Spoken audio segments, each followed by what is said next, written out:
All right, Clark, please join us for the Pledge of Allegiance.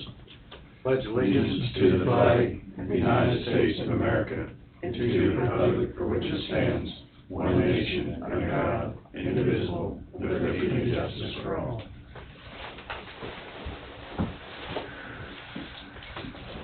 First on the agenda is approve the minutes from Monday, April 15th. I'll second.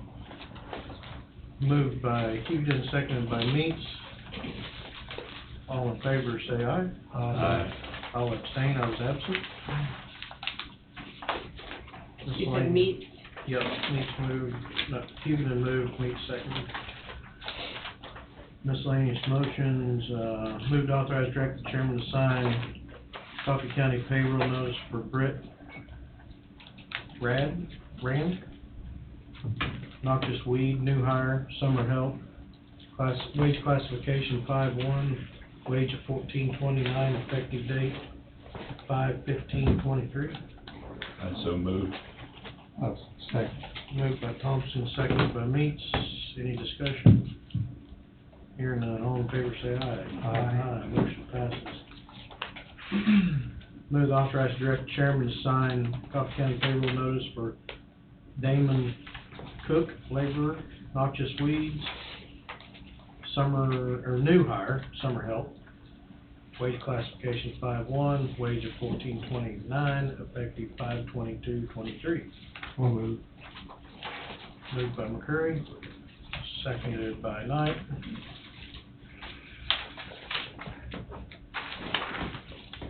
All in favor, say aye. Aye. Aye, motion passes. I almost forgot that.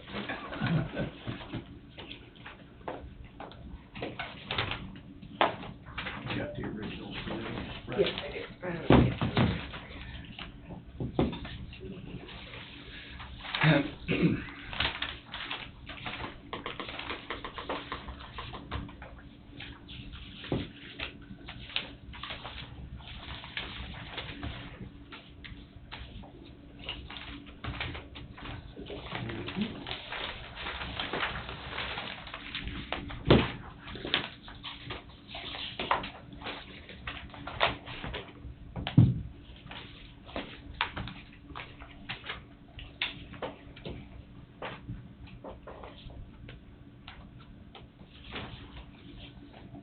We want to do, the health department, we got 3 minutes. Yeah, you could go quick. And then, Amelia, do you want to do, can we do it in 2 minutes, or do you want to wait until, let's just wait till 9:30. I don't want to rush your first time being up at the podium. Thank you. We got to wait till I 9:05 appreciate it. for our next zoning hearing.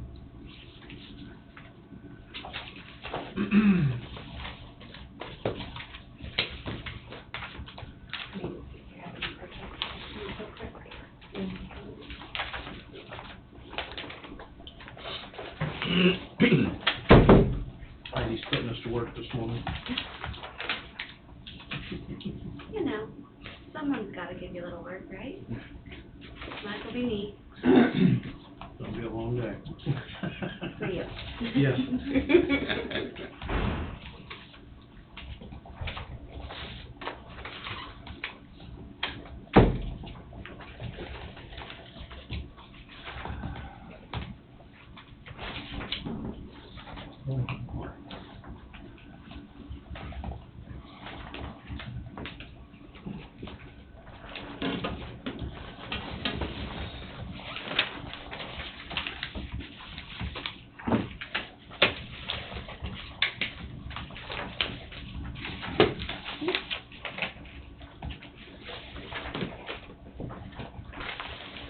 Why did you do that?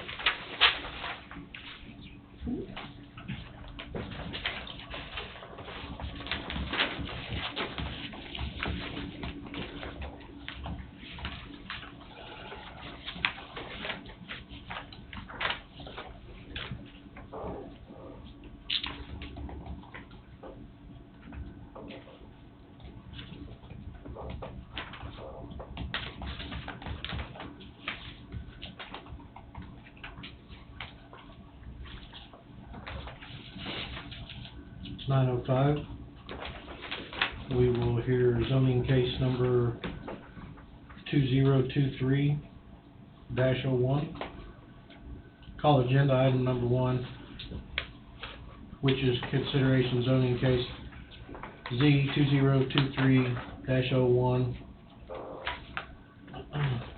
This is for rezoning addendum request, a change from A1 Agriculture District to SHDD Special Housing Development District. Before we proceed with consideration of this case, I ask the governing body members if any of them intend to disqualify themselves from participating in the discussion because they or their relatives own property in the official notification area, or they have a conflict of interest or a particular bias in this matter. No. Let the record show, the minutes show 0 is disqualified. I declare we have a quorum of 5 present for consideration of this case.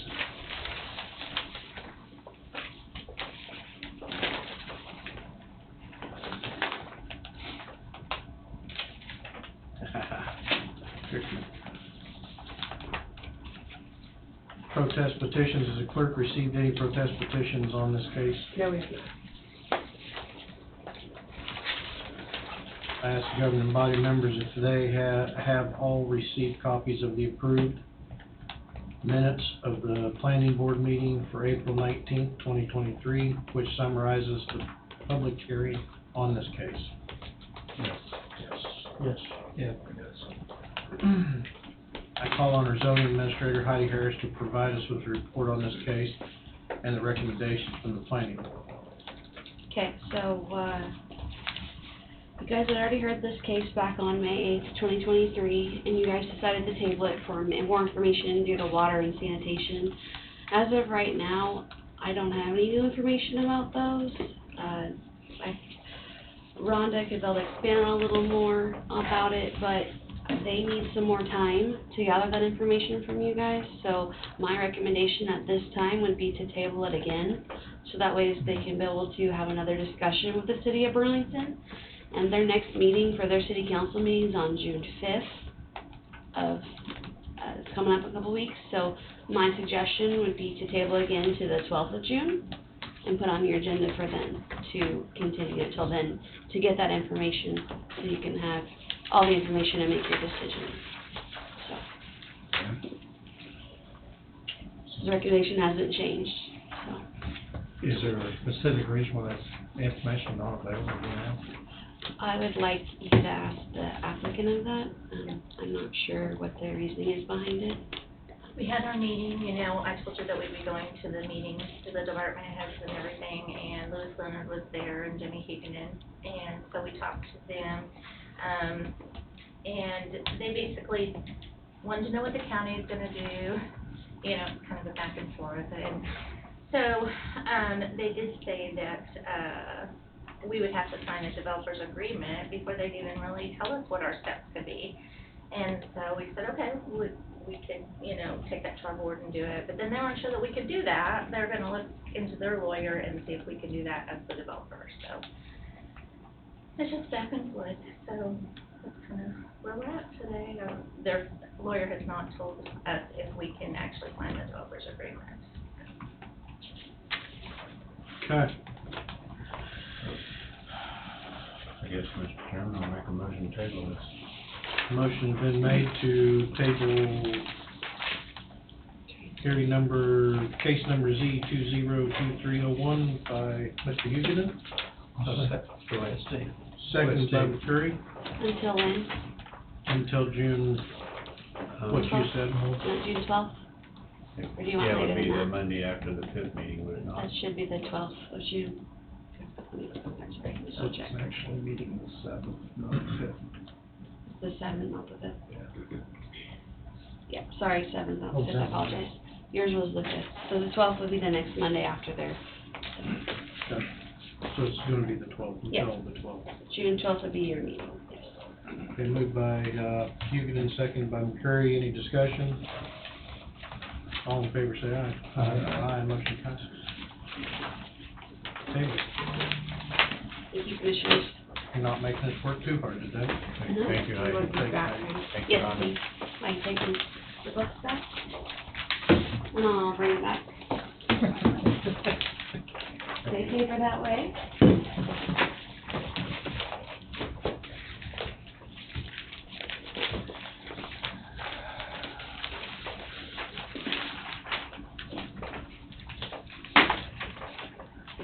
Okay.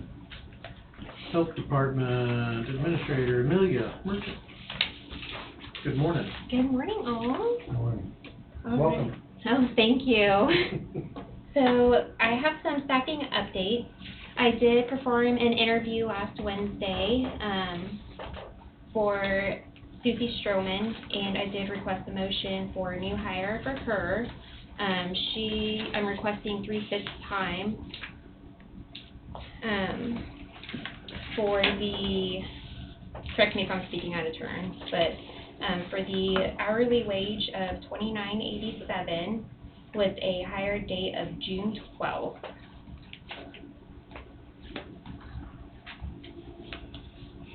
Just 3 days a week then. Yes, that's correct, 3 days a week. And she is a registered nurse with her BSN, with some experience, some pretty good experience with women's health, which that'll help with our Title X. Amelia, that, wage is 60.6.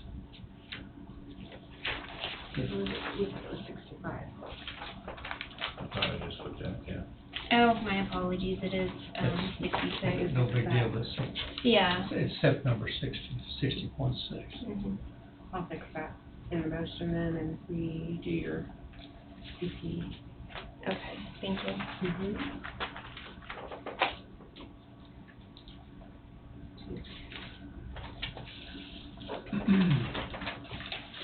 Motion, moved to authorize direct chairman to sign Coffee County payroll notice for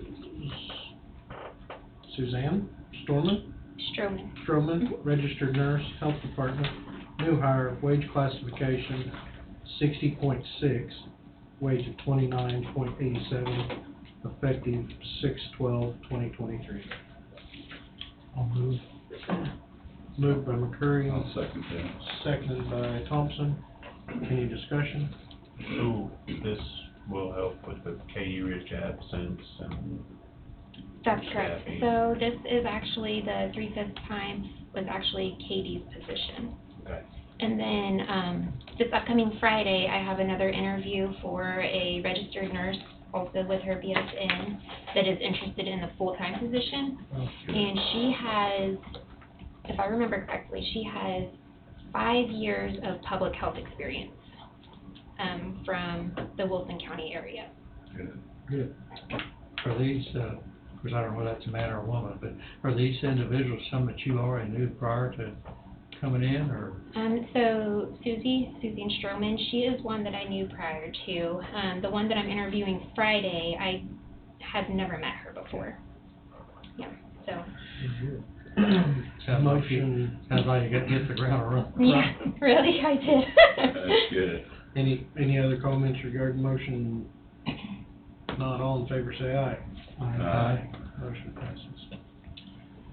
And then, we have some events coming up this summer, for the Summer Splash Bash and, the Fall Safe Sleep Community Baby Shower. So Katie Rich was the owner of those, within the grants, and she has certifications for that.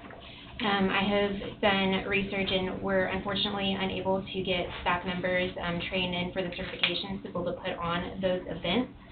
So I am requesting a motion to, have Katie Rich on contract for those 2 events, at an hourly rate of $31.65, which is what she left here, with. So we can continue with those 2 events, and the one that's coming up here pretty quick is the June 6th, Summer Splash Bash. Okay, very well. Motion, to approve, the Health Department Administrator hire Katie Rich to be on contract for summer/bash on June 6th, the fall community baby shower, and on an as-needed basis at an hourly wage of $31.65. Just, we had talked about this before, and the issue ends up being, since she's not a county employee, the liability side for the county. So we probably need to, I'm not saying that it shouldn't happen, but we need to have some sort of guidance or direction there. And one way to do it is to create a part-time position within the health department, that a new job position. And then it's under the canopy of the health department, which would then make Katie an employee or whoever would fill that position in the future, and then you cover that issue. But if not, she's just on contract, and something happens, I don't know if she'd want to end up being personally liable as a... She could as well be personally, I would think, be liable, I would think. Sure. So I just want you to be aware of that before you Okay. navigate into that. So for her personal liability, I did discuss with her, she does have, malpractice insurance. Now, as for like the public health department, I'm unsure of that. So, Table? But you're needing an answer, you're needing Katie for June 6th, you say, That's correct. which we'll have one more meeting prior to that. Oh, that's right. Next Tuesday. That's right. Okay. So, it sounds like, do we need to do a little more discovery on the way? I don't think there's anything wrong with moving forward, but we need to figure out what those, we probably need to have a conversation with, Bobby at Trust Point to make sure we have this employee, non-employee pension and what that would do for the county. Now, Katie's been doing this for a long time, and the anticipation is there will be no problems, that, you know, I'm the worst case scenario guy.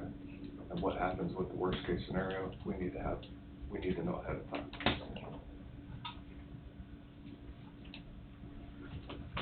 Carry on. Yeah, Do some discovery then and address it next week, is that right? Sorry.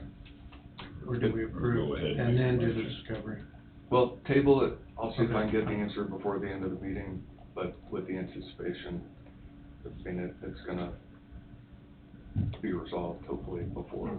End of the day. Yeah. Sounds like it'd be better to table it rather than make a correctional measure. Yes. Sounds good, thank you. Motion table. And then, we did have one other applicant, but unfortunately, it was a non-response. It was actually an out-of-country phone number. So, probably not a very accurate, application. So that leaves us with, one full-time nurse position and then one, public health nurse assistant position that's open. So after you hire the next RN, if that happens, you'll still have two positions on. I will only have one position open, and that would be the nurse assistant position. But, I mean, we can evaluate if we need that position or not. All right, and I think, okay. Very well. Thank you, Amelia, and good luck in the health department. Thank you so much. See you guys Again, soon. welcome, and it sounds like they're getting everything moving in the right Oh, direction. yes, deal. I hope so. Thank you. Thank you. Good deal, thank you. Well, we're moving right along pretty fast here today. We'd known this was gonna be, the zoning was gonna be tabled. Wouldn't, yeah, we wouldn't have had so much time. But no, I'm gonna go, because I have to be somewhere else. Yes. All right. Carl? Carl, you got anything good for us this morning? No, you're waiting for a little further down the line, aren't you? Yeah, CHIPS Act stuff. Yep. Just I listen. could pay Frank if you want.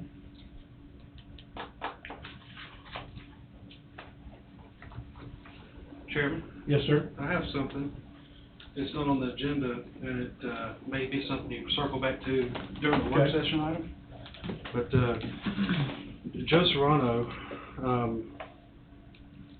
at the behest of Greg Varnberg, following last week's commission meeting where the commissioners discussed creation of a CID out at the airport to accommodate one of these Kentucky companies,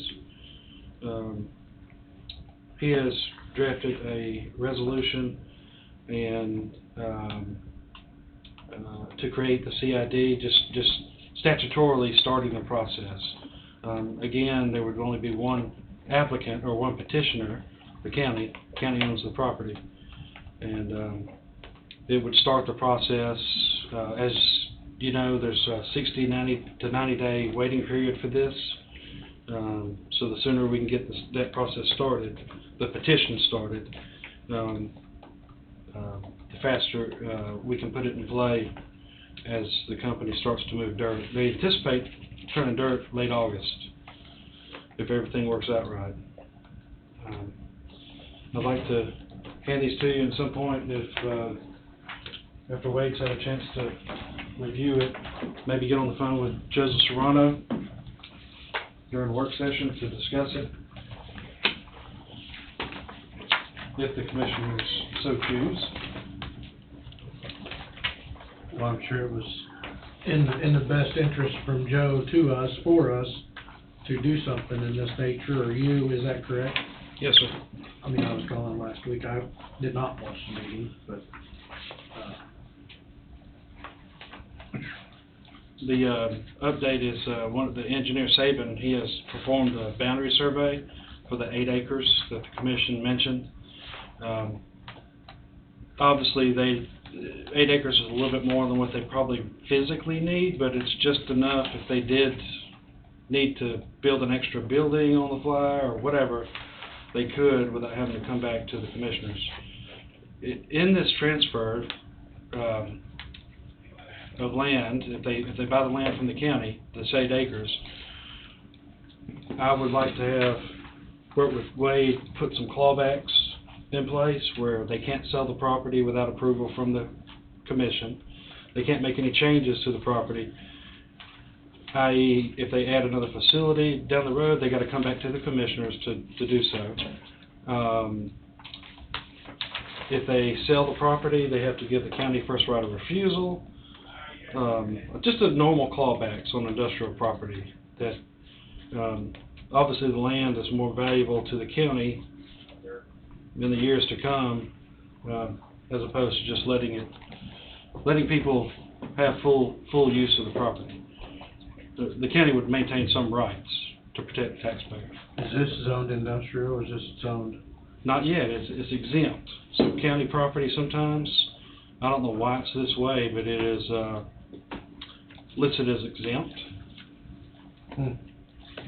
It's not exempt. Is not a statutory classification for zoning, but it is. That's this property here that the courthouse it's on is classified as exempt. It's not zoned. So what we might end up doing, again, I'll talk with Wade, but I'm just guessing we'll probably just rezone just the footprint of this new Kentucky factory as industrial and leave everything else exempt. So is that what they did on Cansfield then, obviously? Don't know. Well, I have not checked the class. I need to. Cansfield had to do something to get there. Yeah. The county did sell Cansfield their property. So, yeah, you're right. It's something, it probably is zoned. It just makes me wonder how much of that. Kansas's got around 9 acres out there going on. Correct, so it's just that 9 acres it's zoned for? I don't know the zoning industrial, part of or- that question because but I was just looking for information as far as soils and possible wastewater systems out there. Is Cansfield on a septic system? At this time, I believe that's what it is. The file's unclear exactly what was put in. I believe it was, but I know that there's problems out there with it. You know what? Isn't her? There's problems there with it, Okay. so I don't know the extent. Okay. So is it development of that, if they got, so that would mean the airport themselves is on a septic as well, then? I have no idea what the airport itself is on. I can't find no documentation in my files on the airport itself, but I have found a can seal file. And there's no permit issued to them at this time. The airport is on septic. Yeah. So, it'd be if this goes through and design of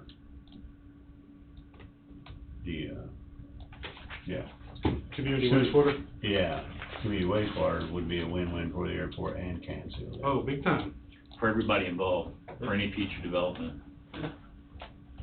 On that note, so because the Kentucky guys are moving so fast, we don't have time, just the design alone of a community wastewater system would take a long time.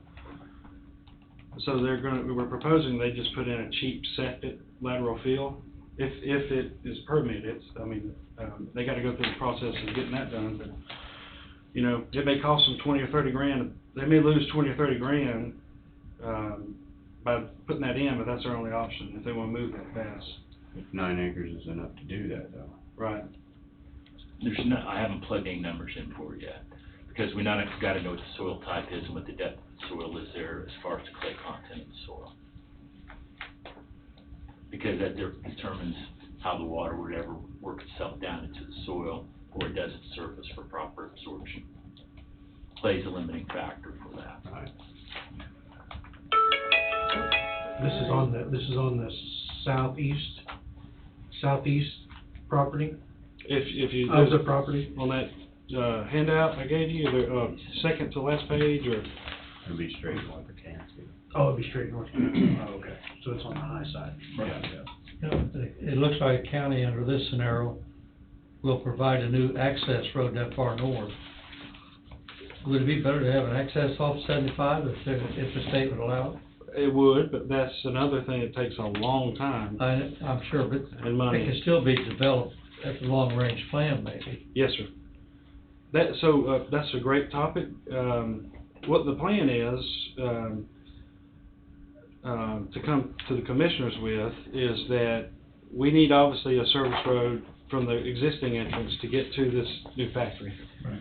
But on an economy of scale, if there's, when you mobilize a construction company to do work like that, it is practical to assume that just going another 100 foot or 200 foot beyond this current facility might economically make sense. I mean, if they're out there doing, even if we only put slag down, where the asphalt ends, continue on. Visually, I would love to see people when they drive by the airport say, "Oh, that looks like somewhere I can put my business," as opposed to just looking like a hayfield. If that makes sense. Could you go all the way north to the North Road? Just make a frontage road all along that property to the north? It could To be the done. north mile line? Yes, sir. At least to the top of the hill there. Yes, sir. And take That runs- if you went all the way north into that pasture, that'd take three quarters of a mile, but it may be a plus in the long run. Yes, sir. If it's cost feasible, that'd be something you could probably whip a number up on pretty quick. Not saying that the road and bridge would do the work, but, I mean, we have quantities of volumes, we have historical numbers, we can throw some numbers at it and for the commissioners. Sabian was supposed to get back to Lewis with some costs on some design in that area. He is coming back next week. Say will be here next week, Yes, sir. because he was gonna work on some of that. Yes, sir. He's gonna have the full report for the commissioners.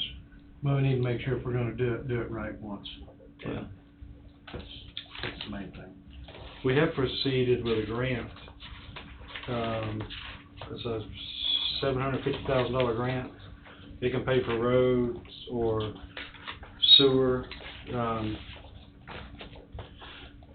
But we don't wanna, grants take a long time, so we're gonna try to split the hairs and not slow down their project, the Kentucky Guys project, but still get some benefit to the county. And this particular grant has to pay for work up front. It can't be reimbursable. So, but we'll come back next week on that as well, with some recommendations on what the grant might be able to cover. But it's strictly for infrastructure, right? Yes, sir. Yes, sir. Very well. Has anyone given any more thought to land rights?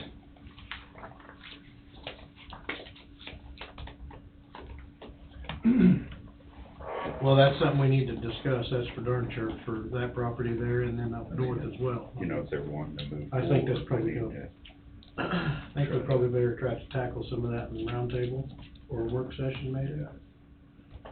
We've got work session going on. Maybe we can do it after that.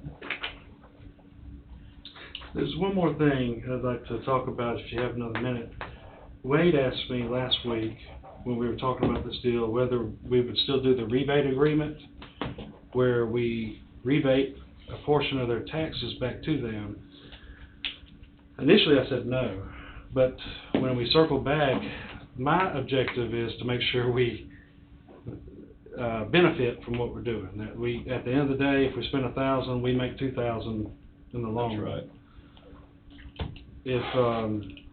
If we leave the door open for this company to abate their taxes by not having an agreement right up front that they sign that says we're never gonna come back and ask for abatements, it leaves it out there that at some point they will.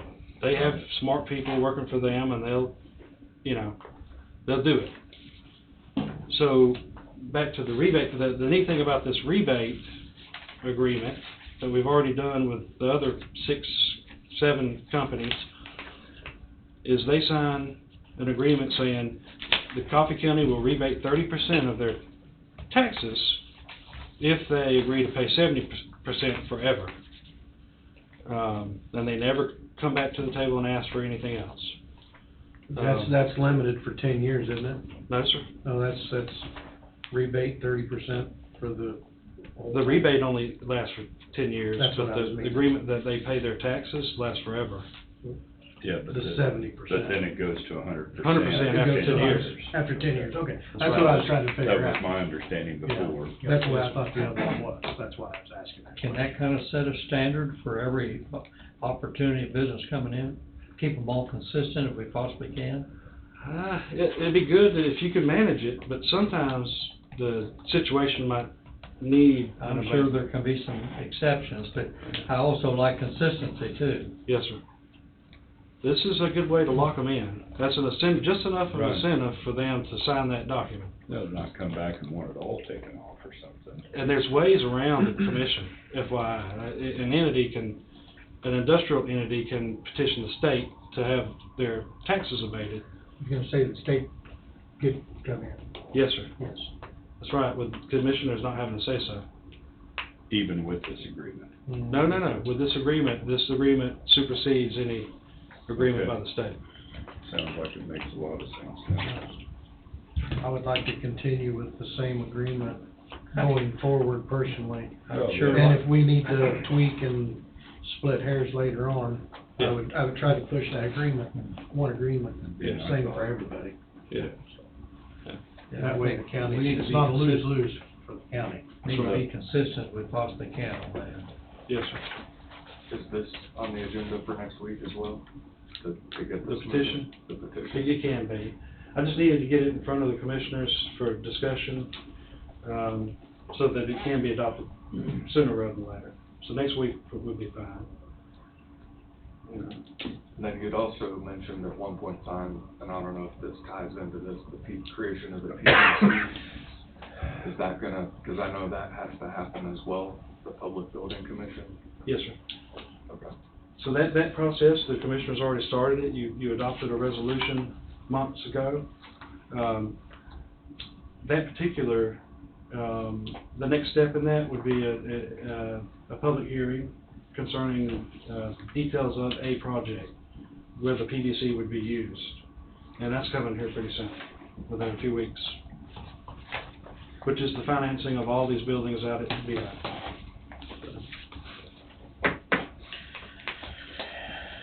A lot of long days ahead.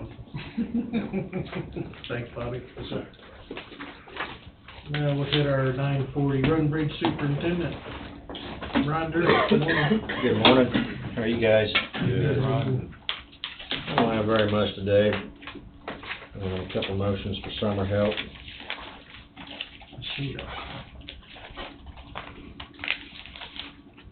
First one's, guess I don't have the motion number with me. Brayton, Yes. Brayton Lynn, Yep. motion 2023-23. Move to authorize director chairman to sign CP2 for Brayton Lynn, summer help, light equipment operator, subject to regular IP wage, classification 30-1, wage starting at $18.36, effective 5/22/23, number of hours worked, not to exceed 540. Also moved. Moved by Meeks, Second. seconded by Huguenin. Any discussion? Hearing none. All in favor say aye. Aye. Motion passes. Next one is, move to authorize director chairman to sign CP2 for Jerome Ferguson, summer help, light equipment operator, subject to regular IP wage, classification 30-1, wage at $18.36, effective 5/22/23, number of hours worked not to exceed 540. I will move. I'll second. Moved by Knight, seconded by McCurry. Any discussion? All in favor say aye. Aye. Motion Thank you. The last thing I have is, some of you are aware, I don't know if all of you, but up around Waverly, we're starting to have a lot more horse-drawn vehicles up in that area, in particular Highway 31 going east of town. You know, that 31's narrow shoulders, and it's just, I know there's becoming kind of a safety issue up there, so I talked with the area engineer, or the head engineer for District 4, and he asked for a request for, see about getting some signage put up there. So he just asked for something from the county with the commissioner's signature. So I wrote up a letter here that's basically just asking them to evaluate the section of 31, and add signage as needed, and then also, I asked if we could be permitted to put up some temporary signage to help get something up there sooner rather than later. So, So is they giving you permit to get up there as long as this is signed by us? well, I mean, that's the intentions. I mean, Will your permit be, will your signs be the KDOT signs? Will they? Yeah. Will they go through and put their own signs up? yes. I'm trying to come up with a way to get signs there as quick as we can. Mhm. And so basically, I'm asking permission for us to put some temporary, horse-drawn vehicle signs up like we have out west of town here. Okay. So, I've got that, and I just got for Jesse to sign. Motion to authorize director chairman to sign the letter to KDOT District 4 regarding W11-14 horse-drawn vehicle sign request for Highway 31.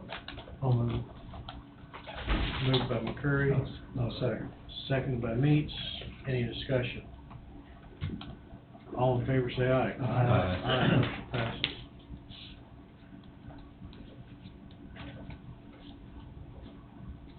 All right, thank you.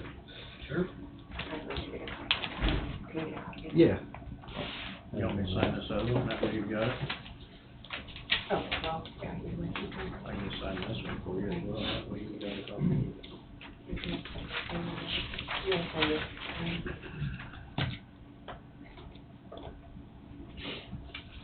All right, well, short and sweet today, unless you guys have anything.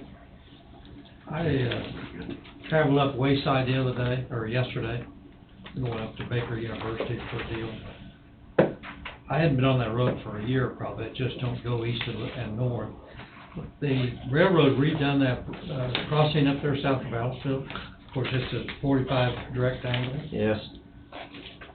The railroad needs to be held responsible for getting that thing fixed. I can put in That another is- call. That is a tremendous rock there. It's, Uh, yes. And like I said, I know the railroad's difficult to work with. I've worked with them for 35 years, so I know, their time frame is next year or 2 years Right. down the road. Right. I shouldn't maybe say that on the deal, but It's the truth. and we done a huge amount of work with Missouri Civic when I was there. I mean, they need to be held accountable for that type of workmanship. But what's gonna take to get that corrected, I don't know. Well, I know up Same at thing Lebo, it as- took somebody taking an oil pan off a vehicle before they come and fixed it.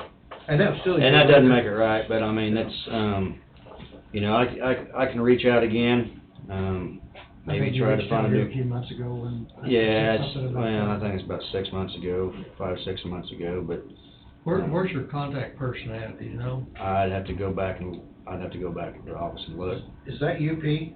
Yeah, Yeah, yeah, UPM. It used to be Omaha. That's where I made all my calls to get Yeah. something done. There should be a phone number on that traffic. well, there is that, I mean, Right so there that's, for that crossing, but you've got to explain to them that that railroad track crosses your road at a 45. And if they come in and they raise the tracks 4 inches and then raise the outer side, the approach to the railroad track. right. I Right, mean, that's the best way to explain it to That's them, pretty bad. because they was totally, BNSF was totally blind to the, and I just had to get mad with them. right, I call them every day. so, yeah, we'll pursue it more, Don. I didn't realize how rough that thing was. And at an angle like that, it makes your vehicle Right. jump twice. But Omaha used to be my contact, but that's been 25 years ago already. And maybe I could reach out to the co-op, maybe they would have a You might different talk to contact than you I might have. talk to so- Jamie down there, but Jamie's the new manager, came in, Right. 5, 6 months ago, but he may have contact too. But they Right. don't load any cars anymore, they don't bring any fertilizer Right. in by cars, so they're not utilizing UP and MP like we did. There you go, right, okay. We've done huge amount of work for them. Okay. That's that crossing right in town, isn't it? South of town, a little over a quarter mile. South of town. Yeah, yeah. Yeah, So, that's where the trains are moving 60 mile an hour, 'cause that's all main line. all right. If you don't mind, you might check that No, out. absolutely, we'll do. Thank you, Ryan. All right, Thank you. you bet, have a good day. You too, take care.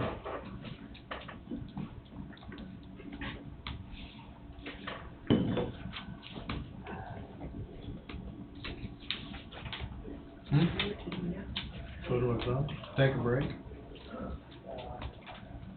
Good.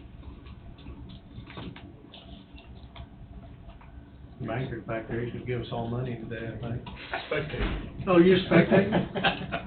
You mean your pockets are empty? Gosh, darn it. Dang it. I didn't bring no checks. I can find.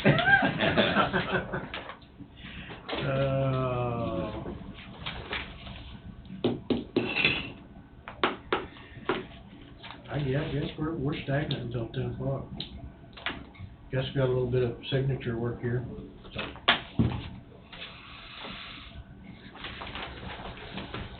We can discuss land price too.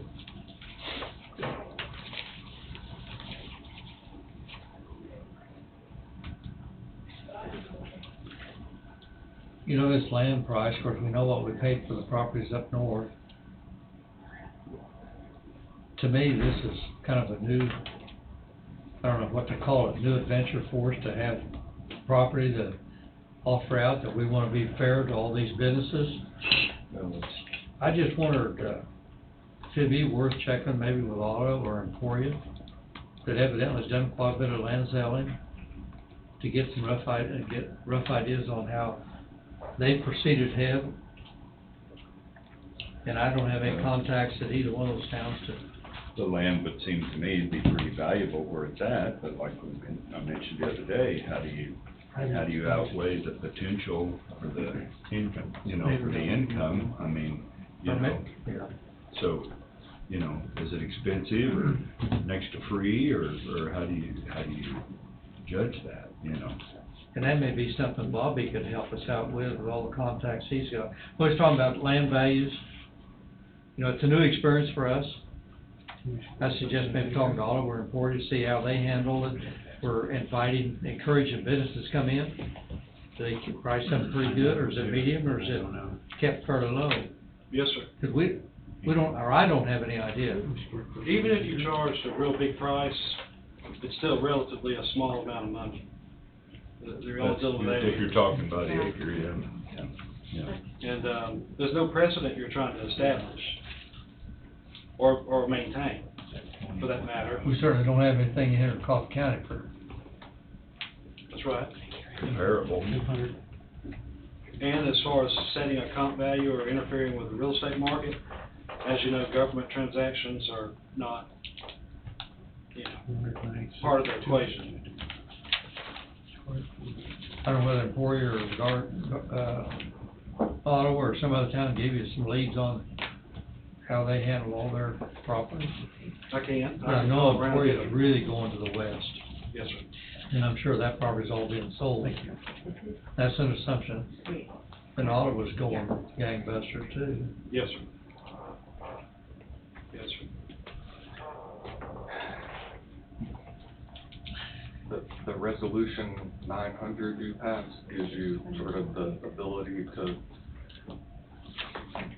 navigate that how you see fit. I'd recommend at least taking that slice that Bobby showed and getting the fair market value, and you at least have to sell it for the fair market value.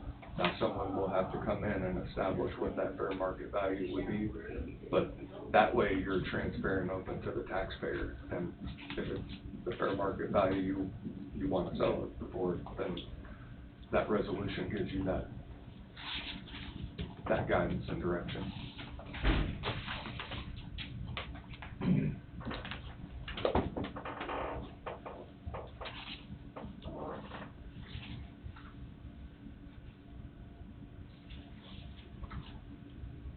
There's 348,480 square foot in that 8 acres. That sounds about right. That's what my computer says. Yes, sir. We're not gonna sell it by the acre anymore, not by the square foot. Sounds cheaper, right? It does, Yeah. but I hope you start selling land by the square foot. That'd be a good welcome sign. Well, if you, what was that property up north, 320 acres? Yes, sir. And just factor in $3 million, that was 9,000 some odd dollar an acre, so if you figure $10,000 an acre.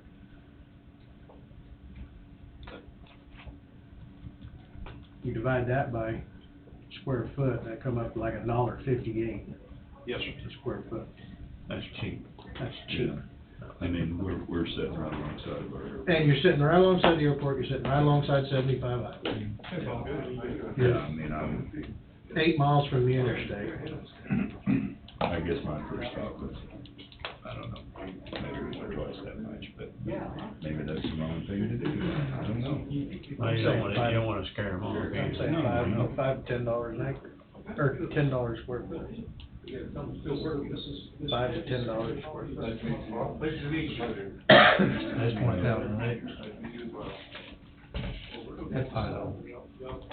I'm not saying we need to do that, I don't think it needs to be cheaper than the land we bought up north. Well, the way to look at it is who's paying for the infrastructure, the sewer and whatnot there, Exactly. so if That's gonna be you're on gonna their factor time. that into price per acre, then I can see the 20,000 or whatever per acre, because the infrastructure's there.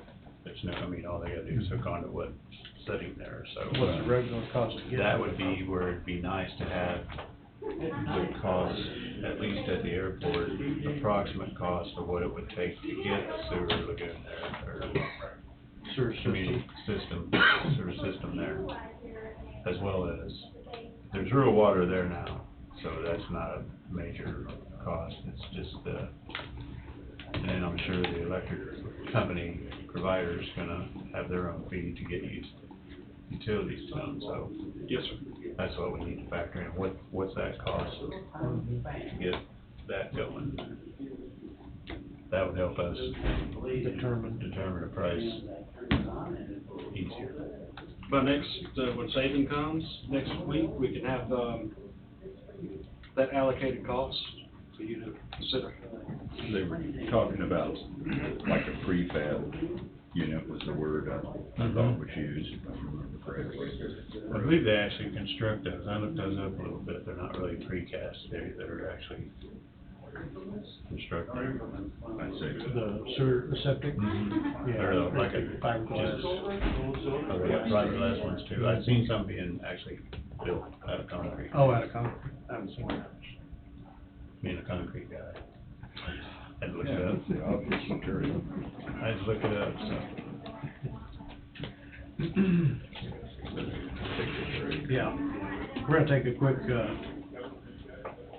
10-minute break, and we'll have the Sunset Manor bid opening public hearing. 9:50, take a break at 9:50. Morning, Mr. Paul, how are you? Good, yourself? All right, we're at 2:00, public hearing, Sunset Manor bid opening.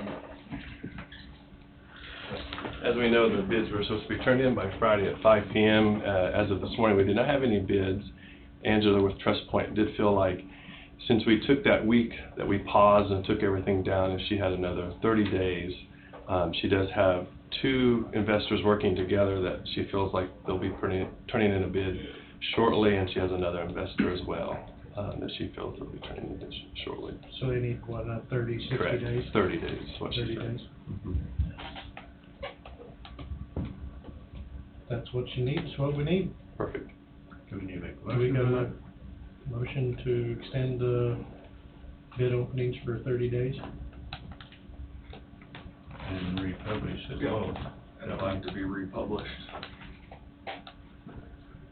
You got the verbiage? Pick a date, pick a time.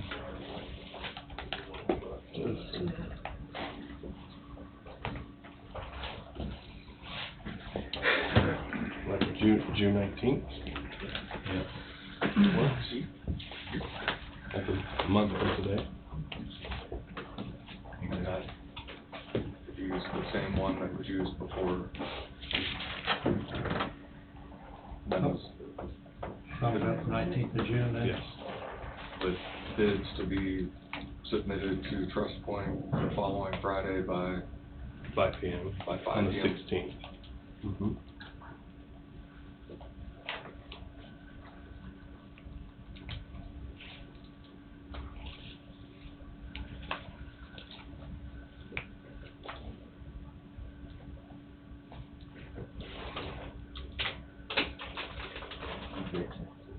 What's that? Don't give me mine. Two. Yeah, like 2 weeks ago.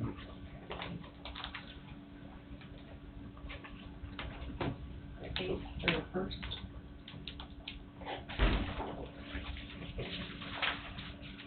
That's the 8th. 88.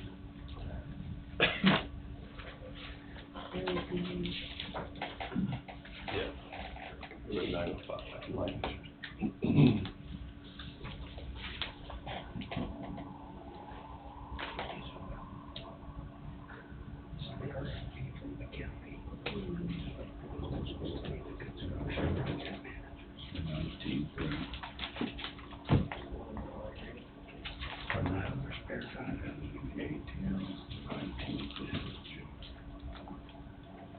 Hang on, I'm sorry, I'm trying to find that motion.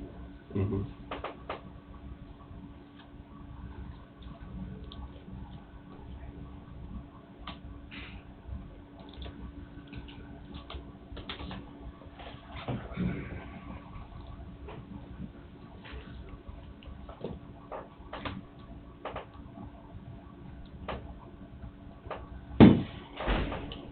Did we even do a motion that day? I believe we did. yes. No, we did. A few. It should have been, I think it was towards the end of the day. We did come back to this. Oh, that's right, okay. Yeah, it's late in the afternoon. That's right, I forgot about that. It's probably right in here. Okay, here we go.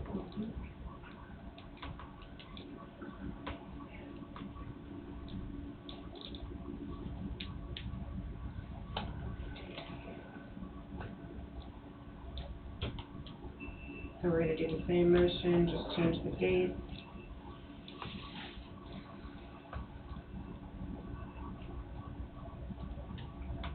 June 18th. 19th. That would be the hearing Yeah, at 10 a.m. again. perfect. Okay. It's on your, Okay. Motion to authorize the sale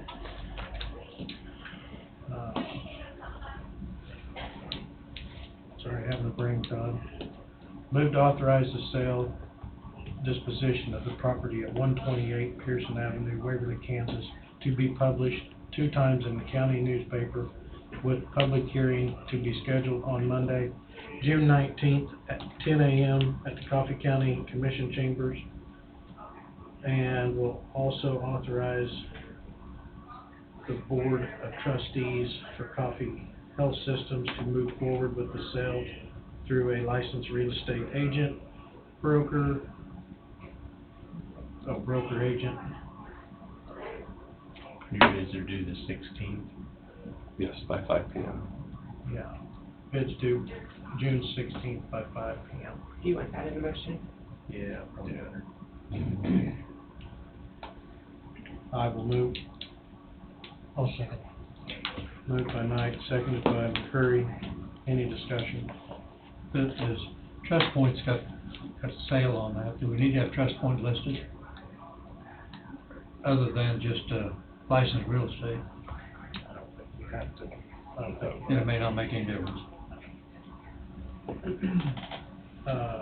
Any other discussion?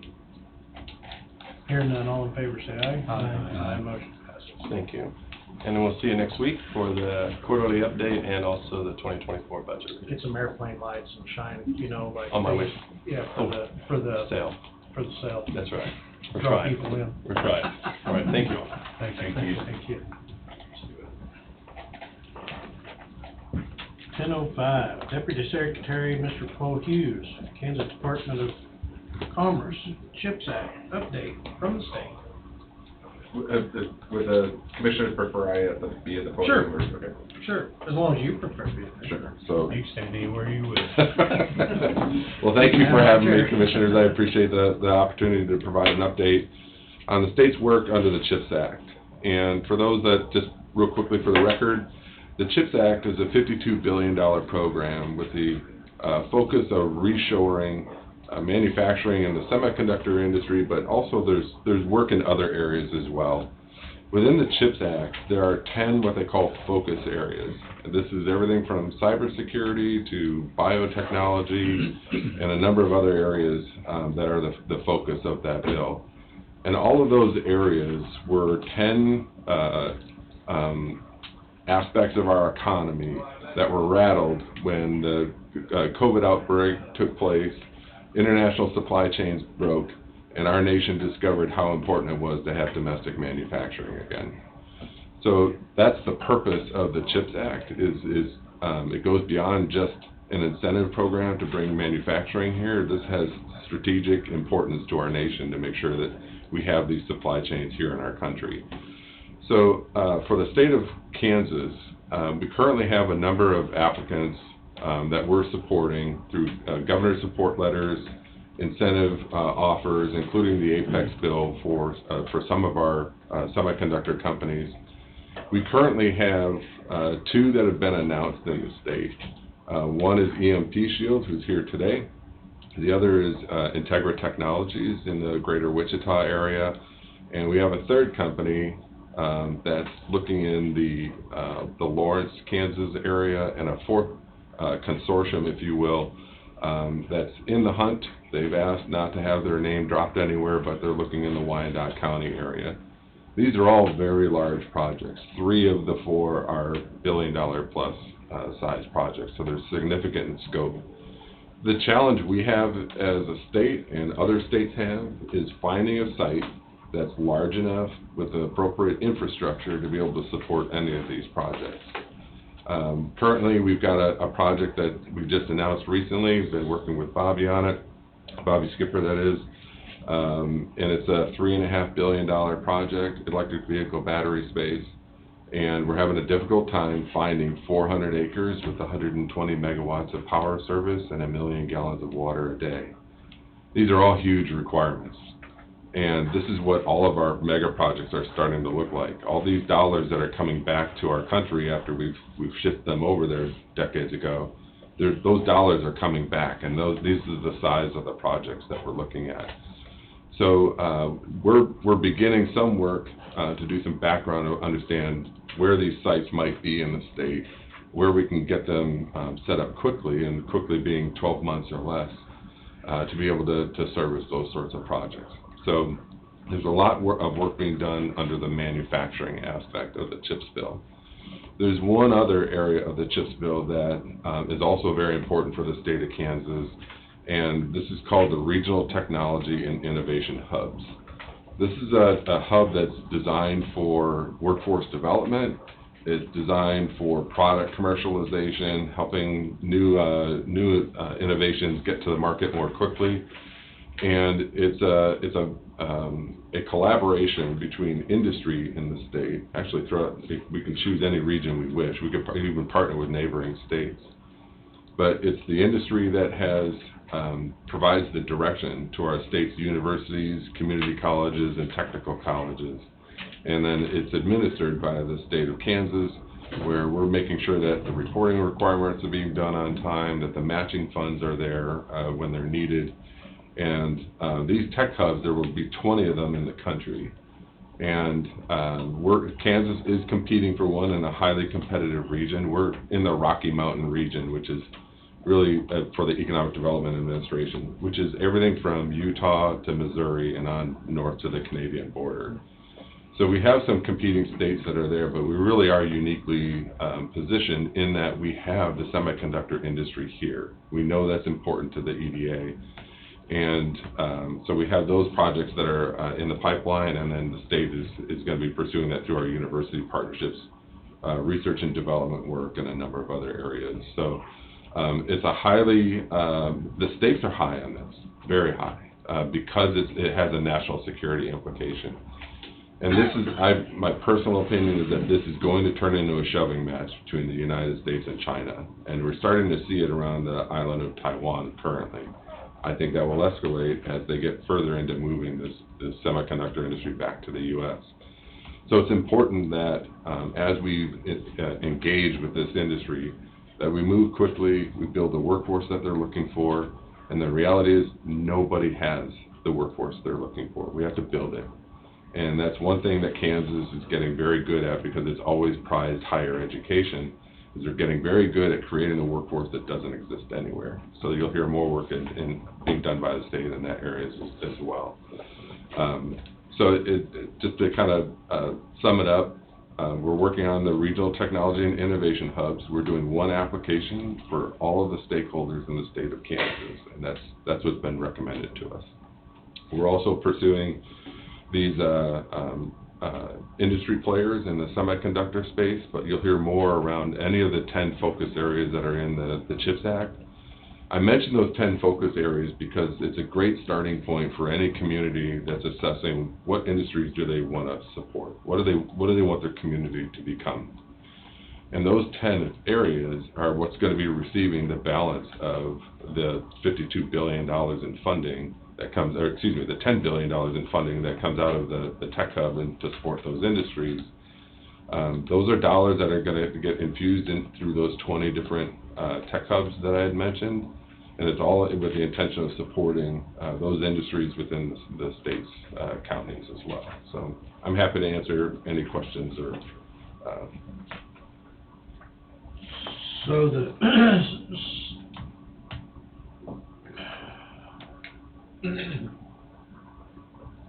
the battery electric deal is for 400 acres?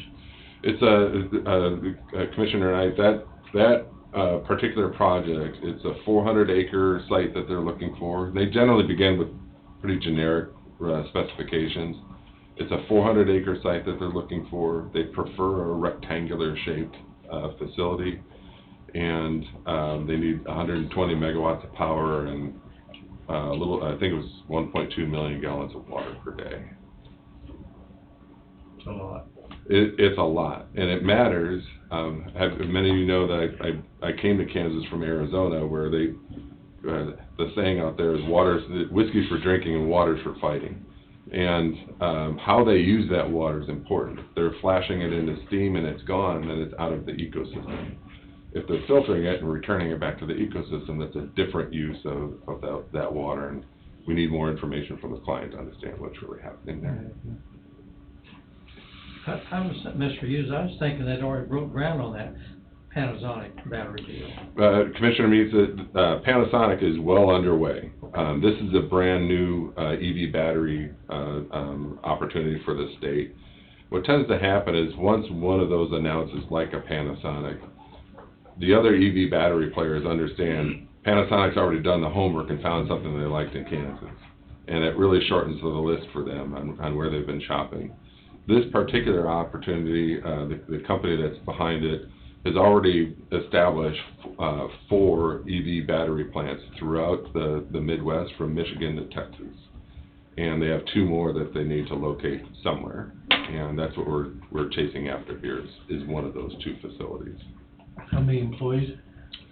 I believe it's 1,200 employees under this particular opportunity.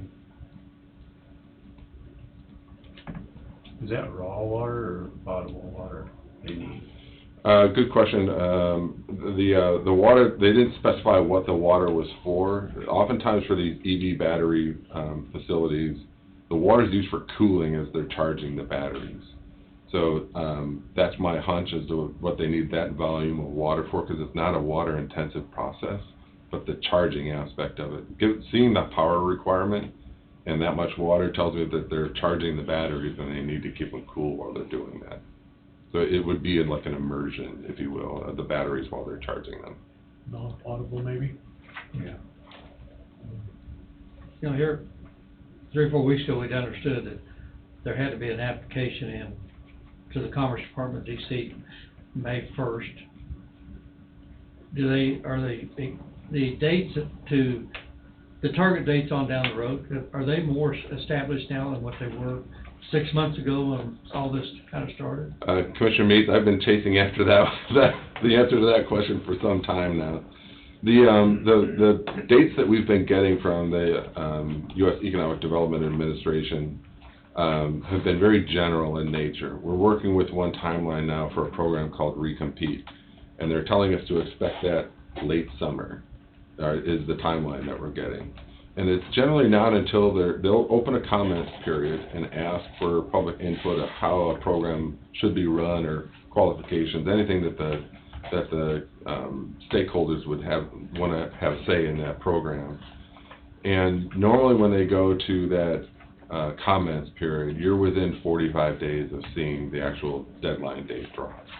So for the actual CHIPS applicants, that notice of funding is out there now, and it's a cavalry charge right now between all the players that are pursuing the CHIPS funding for manufacturing. So what are you needing from Coffee County? 400 acres of ground? 400 acres, 1.2 million gallons of water per day, and 120 megawatts. All right. In all sincerity, Wolf Creek's sitting out there, I mean. We ought to be able to generate some electricity.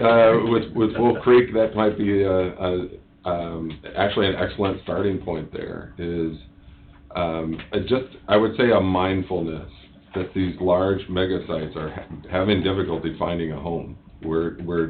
It's not that Kansas isn't competitive, it's that we don't have the right size site for those projects to land here. I think a lot of that is under private ownership, and the closer we are to some of these high power transmission lines, 345 kV or larger, the more competitive we become. The challenge is in checking all those boxes: water, power, and the size of the acreage.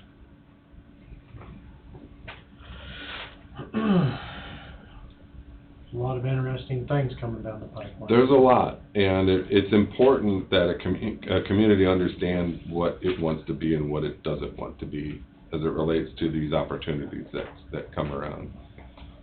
We've heard it, and I respect it, when a community says that's too large and we don't want it here. And if that's the case, then we have the utmost respect for those decisions. It's the community that shapes the direction that the community's going.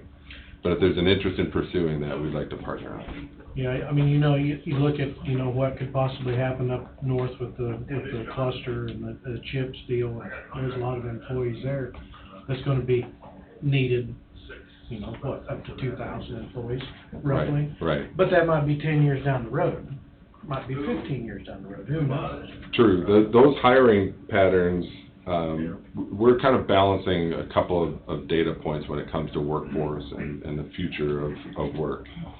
Currently, the state of Kansas loses about 42% of its college and community college program graduates every year.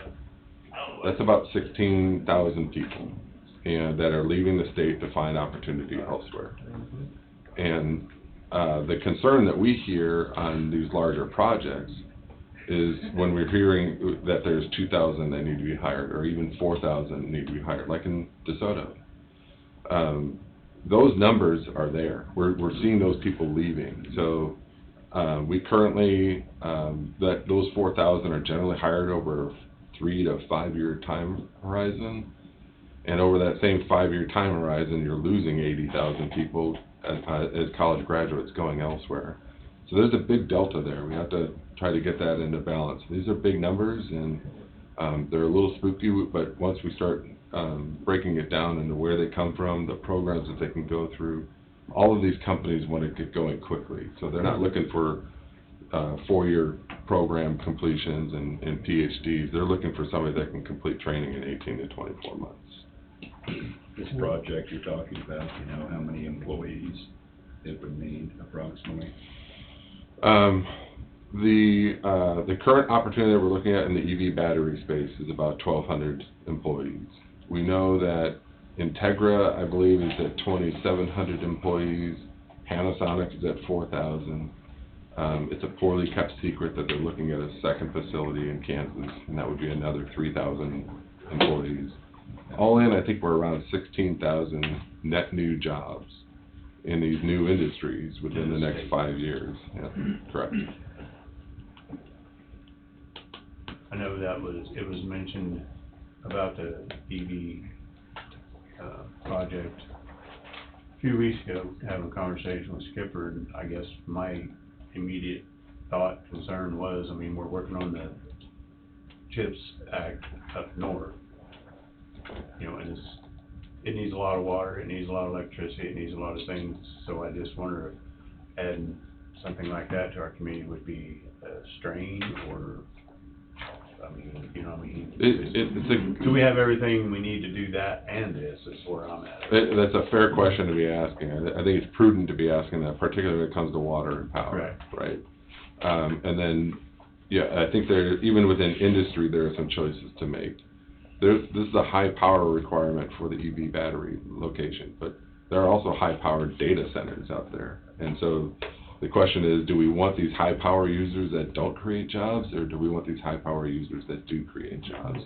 But it's an evaluation to make really as a region, which is how these projects tend to locate. Once one is located there, they want to mimic and benefit from all of the other systems that are supporting them. So for Panasonic, we have Johnson County Community College and I think a half dozen other community colleges that are harmonizing their curriculum. So they're all teaching the same thing. One student can go to one school, one can go to the other. When they both get their certificate, it's the exact same training. And that's what the industry is looking for, these systems that are in place for a repeatable process for supporting their line of work when they come into town as well. But we're seeing them in El Dorado, we're seeing it down in Parsons, we're seeing it up in Leavenworth, but they're primarily the eastern half of the state, near population centers with water and power. We did a study here not too long ago, the amount of people that leave Coffee County for jobs elsewhere. Bobby, do you remember that number? Was it 2,000? Roughly, I think so, roughly 2,000. 2,000, 2,700 coming in, or else it was reversed the other way. One of the two. I forget which it was, but it's a huge number that was unreal, that was already exporting out of the county. I don't remember which number it was, because it was over 2,000. It was over 2,000, but that's hard to imagine, really. Yeah, that many travel on every Going back to my earlier statement, I guess my main focus is on EMP shields and getting that up and going, and this would be secondary for me. So one of the challenges on anybody under the CHIPS Act is the dependence the whole industry is dependent upon receiving funding from the federal government to be able to reshore manufacturing here. And they know that that program is heavily oversubscribed. I think they had 300 companies that were expressing a interest in that program. And so what that means is either they're going to have to pull way back on the amount of funding that they would be able to provide to each applicant, or some are going to get funded and some are not. And so under the CHIPS Act, any company that's applying for funds, this isn't the fault of one company or another. Intel faces this, Micron faces this. If they're not funded, then their projects won't be moving forward. So it's something to consider when we're looking at these projects. The same is true for Integra in Wichita and for others that are in the northern portion of the state. The cost is so high to reshore that manufacturing process that without funding, they're not viable.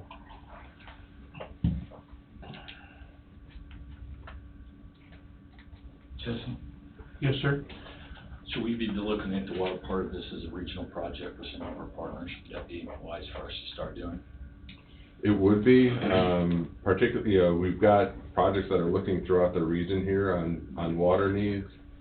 And once we identify what our ability to serve is, you'll find others that want to come into the area for either as suppliers to those parent companies, or just as industry that is looking for where the resources are, where the infrastructure is, and a community that's willing and wanting them to come in. That it's harder to identify that than it may sound.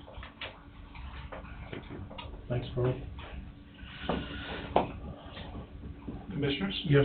May I also add to what, we did respond to the Commerce request for preliminary information on the EV battery plant.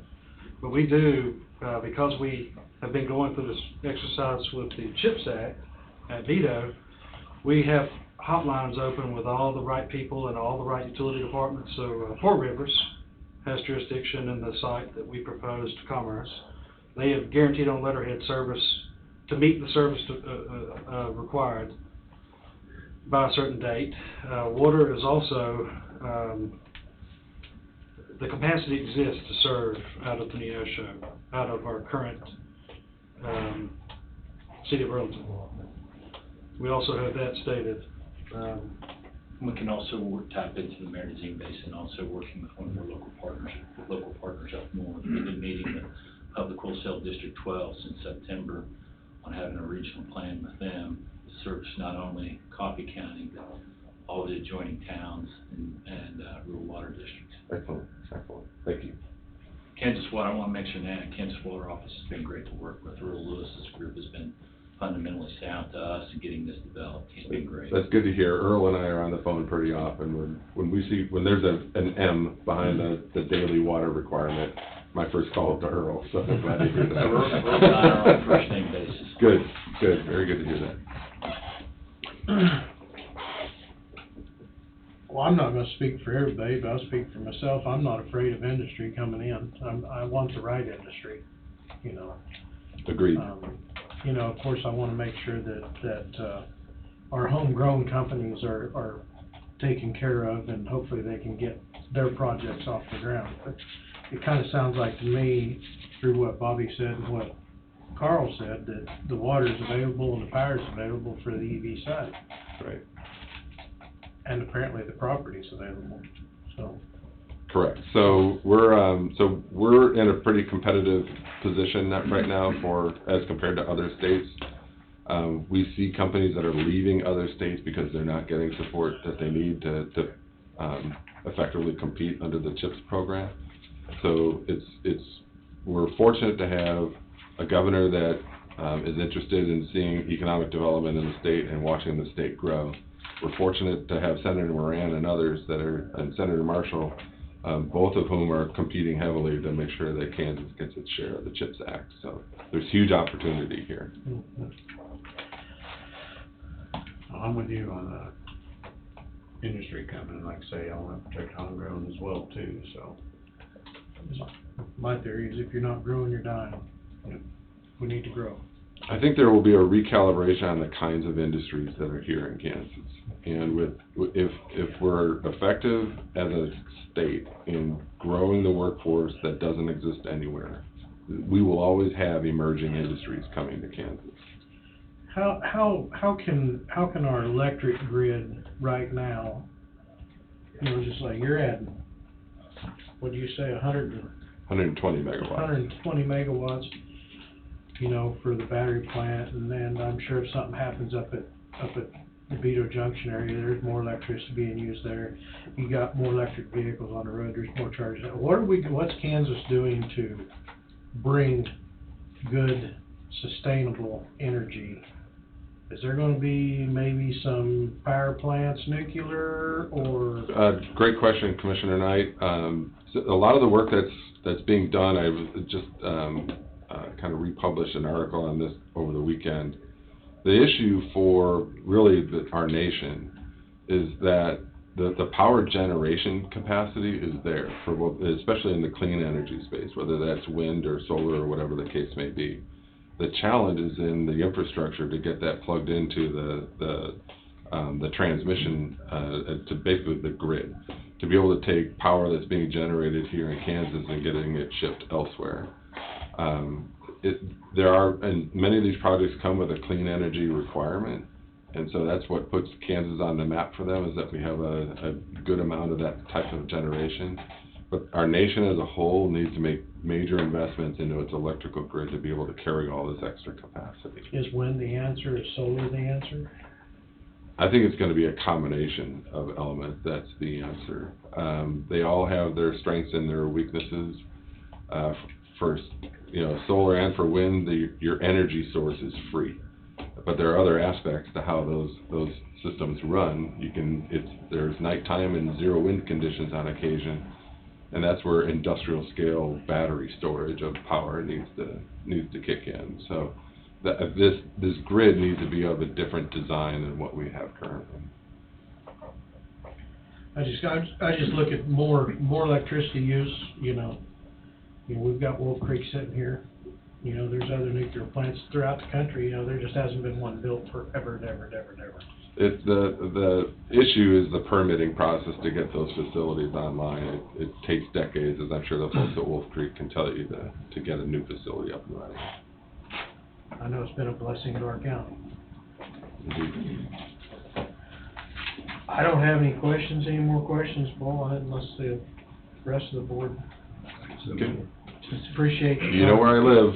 Call me anytime. We're happy to answer any questions that you may have. Thank you, Commissioners. Appreciate you.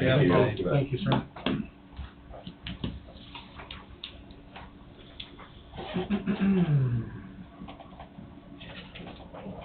Our schedule's getting faster and faster. River City.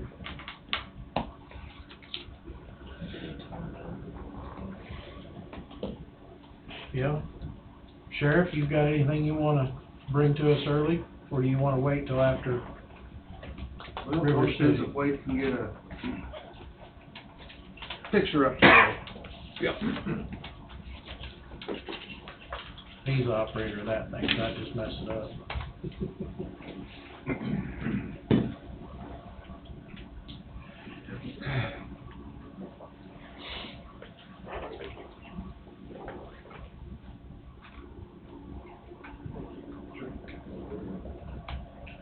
He was talking earlier, we can't wait till your new jail's up so we can do some remodeling. If there's a bigger commission room, we can start to fill up in here some Mondays. Give me a sledgehammer, bring some guys in there, bring those walls up. Trust me. So, Thursday or Friday last week, it was brought to my attention, there was concern. Of course, what we're looking at here is the east entrance pulling into the courthouse parking, current courthouse parking. So, the photography skills are mine, so don't play with my photography skills. So, the issue is this, next picture, Wade. Of course, we're looking, so as you can see, the red dotted line is where the parking is going to be, where the curb is going to be, okay? Just showing you where that's going to be cut back to. Next picture. This is a picture, and of course, as you can see, we're looking to the southeast I'm still standing there kind of in the driveway access, and that white dotted line is where the first parking stall is gonna be, first diagonal parking stall on, of course, the south side. Next. Here's the white line coming out to the edge of the curb. The concern is, when that car backs out, it's gonna back out right in the driveway. Law enforcement's gonna be leaving from here, jail staff's gonna be leaving from here, public's gonna be leaving from this access, county attorney's office, people coming to the prosecutor's offices.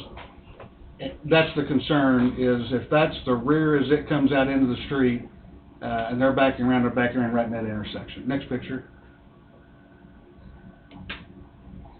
So, see, there's a white line, you see how close it is to that edge? So we talked to Warren, for River City, and Warren says that those first two parking stalls are handicap parking. The next one or whatever is a regular parking spot.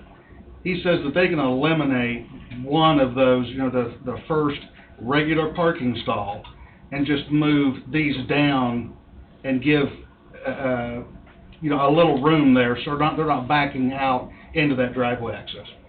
And of course, Wade was involved, and we said, well, we don't have the authority to do that. And he goes, if you have the commissioners tell me, I'll call them and just tell them to eliminate that first parking stall. It wasn't going to be that big a deal for as far as the contractors go. But we wanted to bring it to your attention. It's just something that came up, and we thought if we're going to change this, it's an easy fix, but you need to okay that fix to be done.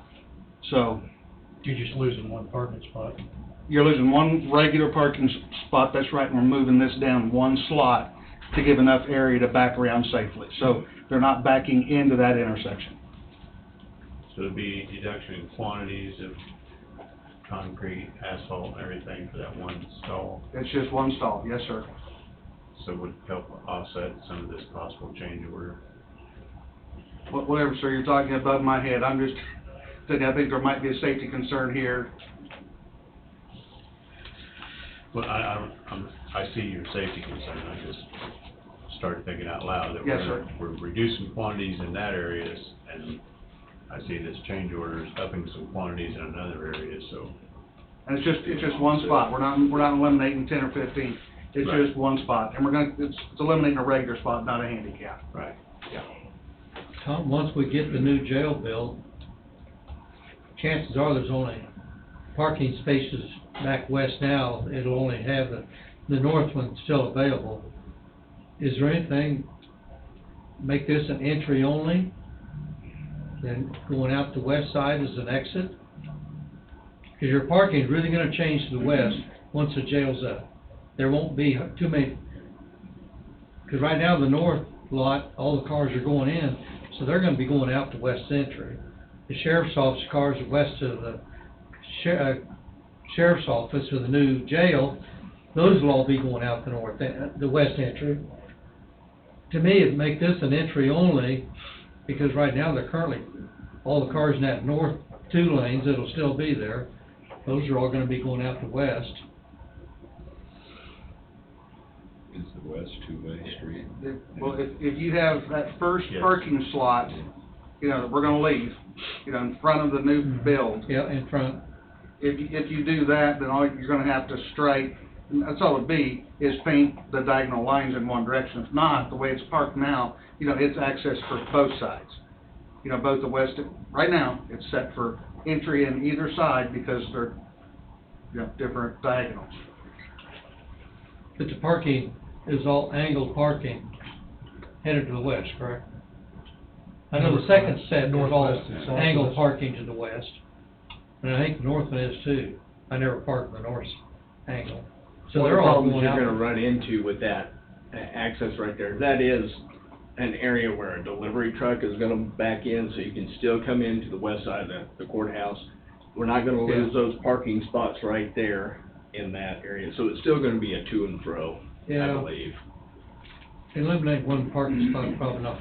You can't eliminate the access of a box truck coming in to drop off Yeah. stuff for elections or paper, whatever it may be. We've gotta have an access to get in there.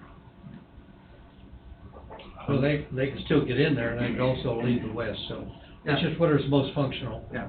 And again, when we get down to the point that, you know, they hand the keys over to us, and we decide that, I guess all we gotta do is get some paint and paint some arrows in there that this is signage saying that's one way, but, That'd be an option. yeah, we're 18 months, 2 years away from that, obviously, so, it's just something that came up Thursday or Friday, we wanted to make sure it brought to your attention, so if it needs to be changed, then you guys can get it changed. If you want it changed, we'll change it. And I see your concern. Yeah, that's If right. it's only one spot, sir, do I want, you know, to be able to go home at night and think, if I, you know, had the opportunity to change this and somebody got hurt, sir, what's one parking spot? I say we do it.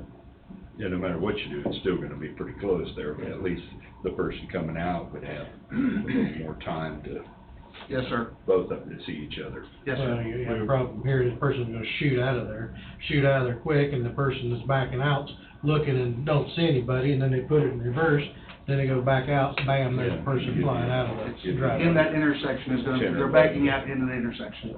It's Another just, 10 or 11 foot of reaction distance there.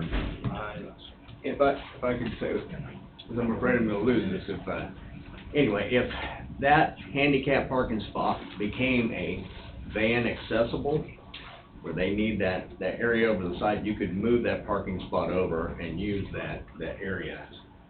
It would remain the same amount of pavement or concrete, but if your motion were something, they could assess it for that. In other words, moving the parking spot over, that would be an idea for van accessible handicap, wheelchair lift, assist, that type of thing off to the side. That moves the vehicle over but gives them the space, so. Having a just another van option. accessible handicap right there is gonna hinder everybody else that's gonna back out needing to see to the west. Cause you put a four-door vehicle, you know, in a handicap spot like that, if there's a car parked on the east side of them, you're not gonna see around that vehicle when you go back out. Cause you're needing to look back to the west. So if there's a handicap van accessible, well, I would think it'd be on the east side down here. That way, everybody else that's parked there can see that direction, if they're in civilian. Yes, sir. I see that a lot in your angle parking. It's very tough when somebody in a van or a four-door pickup or something with a camper shell on it or something, they park, and a car parks beside them, well, that car can't back out because they can't see. A lot of vehicles have cameras on them now too, which helps tremendously, you know, backing out the people that look at them, so.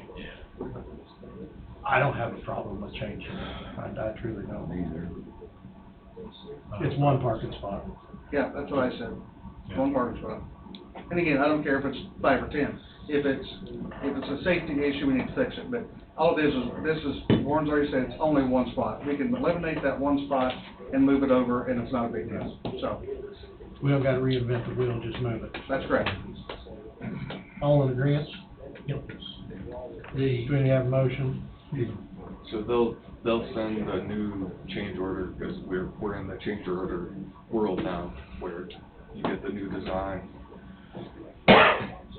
So I think he was gonna get hold of Kevin. somebody, and they were gonna make the change, then send it in, and it'll probably be proposed change order 3, since we're already on 2.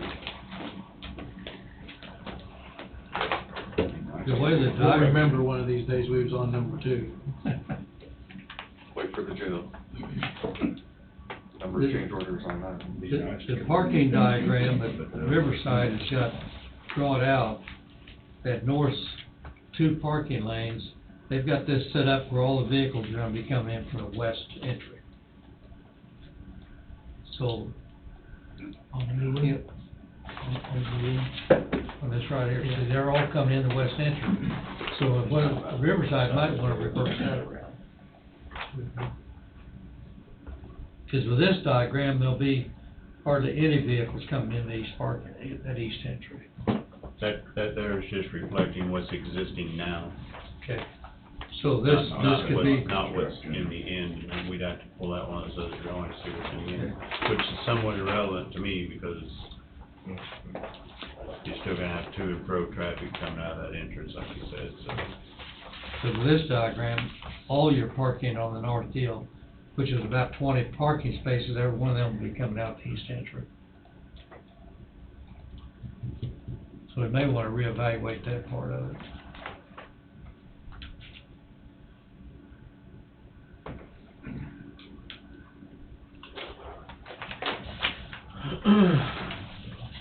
All in agreement to change it? Yep, yes. Change it.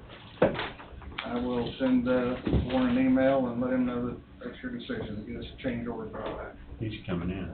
He's supposed to be here today. He's gonna be by Zoom. Okay. Oh, he's gonna be by Zoom? Yep. Well, there you go. Oh. He's not on site today. He was here for the week. They have a new super, or a different super who's gonna be overseeing across the street. He was here to get it started, kicked off. Yep.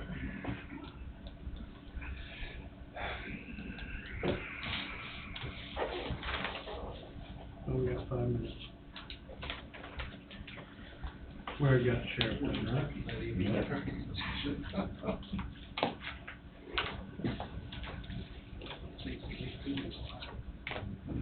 Bobby, did EMP have something? Was they just? They were just here to support Paul. Okay. You know, I wonder if there'd be anything with the chips for theirs, for the battery factory, chip making. Yes. For the batteries. Absolutely. All goes hand in hand. All goes. Yeah, like I said, that was my major concern. I didn't wanna take anything away from that project, to do that project, to do that. It is That was the kind state's of too. overwhelming.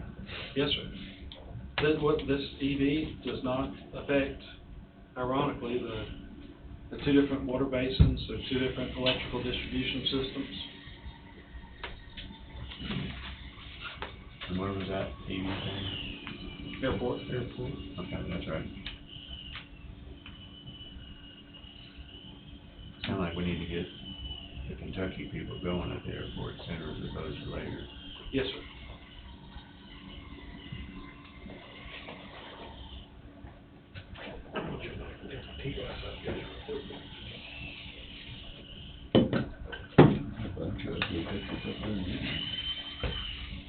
Mug shot. Yeah, that is. All right, we're gonna have to test the audio, make sure the audio is. Can you hear us, Warren? Check. Apparently not. He's connected to audio still.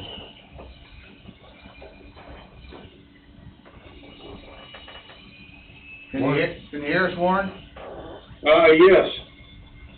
We can hear you. Can you hear me? Yes, sir.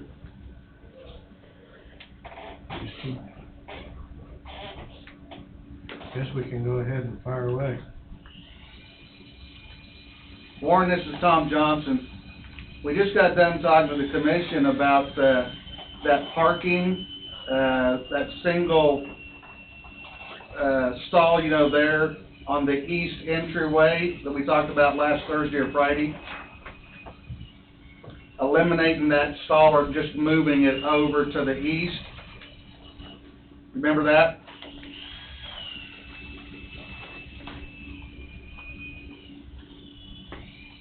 Hello, Warren. I think he's froze. Can you hear us, Warren? Hey, Warren, can you hear us? Hey, Wade, can you guys hear me? Yes. Yes. Okay. Can you hear us? Anybody have a sign language? Just one. Universal.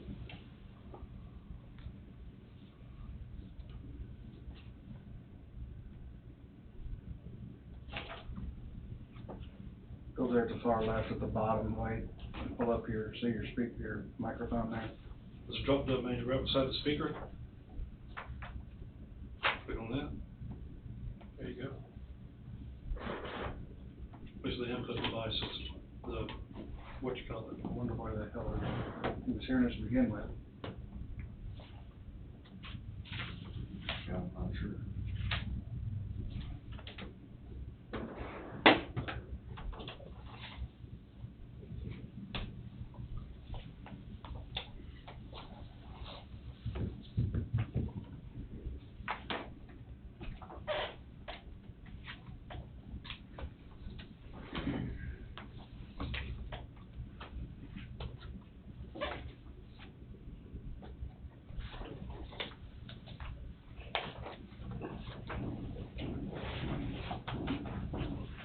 Hey, Warren? Yes. Okay, you can hear us now. We couldn't get you the answer, so we thought maybe our audio was bad.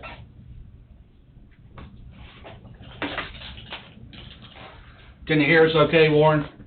Yes, I can. Okay, I was saying there, first of all, we got Wade working the audio video, so you know we're gonna have issues, but, anyway, I just got done talking to commissioners about that parking space that we talked about there on the east driveway access. You know, that you and I, spoke to, concerned, person there about, backing into that intersection as they pull out of that first parking stall.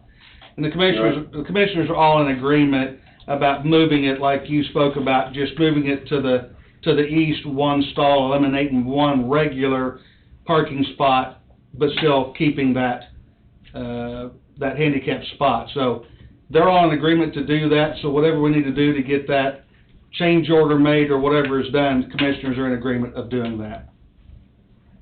I will send something to, Redu over at Toth and, Kevin Ross, and I'll let, Brian Kilo know, Kilo Construction, so, yeah, it's a good idea.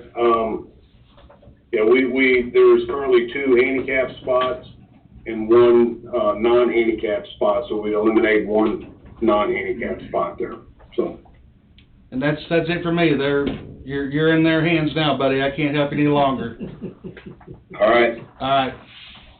Hey, Warren, I'll share my screen in just a minute with the, change order 2, but if you want to go ahead and maybe give an update, since you were here last week, about the progress of the off-site parking project. Yeah. Pretty much worked, most of the week. They got a few hours in on Friday due to the rain. We got a lot of our, saw cuts, done on Monday of last week. No removals yet. We then, they did start storm sewer work at the far north end. We've gotten 1, storm culvert with flared-in sections installed. There's still work to be done down there. They did get all that done in, a normal work day, and got the driveway of that one resident, put back in. Like I said, there's more work to do in that area, but we did get the first storm crossing in. They did, then jump up to the parking area, and, they started, grading that. I'm sure most of you guys are aware, we uncovered some, unforeseen foundations. That was on, what was that? That was Thursday morning. Big Tree Excavating, did step up to the plate, and they were there that afternoon, and, they got the least shallow foundations removed and backfilled, and, wrapped that up, Friday morning before it really started raining hard. So, overall, it was a good week. Kilo jumped around quite a bit. I'm going to talk to their office on that. I mean, a job like this, it's not the end of the world. Just sort of trying to figure out what their plan is. We'll get a handle on that. But no, it was a good week overall, other than the rain out on late Friday morning.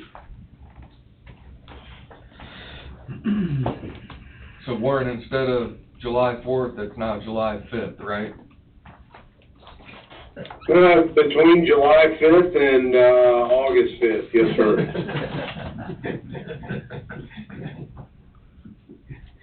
We didn't lose any time, we didn't gain any. I think it's still very possible to get this thing done in somewhere in that time frame. More to come on that. Warren, I'm going to go ahead and share my screen, and what I'm going to put up on the TV in front of the commissioners is the off-site, or the change order proposal number 2 that you sent last week. Okay.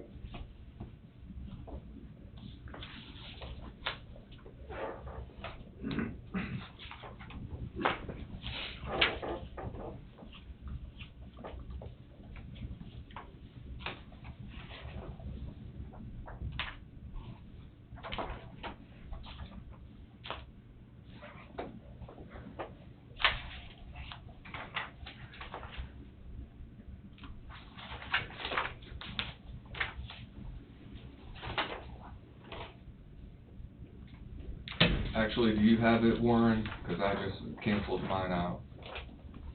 And I can share, you can share your screen, I'll set it up to where you can do that. Okay.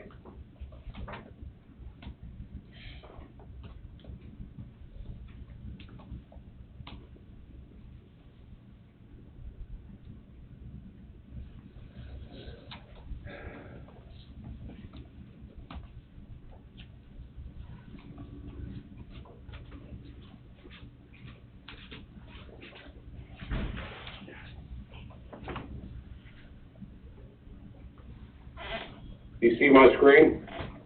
Yes. Yeah, this was this is simply the PCO we reviewed last Monday regarding the install of utilities that are needed for the eventual law enforcement center. But the decision is being made to install them now as part of the parking project. Because it's going to be buried or underneath the new work we're working on right now. So this was that $43,905.7. I know, Wade, you had asked me, so where's the approvals of this? What Goldberg Group, this is a Goldberg Group project overall. They have the standard change order form. This will be used throughout this project and for the law enforcement center project. Essentially, it talks about just a description of the work, which is from the cover letter of the PCO, the cost for those items. This is noting we had a construction contingency of $10,000 prior to change. Remaining, it will still be $10,000. That's what we have set up in Kilo Construction. Our guaranteed GMP price was $707,052. Prior to this change, since this is our first one, that's stayed the same. Since this is, we discussed this last Monday, it's moving funds from one pot to the other. So we are requesting an increase of the GMP of the PCO amount. $43,905.7, which would change our GMP amount to $750,957.27. So this is just the change order form that Goldberg Group plans to use, and just for record purposes, just a signature on this page so we can make official on our end. So that's all this is. And Warren, although the GMP for the off-site parking project is increasing, the $43,905.27 is going to be pulled from the jail project funds. Yes, yeah, and what we talked about on Monday, I mean, these utility revisions, we either make them now or they will be part of the LEC project. But if we wait till the LEC project goes on, we would be tearing out work that is just put in from this off-site parking. So it just, for timing standpoint, it makes sense to handle it under the off-site parking portion of it. So really all this needs is a signature. It was approved. It was approved last Monday. Right. That's the yellow yeah, tab. we're just looking for approval in this box right here, our signatures.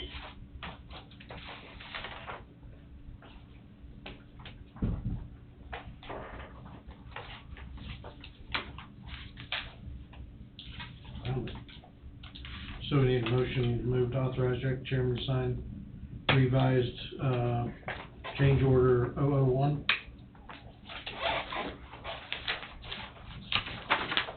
I thought the motion from last week. It's gave that. number 12. It was devised for the vice chairman to sign it. Well, yeah. Because it was last week, and Yeah. It's number 12 in last week's minutes, so there it is, that authorized vice chairman. I don't want to steal Angie's paperwork, but it's all right here. since it was passed it on last week. I think Tom, as vice chairman, could sign it.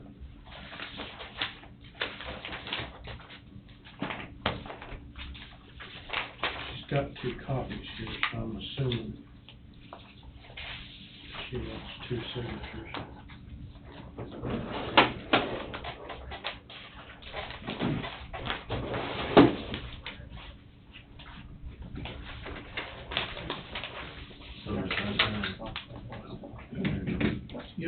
Yeah, the owner's firm name, signature down at the bottom, yeah. Coffee County Commission, and then you sign the bottom.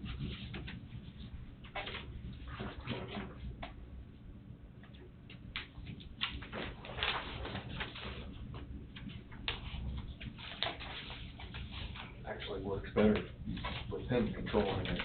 I told him, yeah. She's got 2 of them here, I don't know if she knows both of them. Warren, this is Tom. I really appreciate you pulling Wade out of the fire, you know, being able to put stuff up on the screen that he screwed up. So, kudos to you. Thanks, buddy. Anytime. Okay, those are signed. Okay. So on to the next. Is there a next one? Yep. There's now number 2.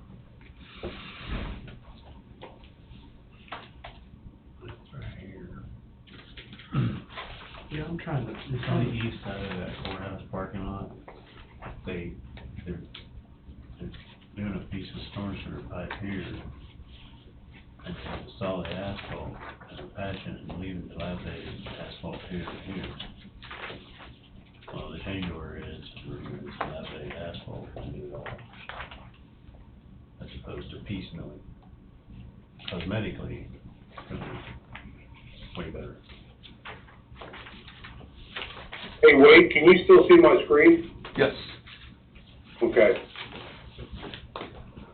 Yeah, I hear Tom, talk, this area out here, all Kilo originally owed us was, basically the saw cuts and, installation of new storm sewer, and then just a simple trench patch through here.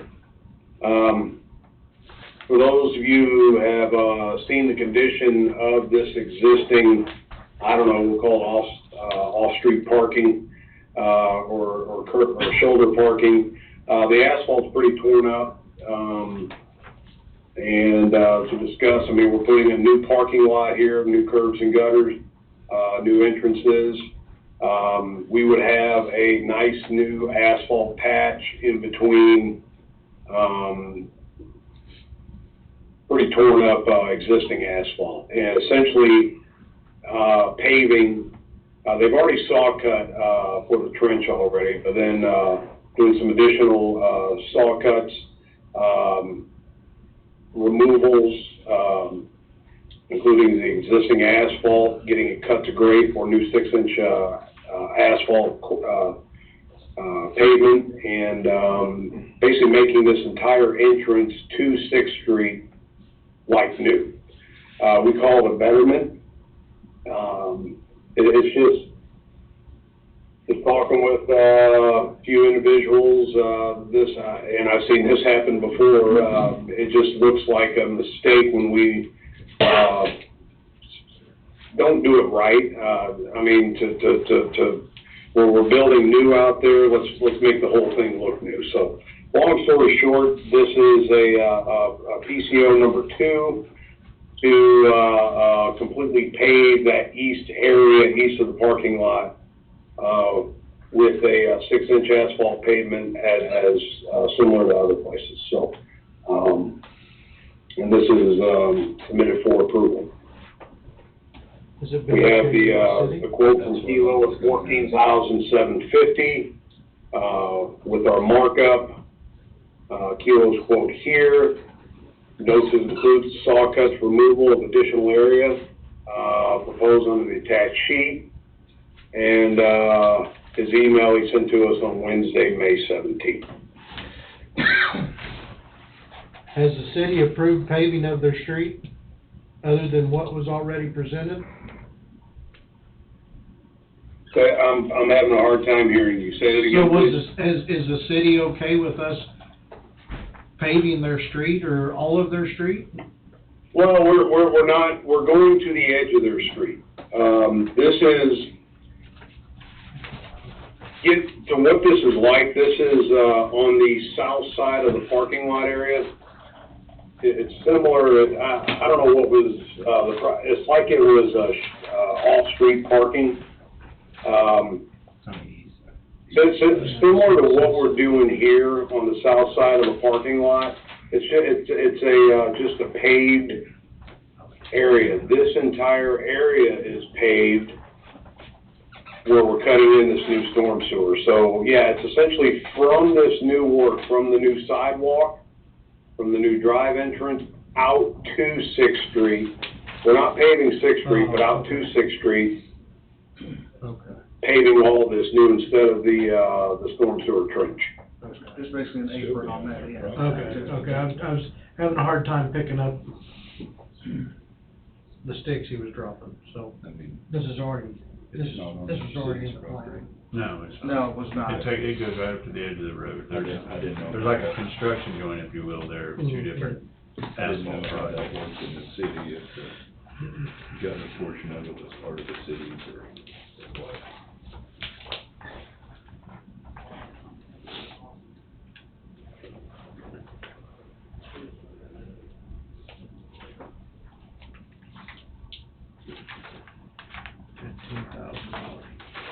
Warren? Yes. This is Wade. Can you maybe explain why this is now coming up in a change order and it wasn't included as an original part of the proposal? Well, I mean, it was never figured in the original part of the proposal because it was, it just wasn't shown to do. As shown here, all we're pretty much doing down this North 6th Street is the saw cut, demolition, removal of existing storm sewer and installing new storm sewer. Why the engineer didn't figure paving all this, because he probably felt it wasn't necessary. We're not putting in new parking here. We've got to basically replace the asphalt that was cut out for the storm sewer for these new junction boxes. There's just comments made that we're doing this entire new parking lot area. Basically, you'd be coming in here, you'd drive over old asphalt onto new, onto old, into a new parking lot. Well, why not make this all, pave this entire area? And I think it makes perfect sense. It'll clean it up. It'll look like it's meant to be, personally. But no, it's the reason we didn't figure it before, because it just wasn't shown, Wade. It was just shown patching the storm sewer trench only. I can see I'm gonna get real sick of change orders by the time this is all done. Now, this is probably the last one you'll ever see. Yeah. I'm gonna hold you to that. Yeah. No better than that. I think we had this discussion last week, Warren, about this too, that sometimes those engineers think it's appreciated that they try to save money, but in the same token, they don't look at the cosmetics like the person actually paying for it or that sees it in the end. So I think cosmetically, it's just, like Warren said, it's for the betterment of the project, it'll look better. And we don't have to do this. I just think residents of Burlington down the road will be like, this is how you left us. And I've done similar projects like this before, and people will talk, or someone will bring it up. Can't win. If it's going to be done, it needs to be done now. Yeah. Right. And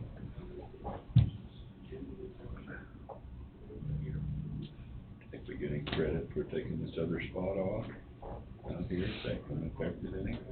Might have. we're talking about eliminating this one parking place here north of the courthouse. Would that get us any credit to help pay with this, for this change, by eliminating some, concrete asphalt out there? There would be a slight, credit associated with that parking area. It's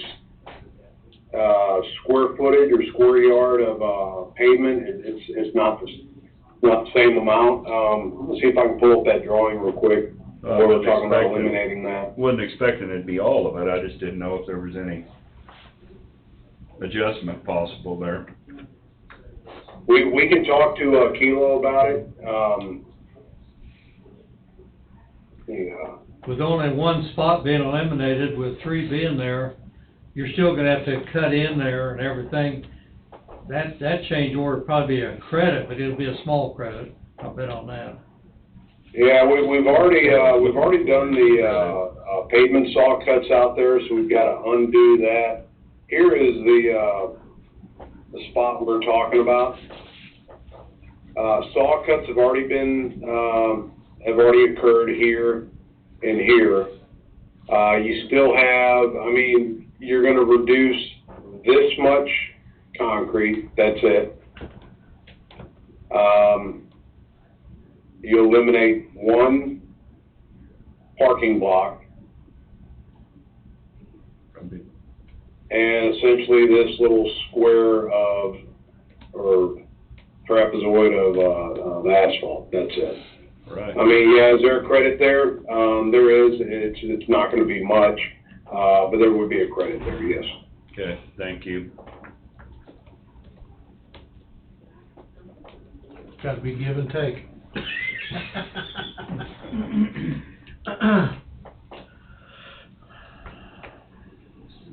So I don't have a problem with it.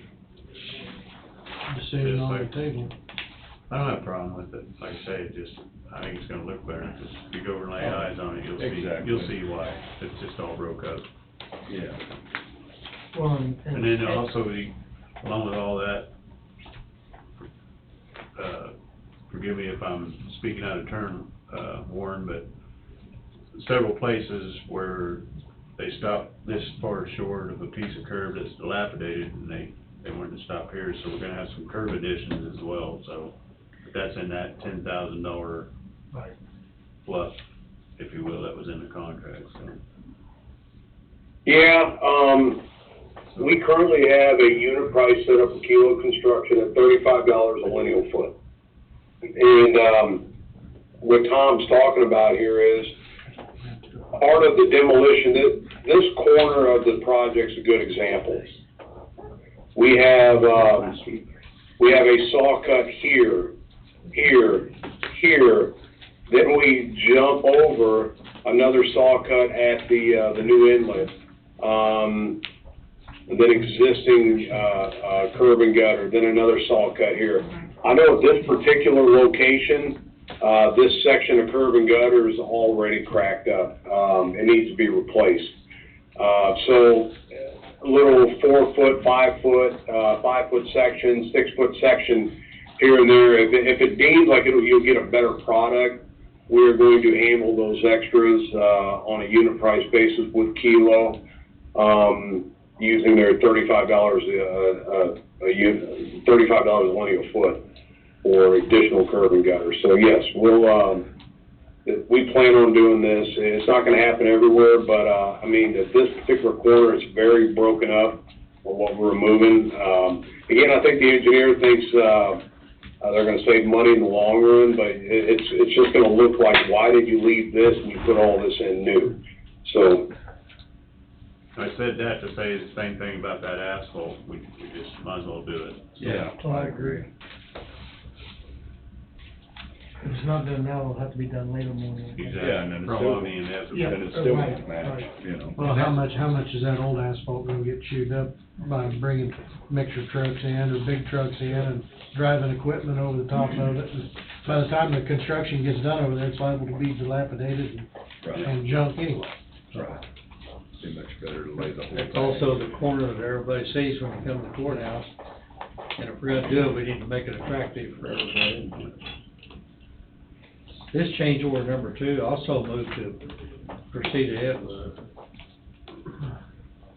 I think it's something that needs to be done. I'll read a motion, to approve and authorize the chairman to sign potential change order PCO number 2 in the amount of $15,391.63, submitted by River City Construction and Kilo Construction, dated May 17, 2023, regarding the Coffee County Offsite Parking Improvement Project. Funds will be paid from the general fund capital outlay line item. I put that in there, but I didn't know if that's really where you wanted to pay it from. The rest of the parking is going to the jail. Is that where we want to take it from then? Where's the original part of this offsite parking taken from?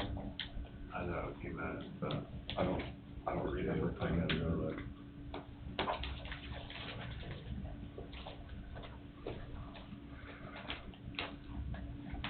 Yeah, it was general. Correct me if I'm wrong, but I think Wade's right.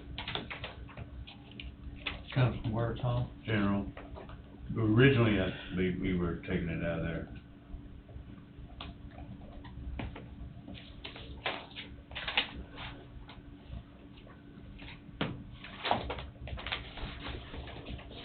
And then Warren, the signature document, if the motion is approved, will be brought up next week, similar to today. Yeah, I will forward this, PCO on to, Goldberg Group and, Toth, and, request a change order to be put together for it. Yeah, I'll get that back over to you guys. Wade, I forgot to mention to you last week,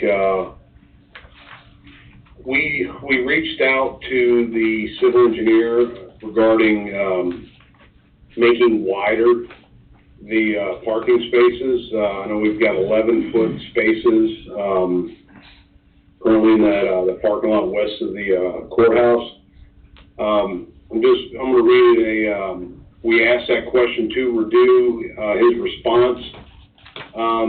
Basically saying that widening the parking spaces will work in some of the areas along 6th Street and some of the areas along Neosho. There are a few places where we have groups of 2 or 3 stalls between curbing where this would not be possible to widen the stalls without either losing one spot or rearranging the curbs. And what we don't want to do is rearrange the curbs at this point because most of the saw cuts have been done. So this is a possibility. What he's talking about is, let me go to the new, just go to this overall, where he's saying, say, for example, Neosho, where we have, like in front of the school, where we have like only 3 spots right now. We could not do it there.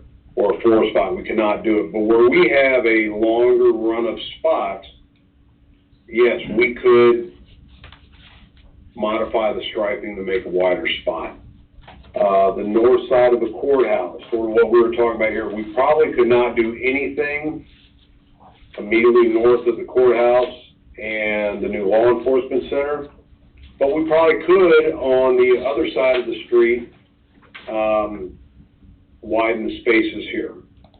That should be no problem. We could probably widen the spaces here and maybe here and here. Would we lose some number of spaces? Yeah, a couple overall, but yes, that we could do that. I just wanted to let you know we did reach out to them. That was his response. His response makes sense to us. We were saying change it from like a 9-foot space to maybe 10. Meet in the middle, maybe do 10-foot spaces. 11-foot spaces, we'll probably end up eliminating a parking spot or 2 more. So I just wanted to let you know we did reach out to the engineer last Monday, and that's what they came back with. I don't feel the 9 foot's wide enough. Pickups are parked in there, you can't get out. I don't either. I think you'd be better to eliminate a space where needed. Mm-hmm. No, we're gonna catch up about that, my comment is, and that's just my thoughts. I feel like we need to go to at least 10.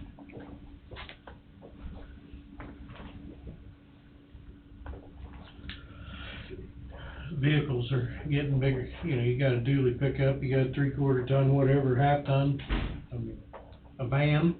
Yeah. You know, it's, that 9-foot's just not enough room. It's not big enough.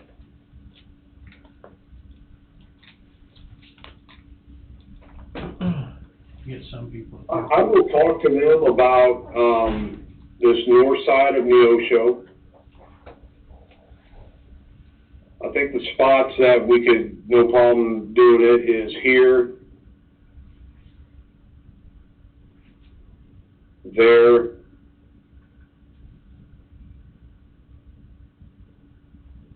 there. I'm not for sure about these spots since we do have,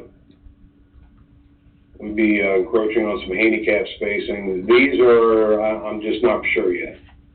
But I will talk to them about that, going with the 10-foot space. Is that what you guys want me to do? I think so. I think that ought to be a And minimum. the parking area to the north, there's 4 lines of parking there. You know, if you eliminate, go to 10, you eliminate probably 1 parking space per line, so based on that, you're looking at probably 7 parking spaces less. So would you all want us to look at widening these in the new parking lot itself? I think so. Yeah, all of them. Yeah, that'd take out 7 parking places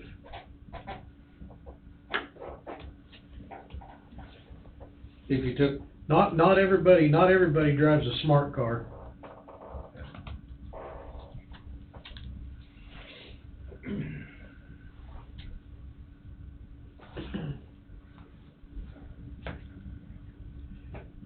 Okay. Get an old Cadillac. I will, in there. I'm gonna extract this page and, respond to Redo, copy Kevin Ross, and, see what they can do. I know we're gonna lose some parking places in that parking lot, but it's better than people getting doors bashed in and everything else. 2 big vehicles, you won't hardly be able to get out. And that's if everybody's parked in the middle of their Perfect. spot. Yeah. You know. Getting people to park perfect is one thing. You can have a 20-foot spot and somebody be in there sideways. So. All right. I will talk to the engineers about it. Okay. We've got a motion, didn't we? Get moved on that. The motion we made last week for that 43,000, that came out of the jail construction fund. But that was for Because it's part of the it's for the jail. jail That's for the jail. That was for the piping to lead to the jail. And this one is correct. Well, it's actually line item capital outlay, I'm sorry. Okay. I gotta move that around. So motion previously read to approve and authorize Director Chairman to sign potential change order, so I'm gonna say change order, number 002, in the amount of $15,391.63, submitted by River City Construction and Kilo Construction, dated May 17, 2023, regarding the Coffee County Off-Site Parking Improvements Project. Funds to be paid from general fund, line item capital outlay.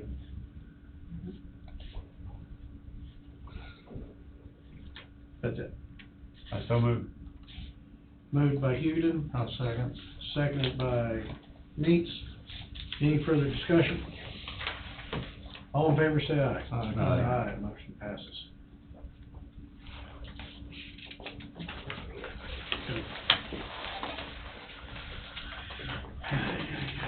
Thanks, Warren. Thank you, everyone. Thank you.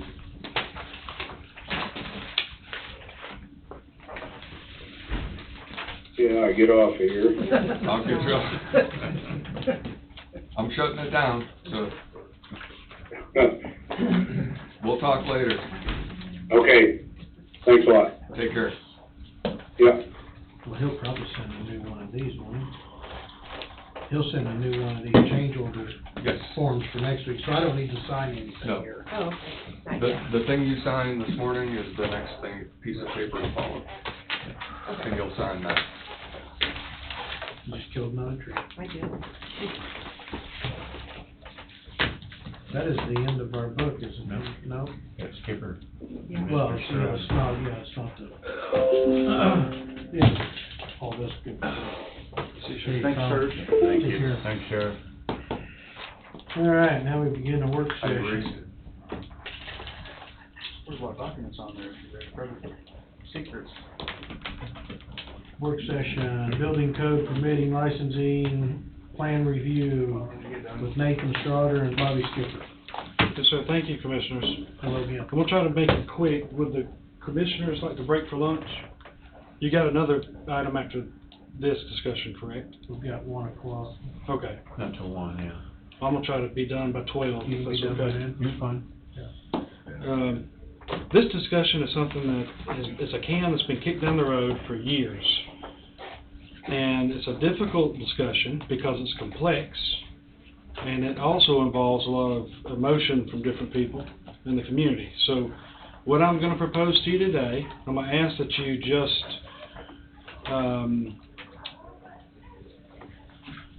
that you realize that this is a discussion that's been had for 2 years, 3 years now, and almost everybody in the community, well, not all communities, have had input on this. But the decision can't be made by everybody in the county. It's got to eventually be made by 5 people, which is the commissioners. So everybody's got ideas on what rules we need as it relates to building code, code services, nuisance. There's a lot of people that have emotion attached to what would be their idea. Obviously, we're a rural bedroom community, or have been for a long time, but as you know, there's a possibility for growth at a pace and a scale that, if not controlled, if we don't keep our thumbs on the scale, it can have negative impacts, i.e. trailer parks popping up on the edge of major roadways, undesirable shipping containers being called homes within eyesight of a farmer's nice home. We have something special here, and everybody agrees with that. We are an agricultural community, where our kids can still walk to the city pool, and we don't have to worry about them. That's a beautiful thing. So when we grow and we add a lot of people from all different types of demographics, that comes with problems. And I'm not saying we need to exercise and try to fill that jail up with people, but it could be a reality. You could see all those rooms being serviced because of the type population growth we'll have. As in concerned with where these people live at when they come in to Coffee County, if we do it right, we can still maintain that beautiful atmosphere that we have and that we all enjoy in our communities where we live, without having the bad parts affect our way of life. And then there's some existing problems we have too. I mean, all of you can, from your own towns, you can name 4 or 5 buildings that need to come down, or streets that need to be fixed up, or things that need to be improved, but we'd have never had number 1, the political willingness, number 2, the rules on the books to do anything about anything. Some of you also have been to some of the recent planning board meetings, and you see these planning board members, one of whom is here today, trying to dream up or solve what they think is they're stepping into the building code aspects. Not always, but there is no plan review, just like what you guys just did with River City on that screen right there. That is a perfect example of what a plan review committee should do on every project that comes before the planning board and then ultimately the commissioners. There should be somebody, a diverse group of people, who can make practical common sense, hey, that driveway doesn't look right, or this is going to be, we're going to need a fence here, or shrubbery planted, or, this house is gonna be blue, sitting in the middle of a bunch of white houses. You know, there needs to be practical, common sense review of planning before the planning board is expected to make any kind of judgment, and then the commissioners too. So that is part of what is the building code process. Also, licensing and permitting. We have no idea who's doing business in our county today. There's no requirement to buy a business license, and there's no requirement for licensing to get a permit to build anything. Are we at the point where we need to charge people really expensive fees and require lots of insurance or other requirements for people to be a contractor? Probably not, but at least they can be identified and on paper, and for $10 they can get a county permit. Just to know who's doing business in our county. Over time, we can increase certain requirements on those contractors who are legitimate and licensed. And that comes also with adoption of the greater set of code, which is not just building code, it's property maintenance code, it's plumbing code, electrical code, all those things that other communities have that we have not had because we weren't ready for it and we didn't need it.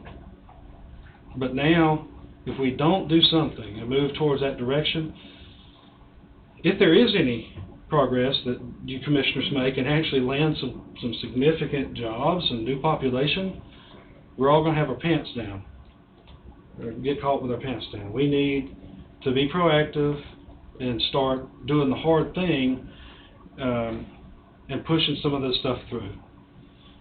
Again, there's lots. It's rather complex. So the idea, after talking with many people over a long period of time, for instance with Wade, there are some existing templates with other counties that we know works with similar demographics. We could take what they have and just adopt it. But even that isn't good enough because, for instance, we don't have anybody to enforce building code. That has to be somebody the commissioners hire in the future. Somebody with the credentials who understands that what a header is and thickness of concrete, type of somebody who has the ability to perform building inspection. So what I'm going to propose today is, I was prepared to bring a stack of papers like this to the commissioners. It just doesn't make sense. You don't have time to review something like that. I propose that we adopt on paper something that we know works in another county, but we don't implement all aspects of it. The only things that I think we need to implement right away are the foundational pieces of permitting, licensing, and plan review. And as the commissioners get ready to potentially hire in the staff that's necessary to perform these code review functions. I think there's been a little bit of that discussion with Carl Lee already. It's been anticipated that this might be coming down the pipe. It doesn't have to happen fast, but it does need to just be on the books. And we need to start at some point. So if we adopt, for instance, like what Shawnee County has, they have the full Monty, everything that you would need to provide proper code services. We can roll out different pieces of what you adopt whenever the county's ready, when it's right.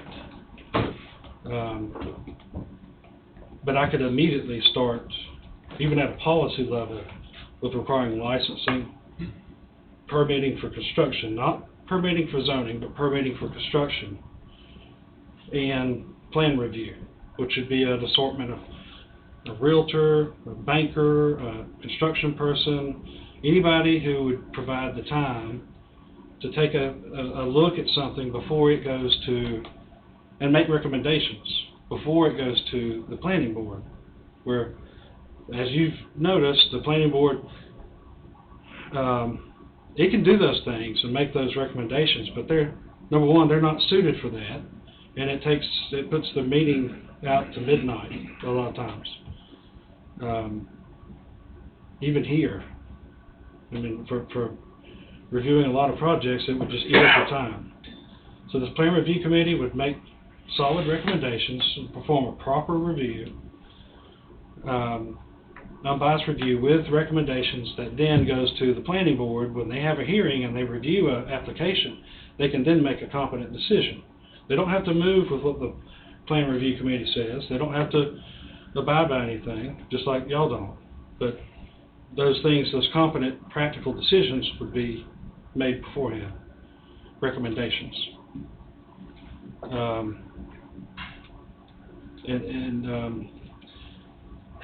I asked Nathan to come today because I think I appreciate a lot of the comments he's made. He is, in my mind, and we've talked about this, you're addressing the problem with a lot of the things that you're speaking to during the planning board meetings. But would you agree that it's not the most efficient way? That, like, maybe we discussed having plan review prior to something coming before the planning boards. Yeah, so a little bit of background on me. I've worked in land development, kind of civil engineering technician field for going on 15 years now. So I'm very familiar working within codes or written requirements and stuff like that. One of the challenges that I can see trying to even complete a job in Coffee County is you don't really have any direction. So for a number of years I lived in Wichita, and we did a lot of private projects, much like the street design and the parking layout that you guys were looking at there. You know, you can have somebody just draw you something type of thing, but if they don't have any reference point of what you're expecting, you really can't, like, there's not much confidence, and it's actually harder to complete a project. The same thing could be said true about building, commercial development, anything like that. If you don't have some type of parameters to work within, it actually makes stuff work more difficult to do stuff. It also opens up the door for the people that are out there just solely for the money and don't care about longevity. And as a community, or as a member of the community, I really don't want that. You don't want a bunch of like slab-on-grade housing coming in that are shacks in the areas or anything like that. At the same time, you don't want a house to now increase by $20,000 because you had to get an architect involved, type of thing. So there's definitely a lot of different parameters to go through. On the zoning committee, or zoning and planning board, I've only been there for a couple of months now, but we've already had a couple permits that have came through that the zoning and the planning should be kind of near the beginning of the process. The current process that we have now is it gets approved for zoning and then it just goes. There's no other process. So to feel confident in your decision on stuff, you have to go through all these motions. And I'm sure a lot of you guys were there this last weekend, and you could tell that I was talking a lot, because there's a lot of aspects that we don't know if it's been looked at, because we don't have staff to look at it or a committee to look at it. And there's a lot of precautions that you need to take, because you also want to protect the property values and the, eyesight and all of that from neighboring areas. We had a lot of community members, speak up and that's the type of thing that whenever you have an instance like that, if you have some type of a committee looking at this beforehand, you can address a lot of those things right up. It doesn't lead to a long discussion during the meeting, because you've already got a plan in place, you've already got some of that action, and then, as we've said, that it's up to the zoning and planning board on what conditions they want to put on or whatever, but it just streamlines the process a little bit, is the big thing. I'm using the word plan review committee. That's just for the interim until the commissioners decide to hire a professional staff person who can fill that role. We can make it work until then. And that's what I'm proposing here, is we grow into something. We went back and forth, the chicken and egg. If you don't adopt all of it at one time, it doesn't make sense, because those different components work together to create the process. And if you don't have all of them on the books at the same time, it's just a waste of your time and everybody else's. However, I realize that we are not ready to enact the full gamut of what building code is.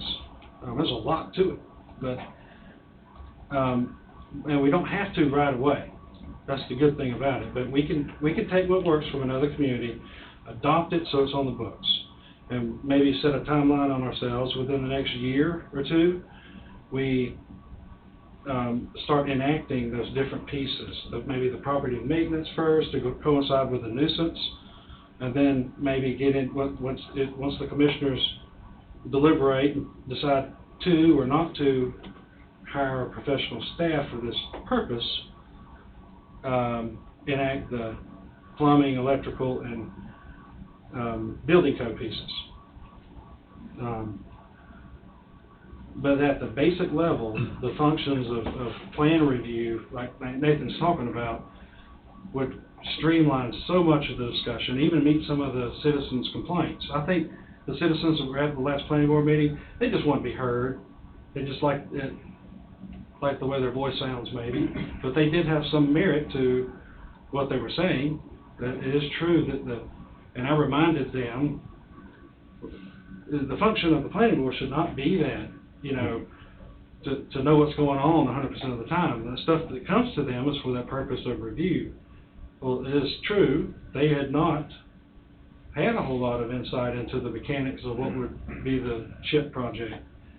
There's no way possible to do that unless we tote them along with us on every discussion we have. So, but if there was a plan review committee that was part of the planning board, or a professional staff at a later point, similar to Heidi or Carl or myself, who advise the planning board, that could be accomplished. To meet the citizens' needs, to have questions answered, to have some type of review prior to there being a hearing of any type, making a big decision on zoning or anything else. Would the cities be a part of this? Do they have to adopt or sign on to whatever we? No, sir. It was started just a county decision based on the commissioner's will. It would only include the unincorporated area, no cities, except for the extraterritorial jurisdiction that New Strong, Burlington, Lebo, and Waverly use or exercise. That's generally, it's not all the case, but they draw a line around their city that's outside their city boundaries. 3 miles. Up to 3 miles. Right. It's not consistent, it's irregular. For instance, the city of Burlington doesn't recognize any jurisdiction west of its westernmost boundary, but on the east it does, and north it does. To answer your question, some communities would, as you know, have been begging for the county to do something like this. But to me, it'd be a plus, but they still have to sign off on it. Yes, sir. I think that is part of the discussion on maybe handling some of the costs with that new employee down the road. The city of Burlington has openly offered to share in that cost. That'd be a negotiation between the commissioners and the city of Burlington. But they are all for this. They are all for it, and they would allow the county to handle its jurisdiction as it relates to building code. I think the other cities would all come on board pretty quick too. within a short period of time. Now, you say it with the extra jurisdiction, so the 3 mile, that would still be the cities, or would that be the counties? Well, if they abandon their jurisdiction, as only on building code, not zoning, to the county, they would essentially let the county operate inside their, just like if our sheriff played the role of law enforcement inside the city boundary, with an agreement that they pay for. Prior to you coming here, we'd had several sit-down meetings with some of the cities, and yes, they were interested at that time. And you're right, it's been one that's been kicked down the road for several years since I got here. It's very complex.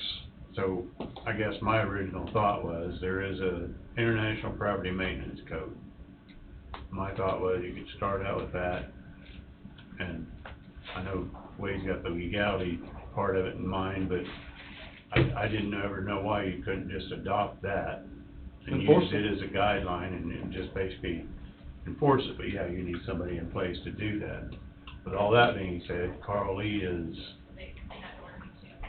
not here to defend himself, but he's going to be retiring before too long. So my thinking is we need somebody under Carl Lee now with all we got going on with sewer districts and water districts and this and that and the other, that can help with the property maintenance and graduate to code services as far as construction, because that is it's a very complex animal. Yeah. You got to have an individual that knows a fair amount about all aspects of constructing a home. That's right. That person, if they make the wrong decisions more than any other employee of the county, they will be the most hated and cause the most stress for you guys. So it's got to be the right person with the right temperament, the right disposition, and the right competence. But the idea behind it is, in my opinion, is that we're protecting the homeowner. You're going to go out and you're going to build a $300,000 new home. You don't want the guy showing up not putting in the headers in the correct spots or correct if you read through a United Building Code book, there's a ton of stuff in here that there's no way it gets followed today. Just to clarify, what I'd like to do is come back next week or the week after and bring the physical documents and have you adopt them in order, and be vetted by Wade prior to, but it will be just a cookie cutter copy and paste from some other county where it works to what we have here, but there will be some policy that enacts certain pieces of that. And that policy, again, will start off with just the foundational items of permitting, licensing, and plan review. That'll get us started, and then we can start doing our homework and implementing property maintenance, get that online, fit it to the way it needs to fit, implement maybe other pieces of the broader picture, and make them make sense for us. They don't have to be what everybody else does. And the only thing I would add to that is I'm licensed in Shawnee County, Lyon County, Allen County, Franklin, and you have to show proof of insurance that you're paying workman's comp, general liability. Most places up to $500,000. And the only reason, main reason you want to do that is, and a lot of people don't realize that if Joe Schmo goes and works in Wade's backyard, and he don't have works comp, and they back over one of their employees with a skid steer, his own insurance picks up the tab. Exactly. So that's why licensing of contractors would be, I think, advantageous and protecting, again, the taxpayers of Coffee County. It's a protection. It's not adding more government. It's not telling somebody how they gotta live. Exactly. It's trying to protect you. It's trying to protect you. Well, I'd be in favor of what you're talking about, Tom, but, we're not Shawnee County. I don't mean that as a bad statement, okay? No. And my constituents, I think I can speak for, aren't really in favor of more government control. You know, just in a nutshell. And So that's it's the way a some fine people, line. some people are gonna look at it as government control, but in all reality, it's protection of your citizens. I like what you're talking about, building and stuff, but there's a lot of other things in their code that I don't think we want. Correct. Absolutely. Well, just remember, the commissioners have the say-so always. It don't matter what's voted yesterday, you can, change it up tomorrow. You have that authority. And on that level, you're exactly right, we can grow the way we wanna grow. Remember, we wanna keep our thumbs on things, because we don't want to be, the same constituents that tell you that, is, we don't want, unrestricted growth in this county. We want our neighborhoods to look the same and feel the same, and neighbors to walk down the street to each other's houses without passing 10 other people. We can do it the right way. That's why I'm suggesting a phased, slow implementation. We do it the right way. I would add to that, Wade. Kind of what I think of whenever I'm picturing what something could look like here is it's going to have more of an impact on the new special housing districts, the commercial districts, industrial districts. It's going to have, to say there'd be no impact on an ag or a residential area out in the country, I think it would be very limited. So one of the things that Bobby and I talked about was, the idea here starting out is more or less just getting people into the practice of, hey, I need a building permit. It may not be much a requirement to get one. It's just more or less that you're getting something into the system and being able to track the system. That way you can more or less just track what's going on, and there's benefit to being able to do that. We have home builders here, so it doesn't make sense to implement building codes that they don't want to follow, type of thing. So that's where it really starts to be a complicated process on making sure that, that we include input from the building community that's already here, from the homeowners that's already here, type of stuff. But to be honest, what my fear is with, any of the development occurring on the north end of the county type of thing, they need houses. I've already heard a lot of people indicate, 3 or 4 different people wanting us to create new RV parks and stuff like that. That's the type of stuff you can get into if you don't have something to kind of limit it or maintain what you're doing, because you don't want to lose the the sense of the area type of thing. This has more to do with the developers that may be coming in for this, rather than myself on my 160 acres. Yeah. Oh, yeah. So I guess that's what,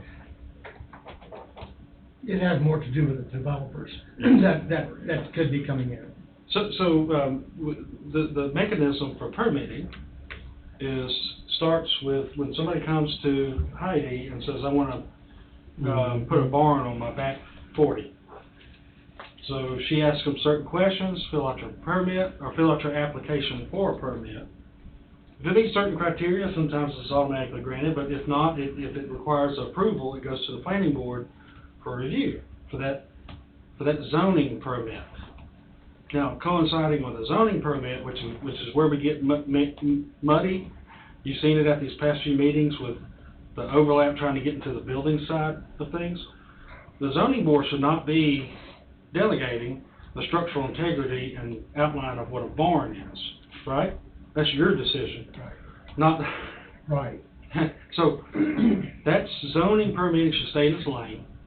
And then if we have a building permit that coexists as a requirement to get your zoning permit, if you're building a structure, you have to have a building permit too, which does have some overlap with what the planning board's consideration for zoning. But So the idea is that we don't have any requirements right away, for anybody, and especially down long term. Our problem is never gonna be with the residents. Right. It's gonna be with the commercial, so as we grow and enact these different pieces, we can have emphasis on, certain things. And that's the commissioner's decision. It's not something we're proposing to adopt and, exercise judiciously, without prior commission approval. How many of our surrounding counties have building permit systems in place? Does anybody know? Almost all of them, I probably. know Lyon County, Osage County. Franklin. Yeah, I'm sure they all do. Most of them. Yeah, most of them. Most of them of any size, I'm sure, Dan. Is that what it is? Yeah. City-wise, I can't go into any city and just stick a set of footings, even whether it's for a house or a Wendy's, Without, and not get an inspection for them footings. I mean, I'm going from a house, it could just be a house in the city limits to Wendy's, so. Okay. It makes it hard. It keeps the honest people honest. Honest people honest. Good wording. Oh, and I'm all for that. I just asked if the surrounding counties had that. And again, as far as I'm concerned, you're protecting the homeowner, the taxpayer. I know it's more government, and I know we're not Shawnee County, we're not Lyon County, but you get the CHIPS Act, you're headed that direction. I'm not saying we're gonna be there, but we still need to protect future homeowners. On one of the examples you and I talked about,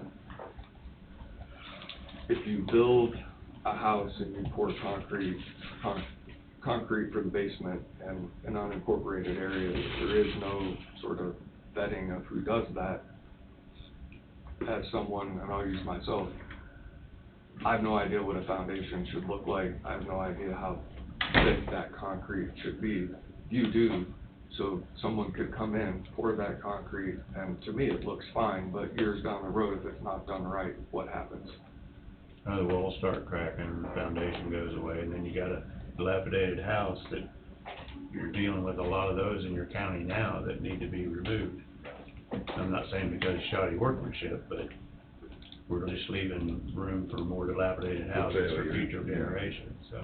So if someone comes in and in the special housing district, they wanna maximize the opportunity, they've got 20 or 25, and they put, to make it go by faster and save on concrete, and to maximize their profit, they put 4-inch walls instead of 6-inch walls, and they put 20 of those. Right now, they look nice and shiny, but in however many years, when you really see what the workmanship looks like, you have a problem for all 20 houses, right? Correct. So if you have some sort of level of accountability, you can keep track of that and make sure the people who are doing the work at least know what they're doing and they sign off somewhere. Yep. It is now lunchtime, and as promised, I'm gonna quit yapping at you, but I thank you for at least considering this. It is, you're right, there's a lot of people in the county. Well, I'm not talking about the stuff you're talking about, the building, I'm talking about some of the other restrictions. Yes, sir. For ag and everything else. Oh, yeah. Other lands, you know. We are an agricultural community, but we are never, I realized real quick, just like everybody else, that's something that we don't tread on. And, we'll jump through hoops to preserve that concern, that group's concerns, and, but still not have shoddy work with somebody standing up 20 apartment units with, 36-inch centers on the stud wall. Yeah. You know. I understand, I agree. Yeah. and I can see where the cities might come on board with that, if it had to do with the development of within that city. I'm not talking about individual housing, but a development.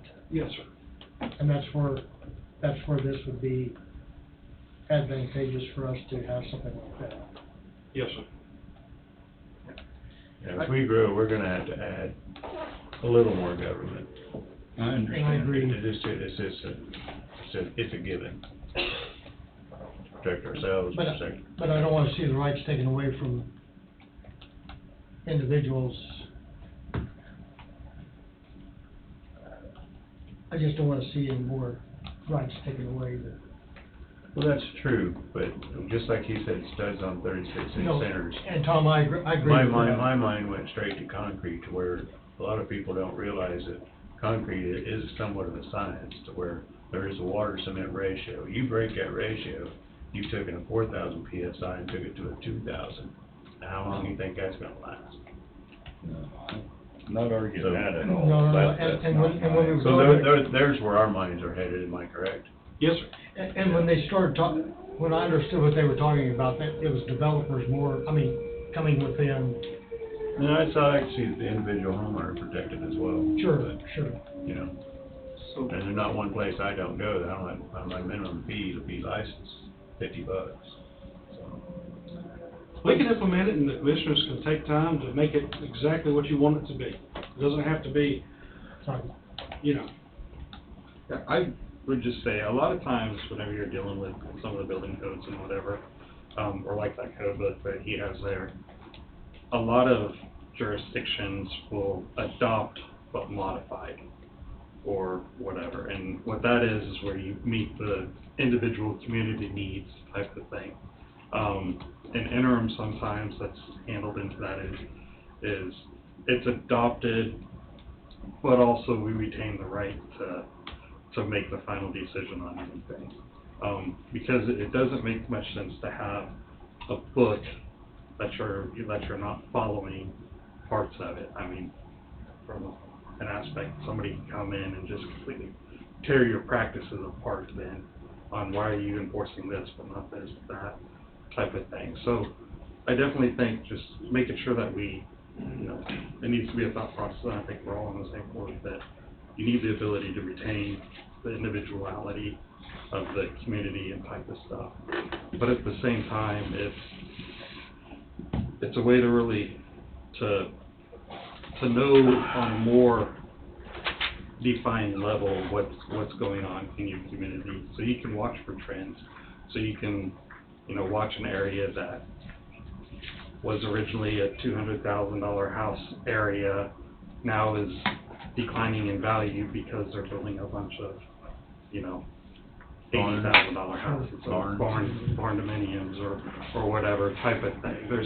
There's trends there that you can watch, but you have to be able to track something to watch those trends. So. Very well, gentlemen. We'll come back next. I don't think there's any question you're headed in the right direction.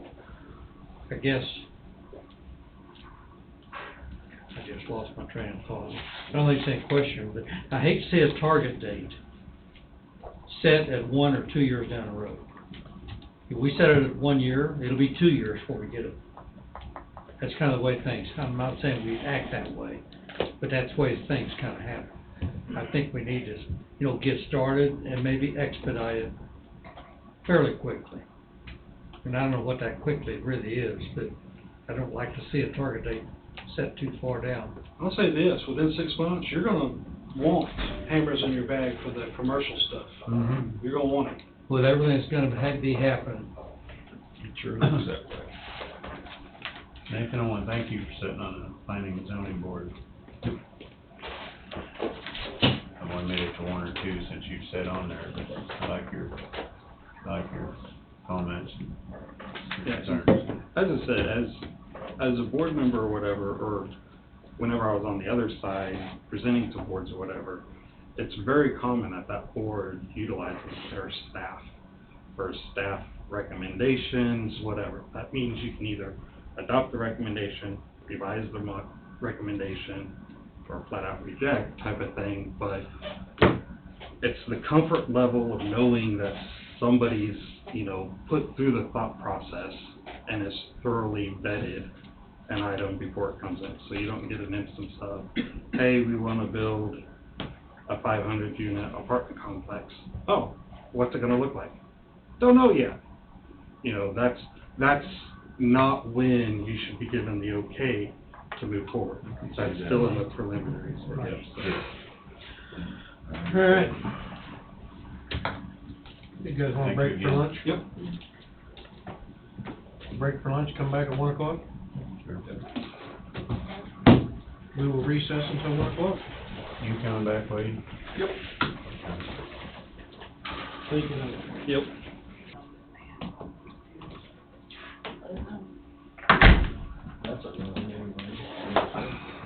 All right, it's 1 o'clock, we're back for a work session with radio tower with emergency management. There's one sheet. I'll try to yank, thank you. We talked a little bit last time about siren and radio budget, and I think Martin has some documents and numbers for you that he can pass out.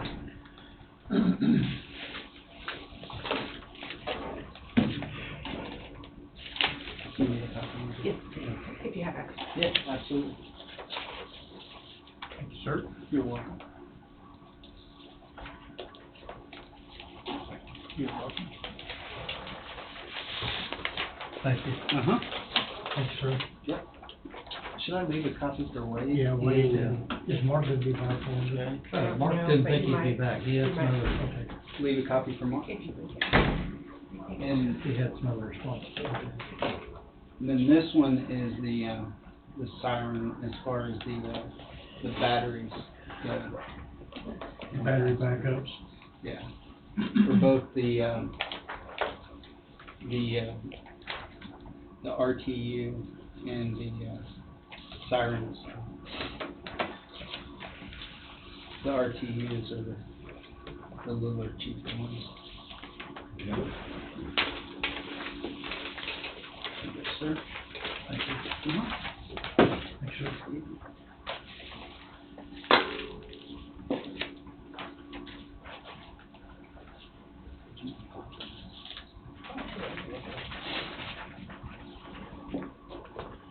So what do we want to tackle first, sirens or radio?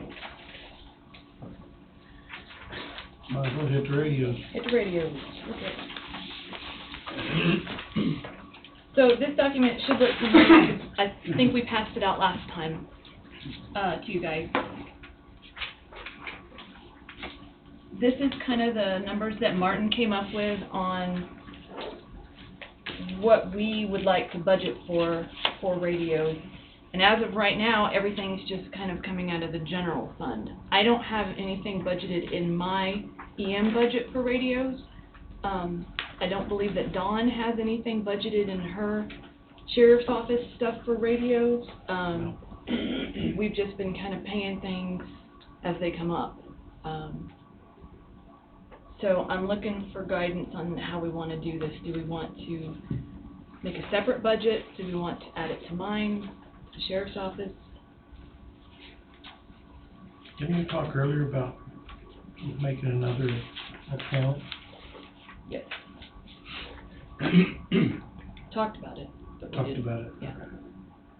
This is where you were gonna. So the dollars that's gonna be involved in it, to do an easier job of keeping track of it, to me, it'd be better to have a separate one line item.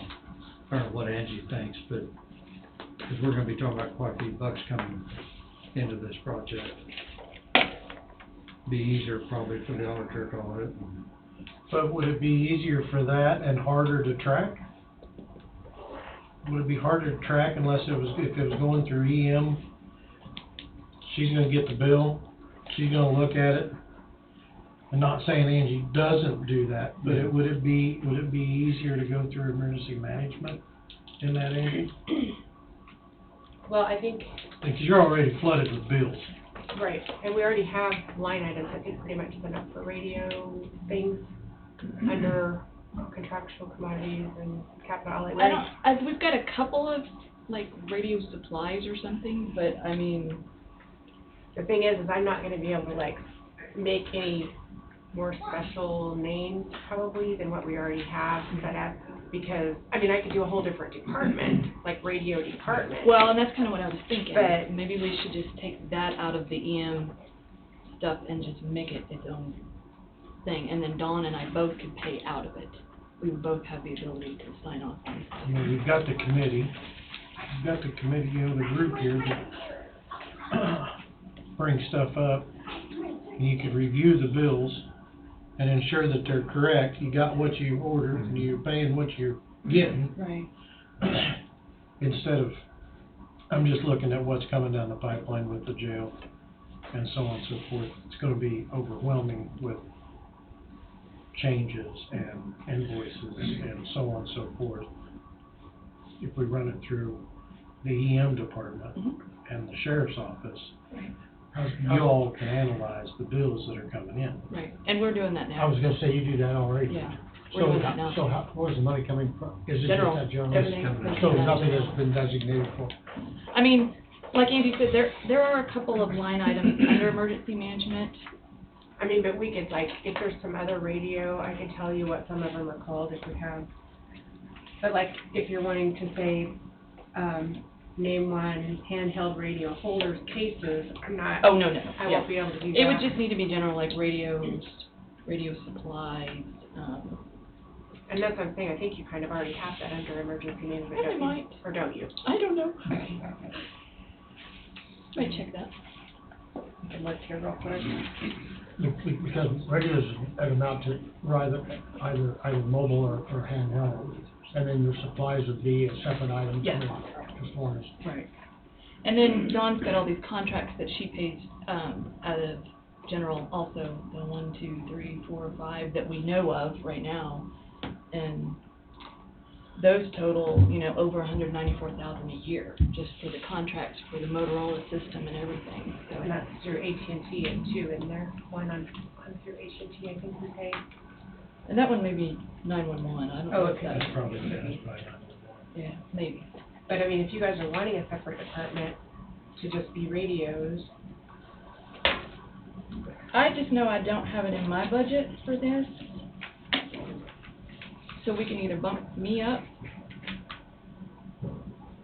And then we were also talking about, you know, how many years before we replace these radios that we, I mean. We got 4 more years. and Yeah. The one from 2019, we need to start looking at replacing. So it's gonna need to be a fund where we can Add to it. add to it Build every it year, up. yes. Kinda like the bridge deal. Because we're looking at, radios are gonna have to be replaced every so often, and, we're needing towers, we're looking at all facets of towers. But as you can see on there, those aren't gonna be cheap either, we're gonna have to work towards that.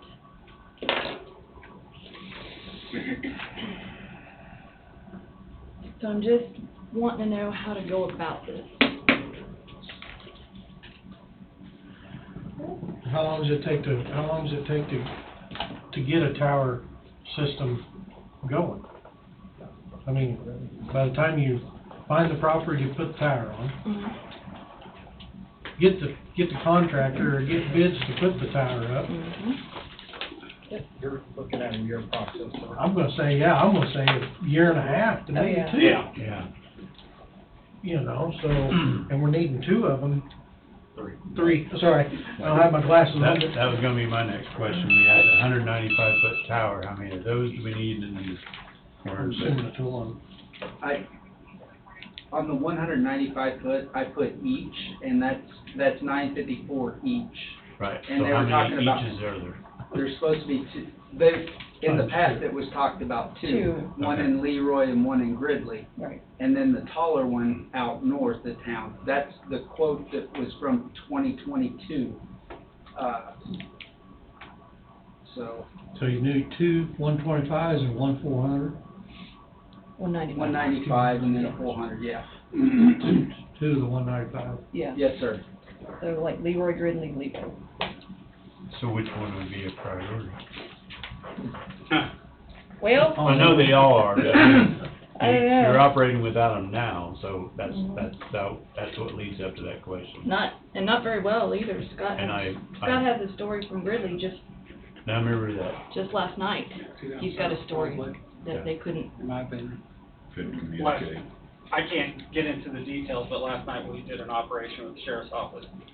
the officers outside, the residents couldn't talk to the officers inside while it was going on. And we're having the same issue in Leroy, or in Leroy and in Lebo. So, that's kind of the, when you ask, what is the priority? They all are, okay. They all are, yeah. The two down south for us, but you gotta remember one thing too, firefighters are the same way. They can talk up north, but they can't talk down south. So the priority probably for law enforcement and fire is the two south towers, in my opinion. And then, like I said, we are running into issues in Lebo. Oh, yeah, I know that, but I'm saying if we had to prioritize, I'd say the south, because it encompasses firefighters and law enforcement. That might have been an unfair question to be asking, but I had to. No, I had to ask. it's a fair question, but I can remember years ago going in and doing a house sweep that's on fire and trying to talk to the people outside when you're inside doing the sweep. There's, of course, that was years ago, that was, you still had to talk around, you know, so.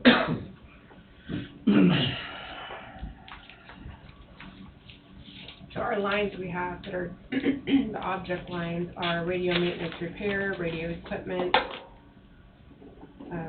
safety equipment, radio maintenance. Is there two of those? No, I'm sorry, I forgot. Sorry, you did that one. Radio maintenance repair. And then there's, one up here under 200. But if you're wanting a separate department, then I'm wanting whatever you guys want, whatever's the easiest, makes the most sense. radio pager maintenance, we have that in, under contractual. So we already have kind of some lines set up. Well, radio pager's obsolete nowadays, correct? Yeah, we could change that, we could call it something else. Yeah, we got rid of the pager anymore. Well, I had one hanging in my office, but I gave it back to Wolf Creek, so. So with the maintenance, radio maintenance, that'd fall under contracts, would it not? Yes, and then we could make 5,300 be something else instead of maintenance repair, radio maintenance repair, or whatever it is.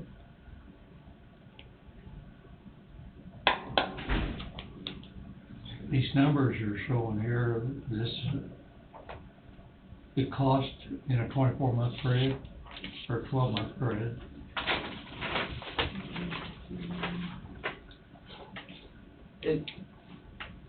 On the radio? I'm sorry? Are you talking about the radios? Well, that's what Ron's radios is. Yeah.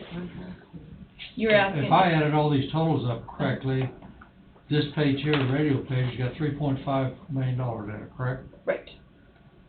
Now, we would only need to add to this cache of radios or supplies if we use them.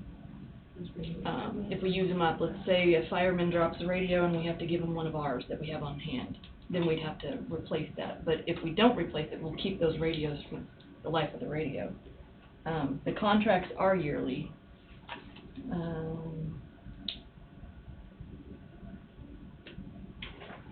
And I don't see us needing to buy too much. I mean, like he said, in a couple more years, we'll have to buy more radios anyways, most of which come with chargers, do they not? Sure. Come with the chargers? Yes, they Yeah. should come with chargers, if you will. So, let me think this back. Okay. So this is just for emergency management? This is for everything. This is countywide? Yeah. So the fire department don't buy their own radios, the fire department doesn't budget their own radios? So you set a precedent, well, former commission set a precedent by purchasing everybody's radios, the city, fire, EMS. So they've all been looped in and we've got everybody new radios. If not already, they have them coming. We're still waiting on the order from December of last year. There's a tune of around $2 million, if I remember correctly. Yeah. We're still waiting on that order to I come was in. there. It was like a year before you. What? 856? One, 2 Oh, years. 856,000. 850 something, yeah, I think. Yeah. 2 million might have been the 2019. Yeah. I think that's what that was. 2.2 million was 2019. Yeah. In 2022, we purchased another 850. That's correct. Yeah. And you haven't got them yet? No. Still waiting. See, the totals that's written on this page is 3.54. This is in addition to. Am I right? This is 3.54 is in addition to Yes. everything that's already. Well, and most of these contracts that are on here have been paid for this year out of the general fund. We'd have to check with Dawn which ones might have already been paid, but. All the contractual stuff is reoccurring yearly. And that we just have, that's part of having this system. The initial stuff that Amber's talking about is like a one-time purchase, because say how it does supplies, the 55,000, 55,000. 59,000, Yeah. that would be just a one-time purchase. And then the towers obviously would be a one-time purchase also. One-time purchase to work towards. But all the contracts are an annual, Yes. annual cost every year, all 4 of them, or all 5 of them. 5, yeah. And the sheriff's office been budgeting that 194,000? No, it just comes out of general. Comes out of general fund, the county's general fund. Oh, okay.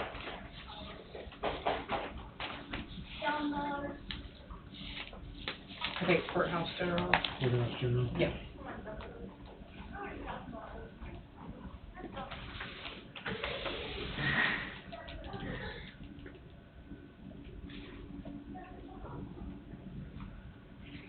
Now, something this might not include, is this not, when we have to do extra installations, when you guys get new vehicles, when fire gets new vehicles, I mean, those are added costs that we, Those are worked into the agency. We incur that. you incur that yourself, We right? write that into our Okay. budget for our vehicle purchase. So, to note that, let's say Tom gets a new vehicle, and he needs his radio put in that new vehicle, he will absorb that cost. So you budget for that?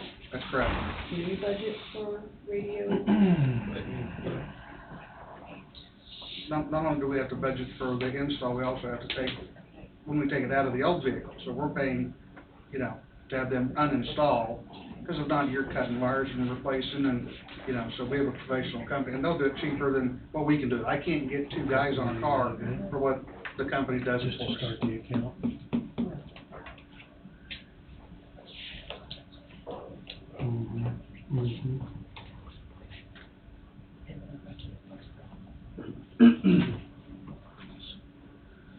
Give your suggestion. Give your suggestion. Steve, did you have questions? Like the supplies, Natalie, you budget for supplies as far as our radio. Radio supplies, yes. Right, Batteries, batteries. clips, antennas. And is that the way the sheriff's department is the same way, correct? I mean, you just take care of your own supplies. That's right. Okay. And ours would be kind of a cash for emergencies, our office and everything. I mean, there's only,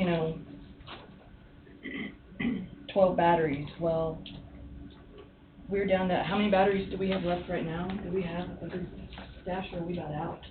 I was gonna say less, probably a half dozen at the most, Yeah. maybe less, maybe 3 or 4. So, Sometimes batteries run for a year or 2 or 3, and sometimes they peter out over 6 months. I mean, yeah. It's taken 6 to 8 months just to get new batteries in too. You buy good batteries, these chargers, they impress batteries, they'll recycle themselves, with the chargers, or these days, it's a computer damn charger. right. So it's recharging, recycling, draining, reevaluating every time you drop it in the charger. But a lot better than the old times, the old days. Oh, no, they are. They are. So, we look at possibly another half again. Well, Angie come up with a pretty decent idea for the tower deal. Okay. Do it like the thought, like the capital improvement plan. The board can put it on the capital improvement plan. Okay. There's a little over 8 in it. A person can pull some out put over and start funding, trying to fund that. Well, I just meant put the towers on your plan, Oh, okay. because they'll be county Yes. owned property, equipment, right? Right. And then whatever your equipment needs are, that would be all you really need to budget for, if they would, because you guys have it funded clear out to 2029, and there's way more in there than that. But I don't know, with all the other stuff coming, But then Well- would You still take, have- that would take the towers out of the equation then as far as this sheet's concerned. We wouldn't need to budget for those. Right. I'm happy with that. You know, capital improvement reserves almost 10 million too together. What designate comes out of each one? well, Do we you have a got, policy? you have your capital improvement plan, Okay. it's in your book. Yeah, And so what we budgeted for out to 2029 is 2.2 million. And so in the actual fund, you've got 8 million. see that 8 million, that's been the same figure for 4 months. We Well, have yeah, four- and we haven't used it. We haven't used it in 4 months. So, I guess where my mind's headed is the contract's already paid for once a year anyway, so that's kind of a wash, so to speak. The total equipment, if it's needed, is coming out of equipment reserve, or would that be a capital outlay? You could do equipment reserve. One of those two, and then, like I suggested, we just create a line item for capital improvements via towers, or whatever you wanna call it, and we can take, again, by the time it's designed, you hire an engineer, all like that, you're looking at 1.5 to 2 years down the road, if you put 500,000 a year in there. First fiscal year, and another year you'll have $1 million, and then we'll just see where it's at comes in. And hopefully everything else is up and running and going. That's my suggestion. Or So, thoughts, or for- 750,000 a year, yeah, whatever. So for upcoming purchases, because we did propose and kind of talk about, and I think you had the quote last time, for, new radios for the highway department. We did talk about that last time, that they have 20-year-old radios. Where would that come out of? Would we, Out of We the have to budget. refresh my numbers. That'll come out of the stipend we give for cell phones. Yeah. We need to get all new radios. Is that right, Ryan? That's probably not gonna, the 7 stipends isn't gonna cover this, I don't think. Well, it helps. Cheaper than a phone bill, aren't they? I was messing with you, dude. I have a question, can you use any of this American Relief Fund Act for the towers? I don't Is know. it spoken for? I think that's what it is. We'd have to talk to Skipper about that, but Yeah, I you think have to that talk is to correct. Bobby. Now, something that I also thought about, to keep in the back of your mind, is you're building basically a mini fire station law enforcement center at CHIPS. And we talked about a siren up there at Vito, or at CHIPS, and, I mean, if that was something to work in with the CHIPS thing, to have a tower up there, I don't know. Well, it would be smart to work something in with the CHIPS deal for tornado advance warning and But I don't know if that's something that you can work with, like a tower for radios too, I don't know. I mean, I guess you can budget for it, and then if you find other avenues, then it just doesn't get spent. This capital improvement plan that we have in our book is for 8 different projects, but none of it is set up for radios or towers. Right. There's not But $1. you could add it, Pardon? you could add it. We could add and it. approve your capital improvement plan as revised. Wade wants to say something. Just thinking on the chip thing,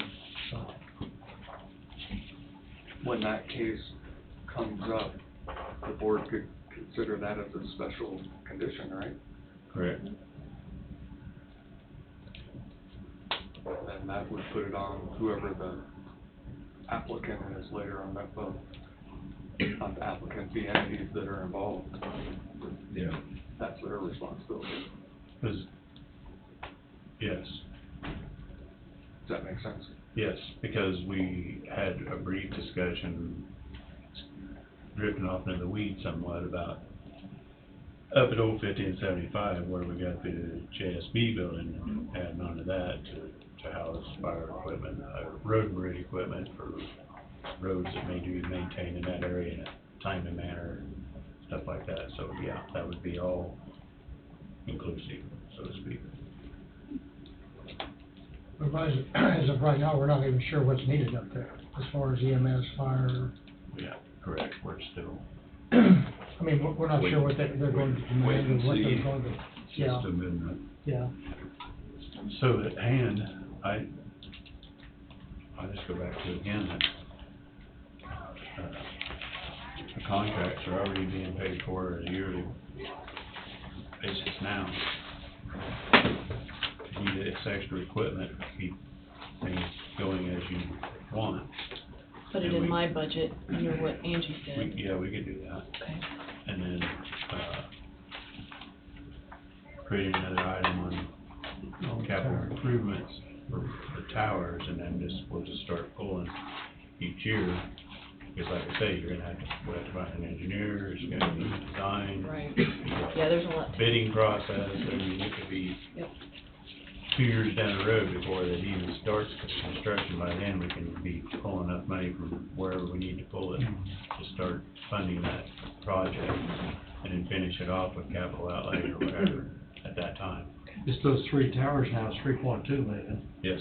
Right. So, you know, in 2 years, you'd have to put $1.5 million there each year to have it available.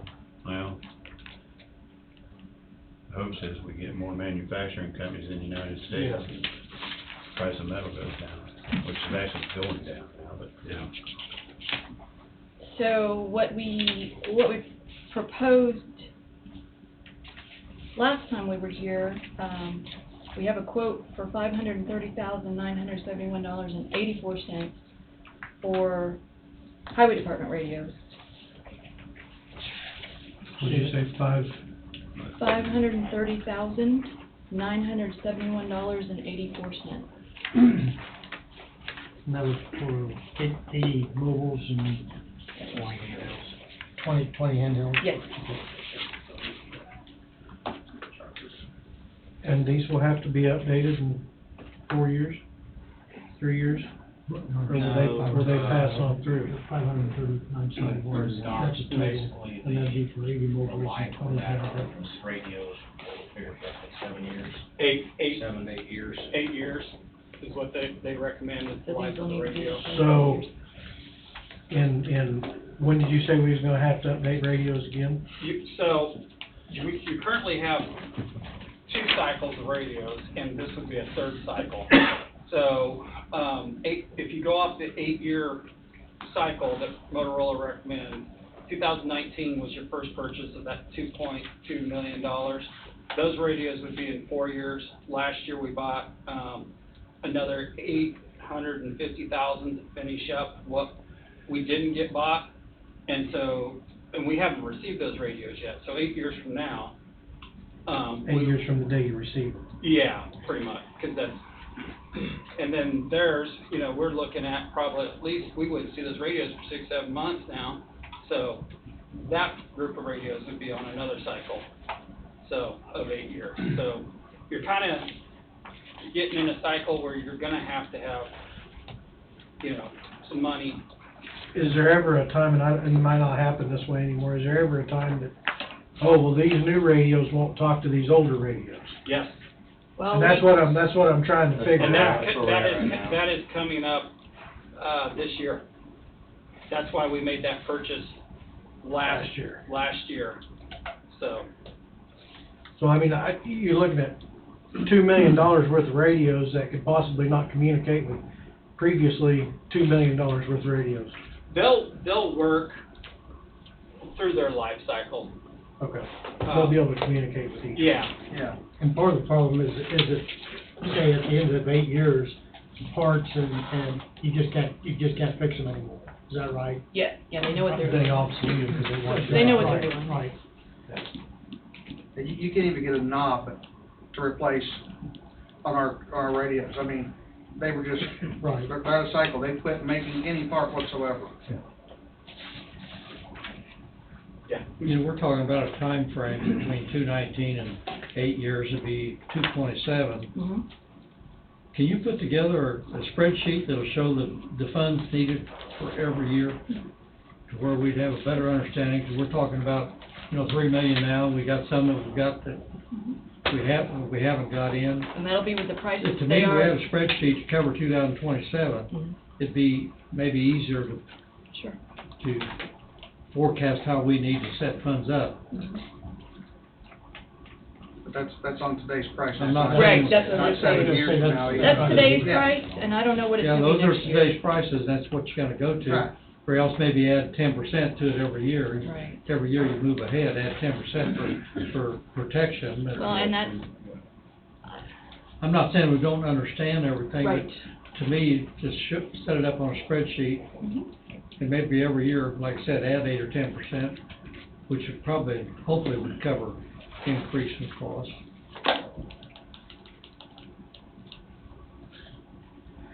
Well, not only the cost, but that would show you the cycles that was going to be. That's what I'd like to see, Right. the cycle, Just the down on a cycle itself. spreadsheet. Yeah. I'd like to see that cycle.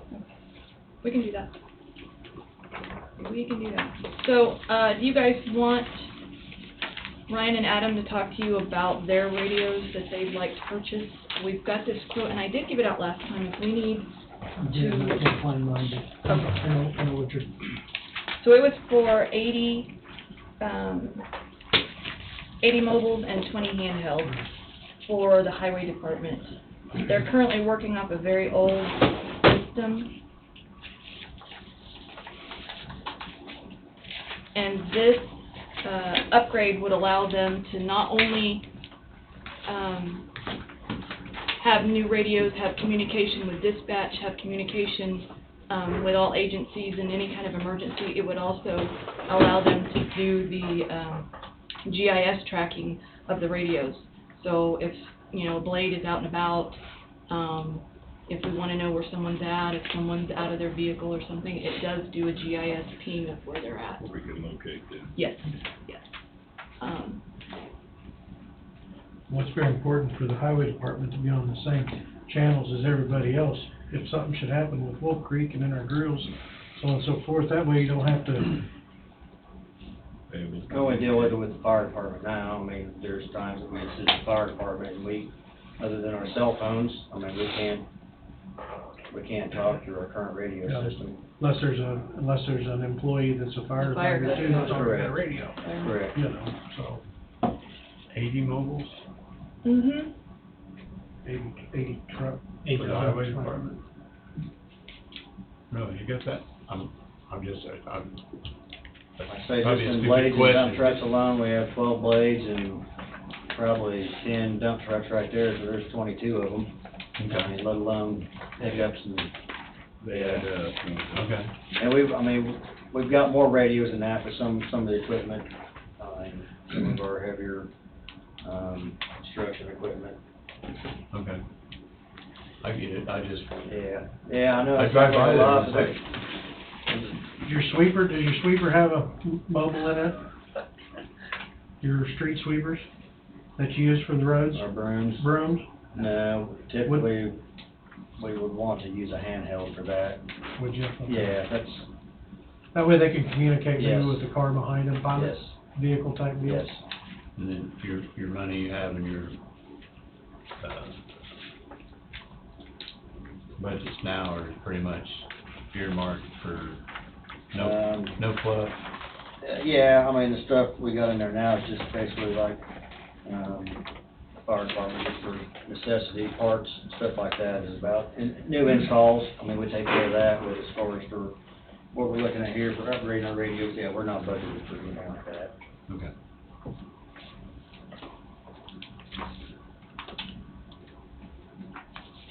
Up until this point, anyway.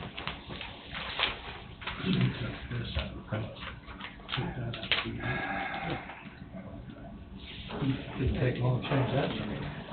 Oh, you go. That's all right. That's all right. It's be easy. Oh, gotcha, gotcha. Which office?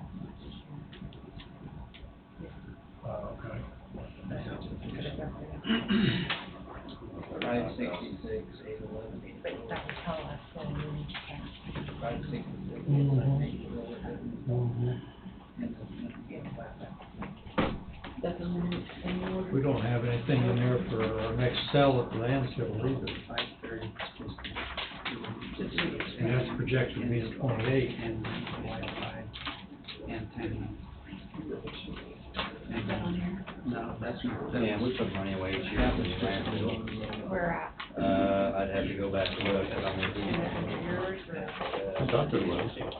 I don't recall it. We got solid waste closure and Well, we have. care some- reserve. The vertical expansion, and then there's the new cell, the landfill, I mean, for the new cell is projected in 28, I think.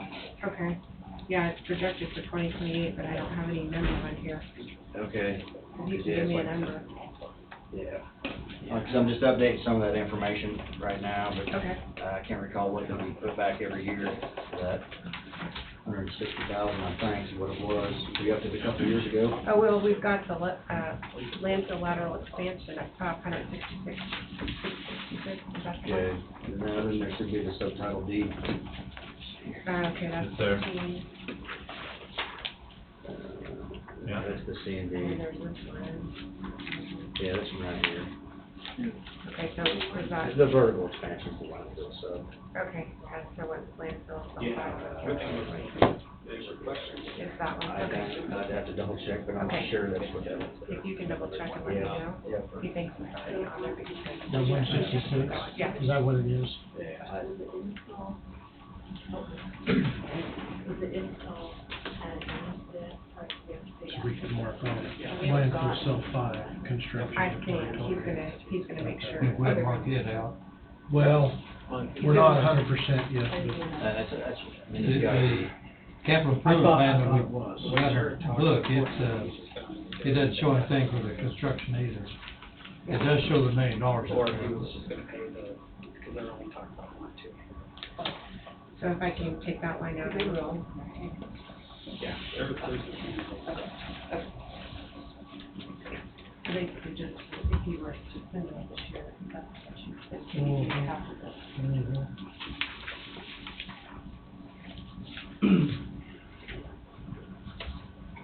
So Amber, are you wanting the radio costs, the maintenance and stuff you guys are doing combined with what your other equipment you're wanting to get under one? Is that kind of what your goal is? Kind of somewhere. Instead of it under the general, courthouse Yeah. general? Yeah. So then it sounds like you're wanting another department, kind of, I think. If that's the easiest for everybody. I'm open to anything. I just don't think the way we're doing it now is the best way. I couldn't agree more. Because like Wade said, it doesn't leave for good tracking of what we're doing. You know, we kind of have to search and find things, and, you know, we're paying out of different funds and doing different things, so to have it in one spot would be good. So we could do a different department and call it,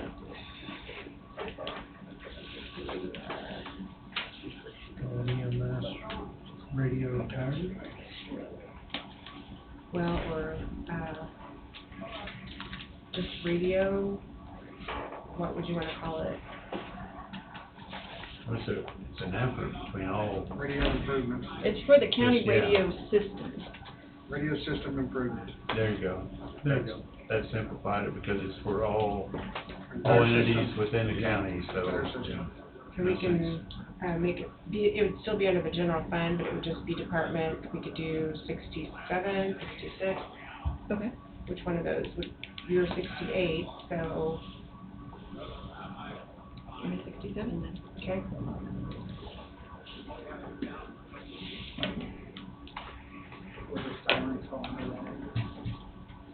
Well, we could do radio system / siren improvements, or you want something different? Well, I don't know on We- sirens, we haven't got to that yet. Oh, sorry. Sirens has a lot of maintenance.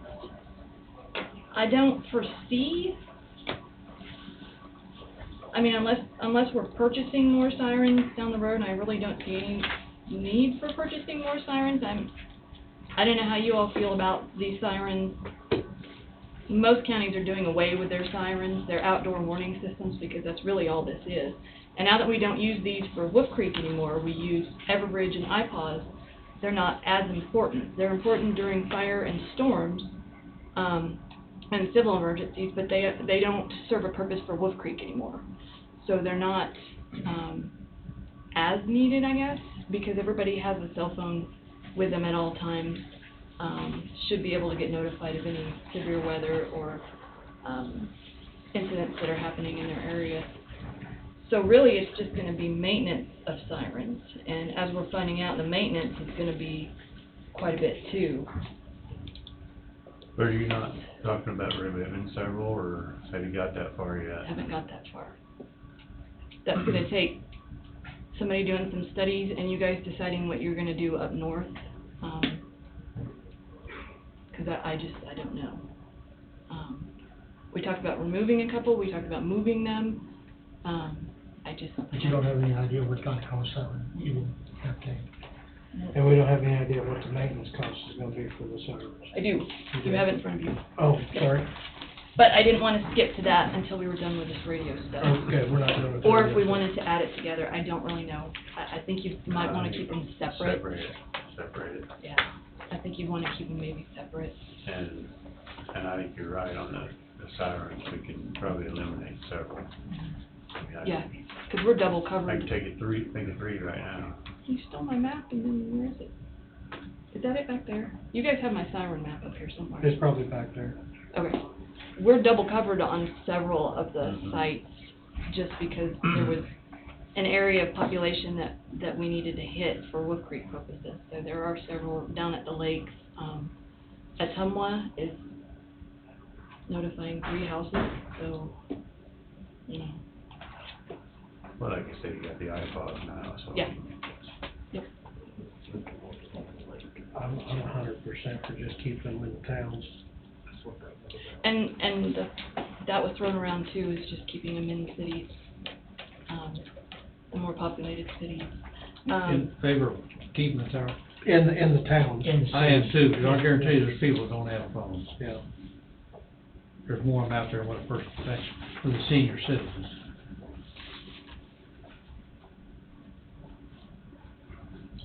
But we're not talking about tires right yet. Sirens, we're not talking about sirens. Keep us out of the weeds. Amber, keep us out of the weeds. Okay, so, radios. You want me to bump up my, what are we doing now, Angie? Okay, so you're gonna budget for your new department this year, just for radio stuff only, for your maintenance and your small equipment or whatever. And if the commission wants to go ahead and put the towers on the capital improvement plan, then you wouldn't have to budget for that right now. Okay. And then, what else? County, But they would have- County Highway Department radios. Right. Yeah, I keep coming back to that. What do you want me to do with that part of it? Well, Is that- we're gonna have to fund that in that one account. So I will need to budget 530,000, yeah, 530,000. plus, 566. yeah, 566 actually, because, well, and you guys tell me how you want to do this. The precedent has been set that you guys purchase the radios, and then each department does their own installation, pays for their own installation. But, I don't know if Ryan has 35,000 set aside for anything. Well, we don't, but I mean, when we're working on next year's budget, we can Right. figure that in. Okay, what's installation? Okay, so the installation would be, and they don't have this in front of them, correct, Martin? I think it was passed out last meeting, or the It was. the meeting Oh, okay. I just downloaded So, programming and tuning times 100 was 1,550. Installing the mobiles was 21,000. The pulse antennas that's going to allow it to have GIS and Wi-Fi programming, correct? Those times the 80 mobiles will be $10,000 just for the antennas. They call them the shark antennas. That's just the one antenna. Yes. The three- One antenna, one hole, Right. not several holes, Right. yes. The mileage and the travel expense for them to come down was $2,250. So total cost of installation for all units for the highway department radios is $35,840. So that's added to the 530. 566. 566, 811, 84. You're right, 600.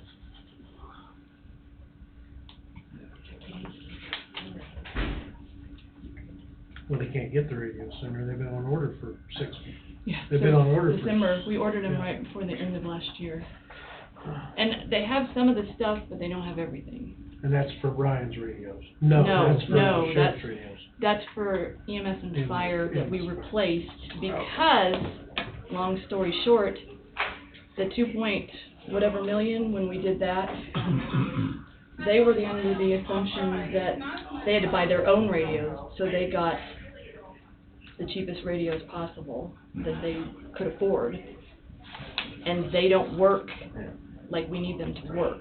Now they need upgraded. They need upgrade because they don't fit that mandate that we told you about that's gonna happen after next year, with the AES encryption. So, I mean, and I don't know, did EMS even purchase any more radios? He's still working with his old radios, right? I mean, EMS put in the, New handheld. that's right. in the that's right. December I just purchase, said that. new handheld. Yeah, yeah, so EMS does have handhelds coming.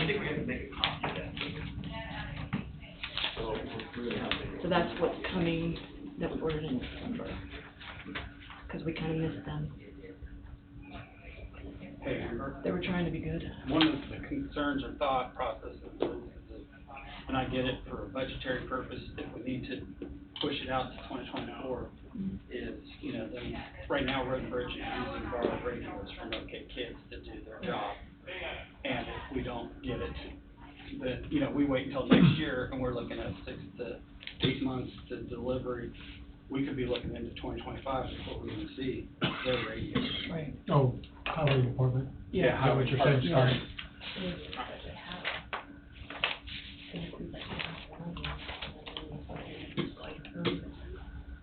Yeah, that tax, I got for tax load. If you go over half a million, you might run into a different, what tax that called? Go past neutral, what's it, revenue neutral? Basically, there's 814,606 roughly needed for your radios.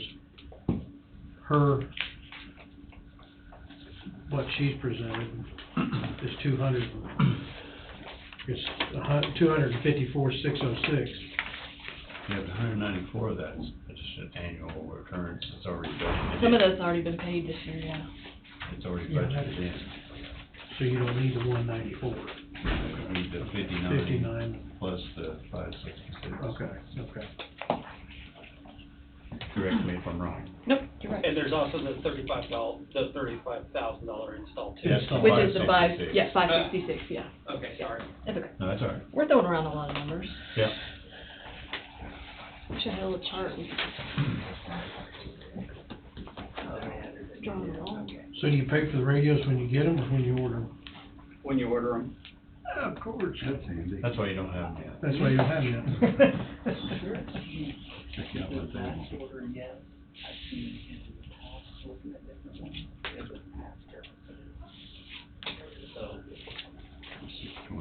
Well, it makes a big difference if you're needing the 560,000 now, or if you need it 6 to 8 months from now. Correct.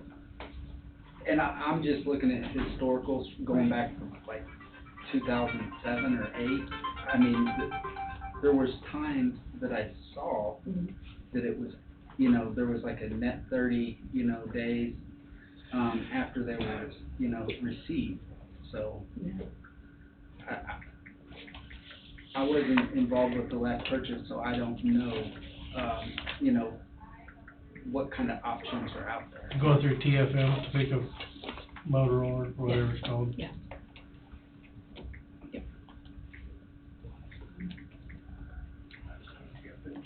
Well, that makes a big difference on budgeting, if it's gonna be paid for now when you order, or it's gonna be paid for 6 to 8 months when you get it. Right, cause I Going don't. and darting, certain ones. Yeah, and I just keep coming back to this. If we get highway department radios, where do we wanna pay them out of? How do we wanna pay for this? It's $566. So we're on that now, so it's 6,500. Yeah. These ones we're waiting on, have we been given any time frame when we will receive? Yeah, Martin just talked to her the other day, right? There's, right now, there is no date assigned. It was assigned for May 8th. And now their website is showing delayed with no more information. I hit up our CSM and she put a ticket in with Motorola saying, you know, can we get a better time frame? They said unfortunately not. Some of the parts are unavailable still at this point in time.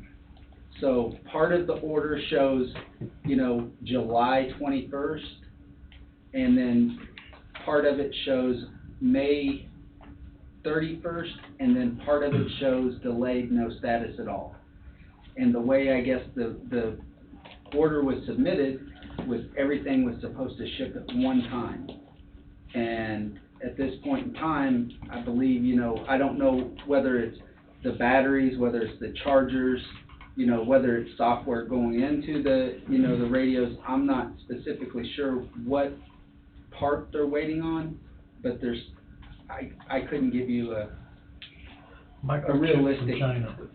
Microchip from China. Listen, they're on a boat someplace in the water being chased by Somali pirates right now. Think of how many hundreds of millions of dollars that company's sitting on.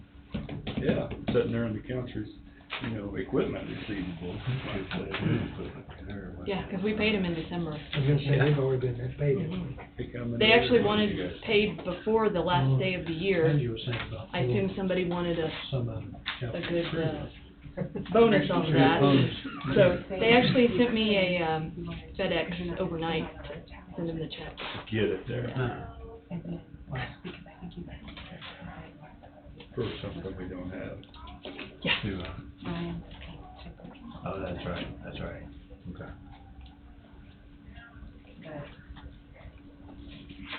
No, that's fine. Capital improvement, that would be.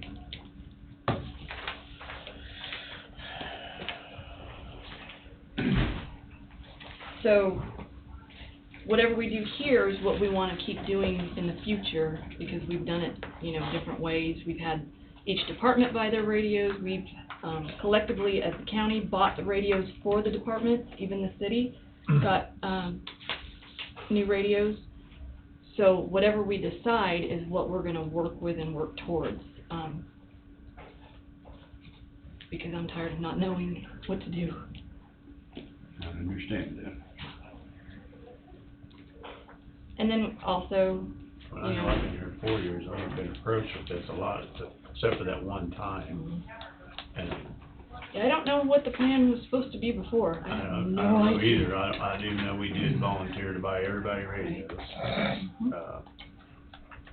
So, We were hit, if I remember correctly, we were hit pretty quickly on, we need to make a decision back before, and nobody had it budgeted. The Right. cities couldn't afford to Right. take that hit, the small cities. And so I think it was the decision of the county commission to alleviate that heartache on the cities. Correct. And they would just buy everything. yeah, we not only bought the county, we bought cities. You bought cities, all the city police departments, EMS, everything. So I guess, I mean, I know it sounded, terminology is used, we said of presidents here, but, so, would it be wrong to think that, you know, nobody's got it budgeted now, so we'll pick up this, bear my numbers, 626, whatever. Yeah. And maybe from here out, everybody can budget for it, because we're getting ready to do budgets, am I correct here? Yeah. Next month or two. Yep. So, to give us a, or, I guess the other way is, if you do create a line item, we need to know from you Right. what we need to put in that, Yeah. the budget for it, Right. so that would help too. I'm good with either way. I'd like to argue that point. The Okay, issue is the same thing. If we don't have one entity doing this, then you're gonna have Road and Bridge with different radios that aren't compatible with ours, and ours aren't compatible with EMS. It needs to be one purchase. okay, You see what I'm saying? Because that's the issue we got in before. Some of them are AES encrypted, and they're not gonna work in this 2025 era. So it needs to be one purchase by the county, and again, that way we're all on the same page. okay. Is my personal That does opinion. make sense. Because we'll get back to the same boat we were. Then we'll go back to your suggestion of naming it a line item, and we'll just, but we still would not like to know from each department each year what you need to put in that budget. Absolutely, and that should be that way, Okay. absolutely. For their projection. That works for me. Right. So,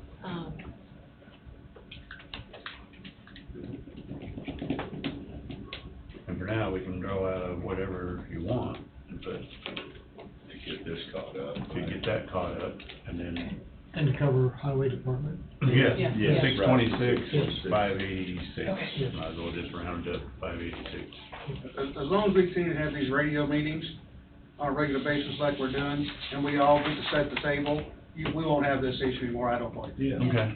and we meet monthly. Steve comes to our monthly meetings. We've been Okay. meeting every month, religiously, trying to work through all this.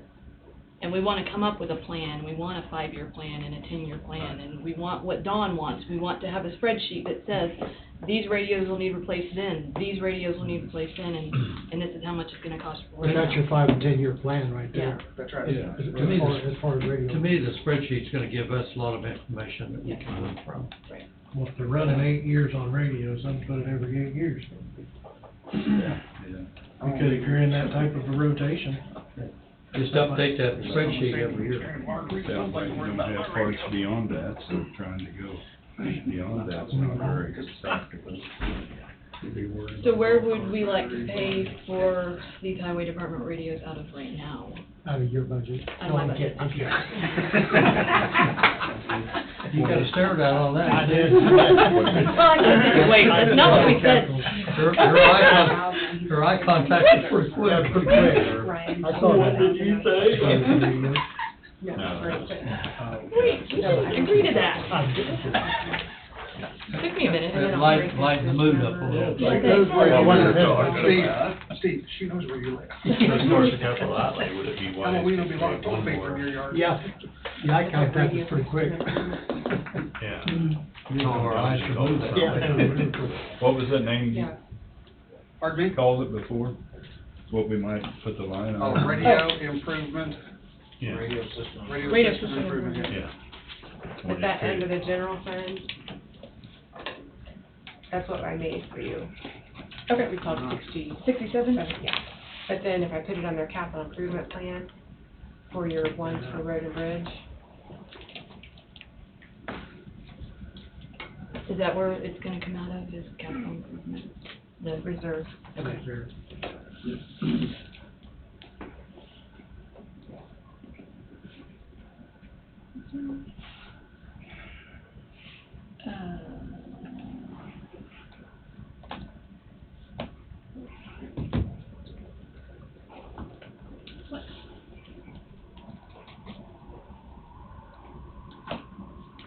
Okay.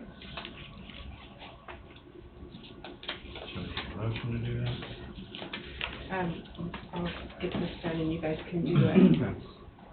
Well, you can, go ahead and do that, but you might want to update the capital improvement plan first and then make the motion to pay.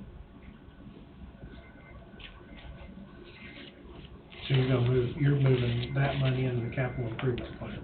I'm You're just not just taking designating that? it. Oh, okay. I'm designating it from your cash you have. From the reserve. Uh-huh. It's printed out. Why can't you just make a motion to pay it out of the equipment reserve? Now, and then we'll create. Then we can create that. When you order the radios, Well- can you find out if they'll, I can't move money from equipment reserve. when the payment is due? You can't move money out of there unless it goes to there Or- first. Do you want me to try to ask them, can we I can move it back to the pay general. you when the radios come in? Is that what you want? Came from a lot of it. We can try it. I mean, just try it and see what happens. Cause like Martin said, it looks like in the past it's been done that way, What I'm maybe saying. it'll light a fire under them, I don't Why know. don't we just probably pay won't work, but- 626, 586 out of capital improvement? Yeah. And then for budgetary purposes, when everybody puts their budgets together, we'll have another line item in capital outlay. It's called radio system improvements, and we'll start throwing money at that each year out of phase three. So you want a separate fund, not a department fund? You don't want it in the general fund? Well, maybe I'm wrong, Eric, and I misunderstood Amber. Well, what we've done so far is we've made a department under general, so you'll see, the radio system improvements, and then it'll show what she paid for maintenance, for radio supplies, or for Okay. radio equipment. But if we do a separate fund, No, I see what I went the wrong direction with radio system improvement. Okay. My apologies. that's okay, So, that's all right. Let me print this off. Took the lesson, set it right. That's what he likes to call it. Every day's like that. Yeah. Yep, you're right. Is everybody I was good with wrong. where we're at so far? I'm gonna print this off, and then you guys can make And a then each motion department will to still maintain their own approve revised capital improvement plan. And then we'll have that, we'll have that tiny cash Right. of just in case. Just in case. Yeah. Motion to remove. Take the radios out of it. Let me go get that. But you could move out of capital improvement to that. Radio system improvement. Yes. She said we can't do it in one budget. Has to somehow or something. So now we should. Does this right to put some money there to fund it? But the radio center.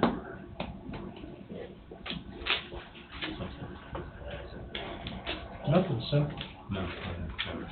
On the new radios, correct, for highway, is that what you're talking about? Yeah. That they would come directly out of it. That's the way I thought, but it's gonna come out of the capital improvement. Stick money in later. Because if you take it out of the equipment reserve, you're gonna speed it down, after you take 400, you'll have barely a million in there. Right. Right, no, I wasn't talking about equipment reserve, I was talking about capital improvement. Yeah. So you can't pay out of this. No, you can, I just can't take the money, and you wanna move $1 million and put it in. Yeah, no. I can't do that. You can take it from here and put it here. Right, yeah. But we could make a motion to pay $620,585 out of capital improvement. Capital improvement reserve. Capital improvement, we can make a motion for that. But you might wanna approve this first. Okay. Move to approve their right to capital improvement plan. Woo. Okey dokey.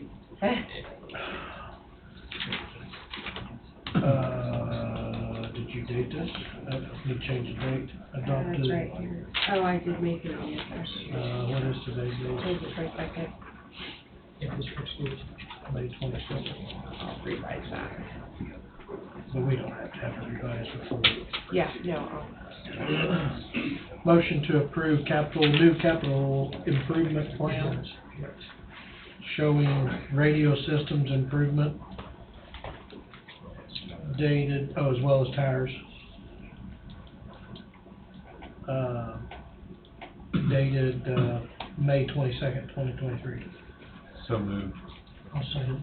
Moved by Hugan and seconded by McCurry. Any discussion? No discussion. All in favor, say aye. Aye. Motion passes. Thank you. This will keep everything a much more identifiable, keep everything a lot more identifiable. Does that help, Amber? Yes. I think we need to have when we got that much money involved. now you want to make a motion to pay for the radio reserve fund. Yes. Why we needed to switch the radio system improvement. She said she can pay it straight out of capital improvement. So that number was $626,586. Motion to pay Well, that includes the other equipment. radio. Yeah, for equipment and the highway department. Oh, radio. yeah, that includes, The 626 does, yes. Yes, but that's how much money she needs, is that not right?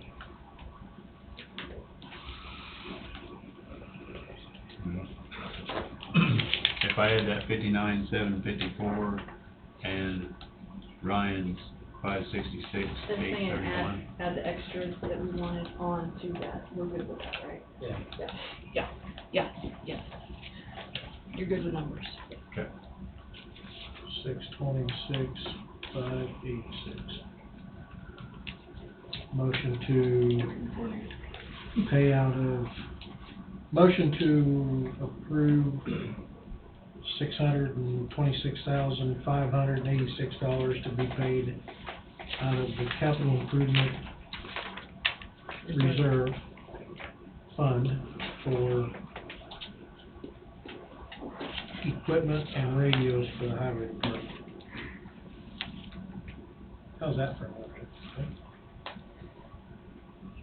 Does that work for everybody? Yeah. Can I just, You gonna type it out? yeah. And well, then that'll be much better. 59,000 is stuff that you need I right was gonna now. I mean, that's what you need. Just kind of modify it. It's what we would like to have on hand, yes. Better we started. So not all of that is highway department radio. Correct. Correct, we can, yeah. Okay. Radio budget information. Radio purchases, how about that? So moved.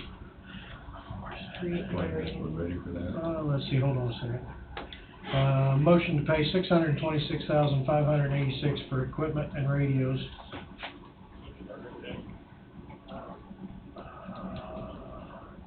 Do we want to mark it as highway department? For the highway department. Not all for the not all highway of it. department. No, Okay. it's not all for the highway department. Radio system. Radio system improvement purchase. There you go, radio Purchase system. number one, or improvement. however you wanna put it. Yeah. But number one for this fund, so. Yeah, that'll work. That way you We'll can call track it all under that same We'll thing. call this number one. Yeah, track it under this System thing. improvement, number one. Okay. Wow, okay, here we go. Here we go for the Good fourth job, number time. one, yeah. Move to pay $626,586 for equipment and radio system improvement, number one, from the capital improvement reserve fund. I so moved. I'll second that. Moved by Hugan and seconded by Thompson. Any discussion? Hearing none. All in favor say aye. Aye. Motion passes.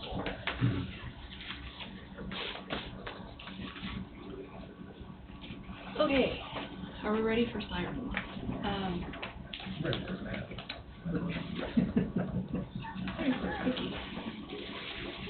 Okay, so the next sheet you have in front of you is the sirens. We have 13 sirens. Martin went around to all the sirens. He's been learning all he can. He and 3 others are going to siren school in what, like a week or two? June 6th, 7th, we'll be gone 5th through the 18th. And he's been going around checking the batteries on the sirens. We didn't get to three of the sirens, but they fall somewhere in this area of batteries installed. So basically, each of those sirens takes those deep cell batteries, and then there's a smaller RTU battery. So it's going to be a revolving cost for the maintenance of these sirens, and Wolf Creek owned it. They kept up that maintenance and they bought these batteries. We didn't have to do it, but now that we own them, we have to do it. So it's quite a bit of a cost. Numbers are all broke down on there. We got quotes from 2 people that we knew of that deal in batteries.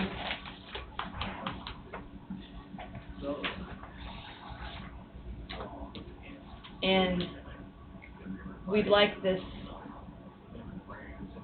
to stay staggered, where we replace them this year, replace them next year. We'd like, so we don't have to do all 14 in one year. And Martin's kind of got the replacement years and when they were installed on there. These dry cell batteries, I see it's, they're gel. How many total dollars cost to get on this?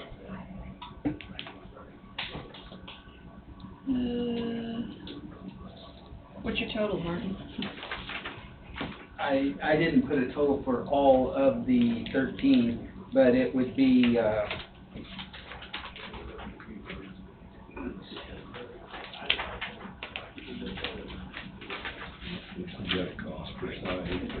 each site would cost $1,220.18. So times I 13. think that times 13. Yeah. Okay. 16 or 17. I don't have. So, the first, well, all of them that are not located within a city, Mhm. and again, we don't have that map. I think It's over there, I think.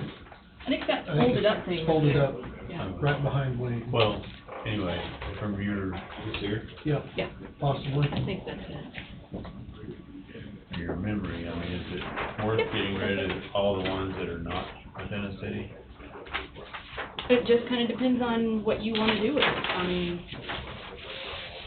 You know, at one time I was thinking about your campgrounds and stuff like that, having. Right, and out that's there- kinda- Out there, John Redmond. But everybody has telephones, right. so, Corps good But about, not everybody's going to have it. and the Corps good about coming around and us getting back and forth, and bad weather's coming, and they come and let you know. So if you guys want to pass it around and look at it, we're pretty well covered in the middle of the county. Burlington is kind of almost double covered. And like I said, these are outdoor warning sirens. They are not made to go in your home and wake you up. That's a benefit of having them in the city, that it does wake everybody up, but they are strictly, If you're outside working. for outdoors, yes. Because you're For supposed to playing. have a television, a radio, or a phone on you to be notified of emergencies or any other. So does Burlington need one siren in the city limits, or do Well- they need two? You look at it and tell me, 'cause it clips the bottom, the south half of the house, where the industrial park is. Not always, but you can hear that siren outside of town. I mean, if you're outside. Oh, yeah, I mean, when live you- 2 miles outside of town, and I can hear Gridley's siren, I can hear Right. Newstrom's, I can hear both of Burlington. Yeah, it's not like the outside is completely shut off. Right, no. I guess where my mind's headed, I mean, with your iPods, Wolf Creek says they're no longer of use to them. Yep. So What they- of use to emergency management are they to you? Severe storms for people outdoors. And then when fire has calls, to be able to notify their personnel coming to the station. Structure fire. You only blow them for structure fires, or you blow them for all fires? Destructive. Destruction? When they remember.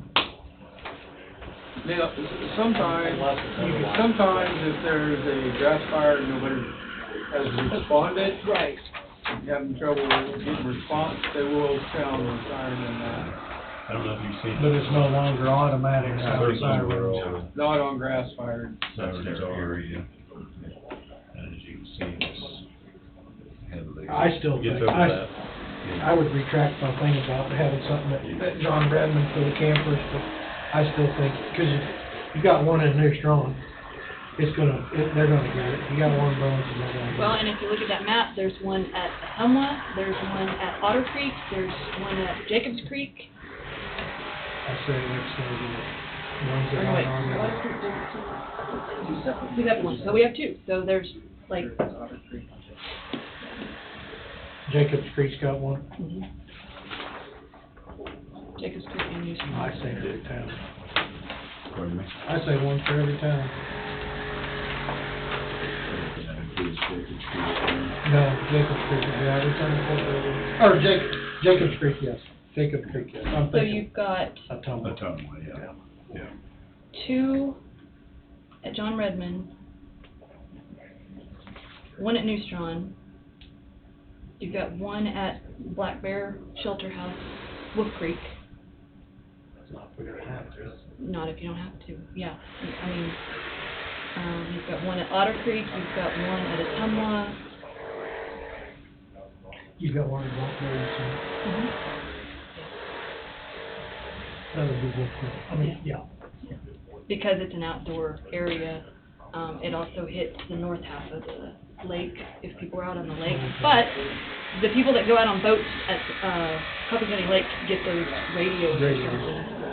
So they would be notified of anything anyway. I would say Armstrong, Burlington, Jacobs Creek, Leroy, Ridley, Burlington, Leroy. How many is in Burlington? Leroy, Waverly, Leroy. Two, there's You one actually at, eliminate the one on Potomac in Burlington. yeah. There's one at, Sonic, and then there's one at Ninth and Yuba. Very nice to you, Or Ninth and Potomac, yeah.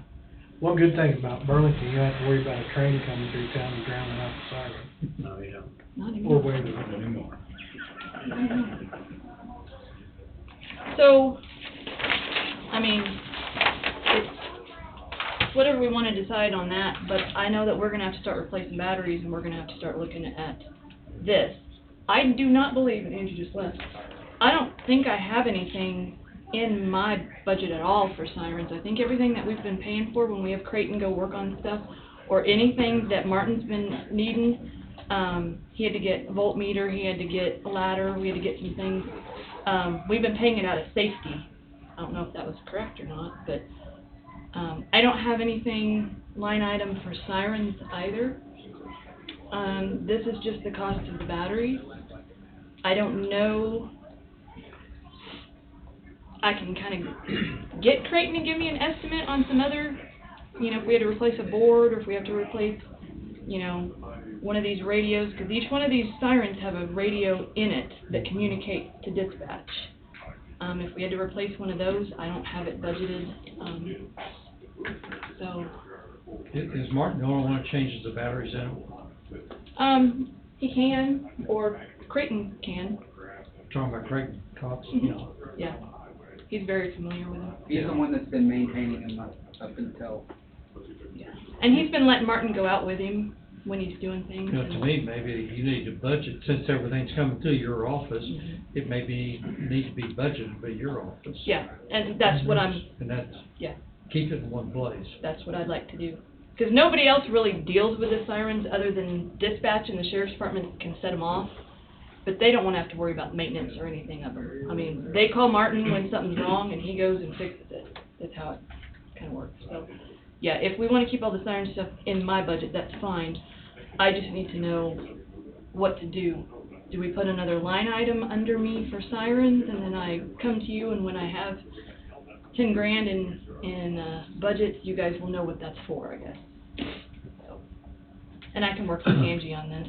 I don't think it's anything that you guys need to do. I just want direction on how to do it, because this is a new thing that we never had before.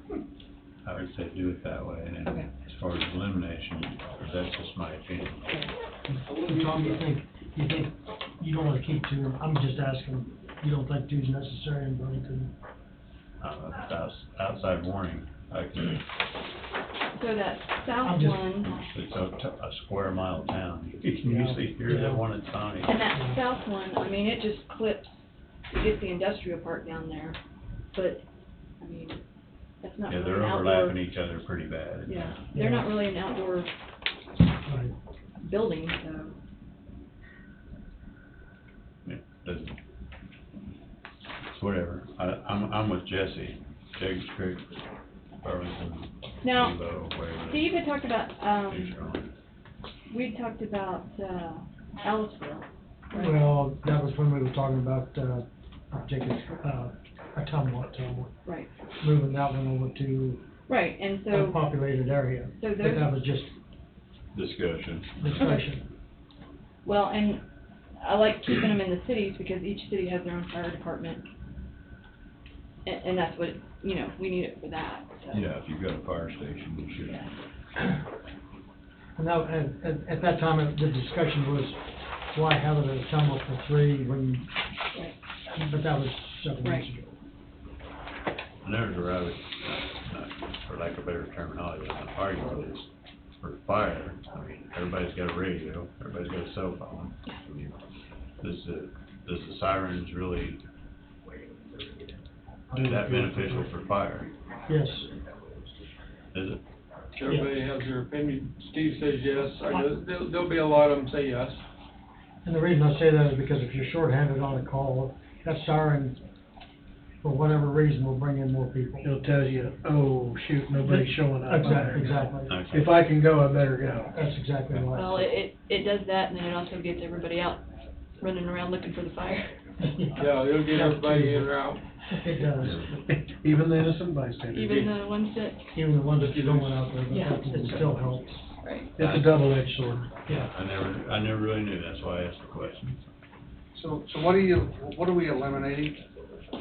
We were thinking like there's one at Otter Creek, sits down there by the lake. I think there's one at, set up there at the end of the dam. Yeah, the dam's kind of double covered. Leave them in the cities basically, getting rid of the rural ones. You got something you wanna weigh in with? That's why I'd like to know what's being eliminated. I mean, as the sheriff of Coffee County, if we're gonna eliminate $3,000 worth of sirens, but it affects 10 houses, are you gonna put a price on that for 10 people for $3,000? I mean, I'd just like to know what's being eliminated and what the cost of elimination is.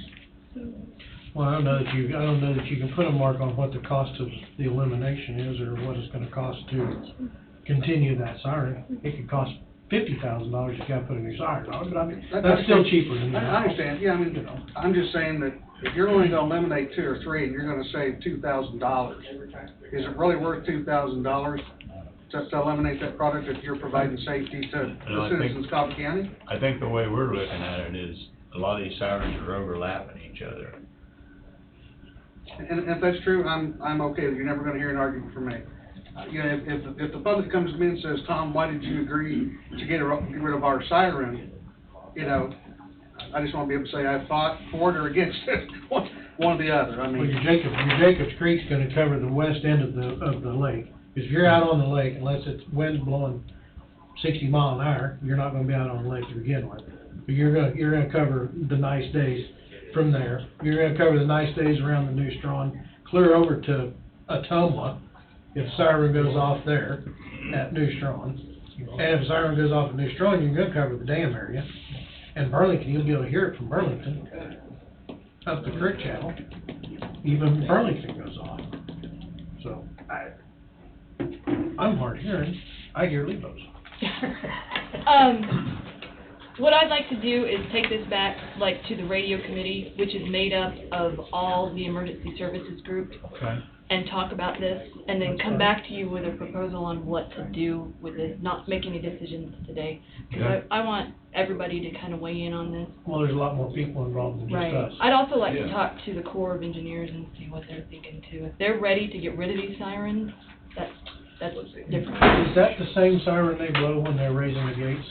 No, it's a different Okay, it's one. a different one, Yeah. okay.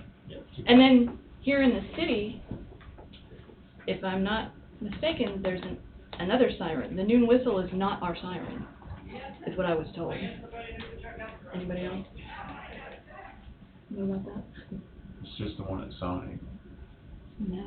They said that there's one over here somewhere that sounds for the noon whistle and the 8 o'clock siren. And it's ran by the City. Yeah. I thought it was the one at Sonic.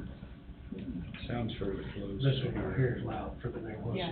It's- Because, and the reason I know that You is can see it? because when daylight savings time hits, it's always off an hour, Mm-hmm. and we have to call the city to tell them to fix the Reprogram time. If it were something automatic that dispatch did, then I would call them. Everybody's going to work early. Everybody's at work an hour late. That's how I kind of know that. And I don't know what they use that siren for other than those two things. So it may be triple I covered. wonder if they have to have something because of the dam. Well, they've got one at the dam. Core does that one. Yeah. But can the Corps trigger this? No, just the city, just the electric department has access to this one. Because what would be the warning system for Burlington if the dam should happen to break? There's Swim fast. There's a siren that sounds, out here at the City dam. city dam, and then there's a siren at the actual dam. Oh, okay. which are not affiliated with any other sirens, those are. Which is triggered by the court, Yes, I guess. yes, I have no access to them. But these other sirens could be activated then.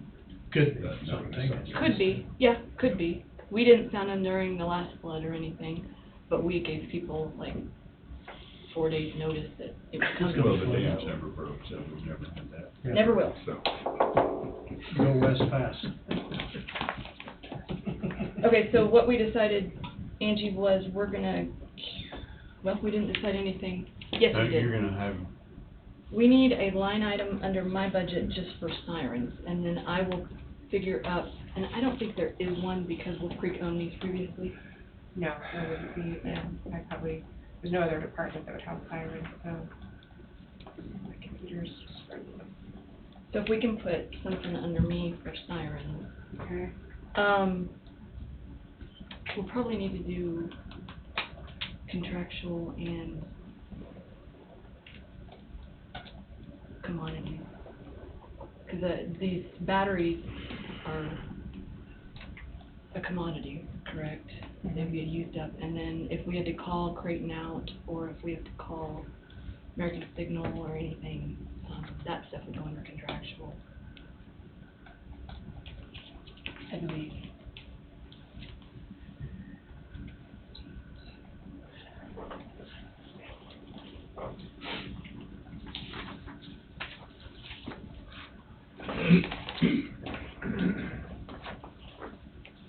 And then we'll discuss it, get everybody's feedback on sirens, if we even wanna move them.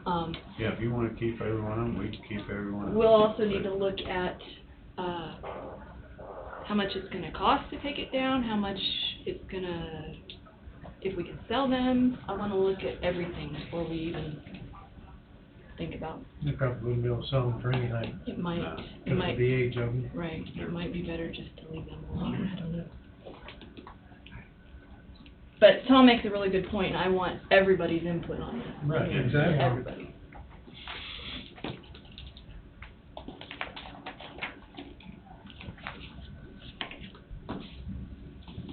I would say the Corps might have some input, I don't know. Yeah. Yeah, Well, maybe and- maybe they wanna keep that one, And then, which is fine. there's sirens going away from Wolf Creek, their areas, they have that wildlife area and the, Black Bear area, shelter house, so, I mean, I want their opinion too, even though they sold them to us for $1.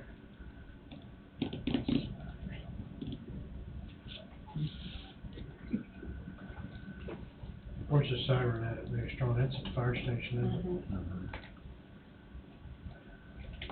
There's one at the end of the dam, I remember that.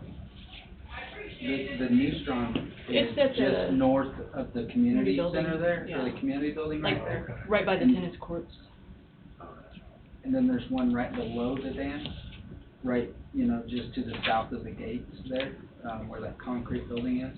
Oh, okay. That's the tall one. Where the Wolf Creek Pump house. 80 foot? makeup screen house is, the pump house, yeah. And that's the 80-foot one, that's one I'd really like to get rid of, because we don't have anything to get up there. We had to, we have to call in some pretty heavy equipment to get up there. Belt and hooks. Yeah, I told Martin Send he him right up could the ladder. shimmy the pole, and he wasn't up for that. He said it wasn't in his job description. You're not a climber. I'm a ground level that Ground person. level guy. A drone to fix it. A drone. Helicopter, lean off the side of the helicopter. Drone. Ty Johnson do a rope. Whose budget you put that on?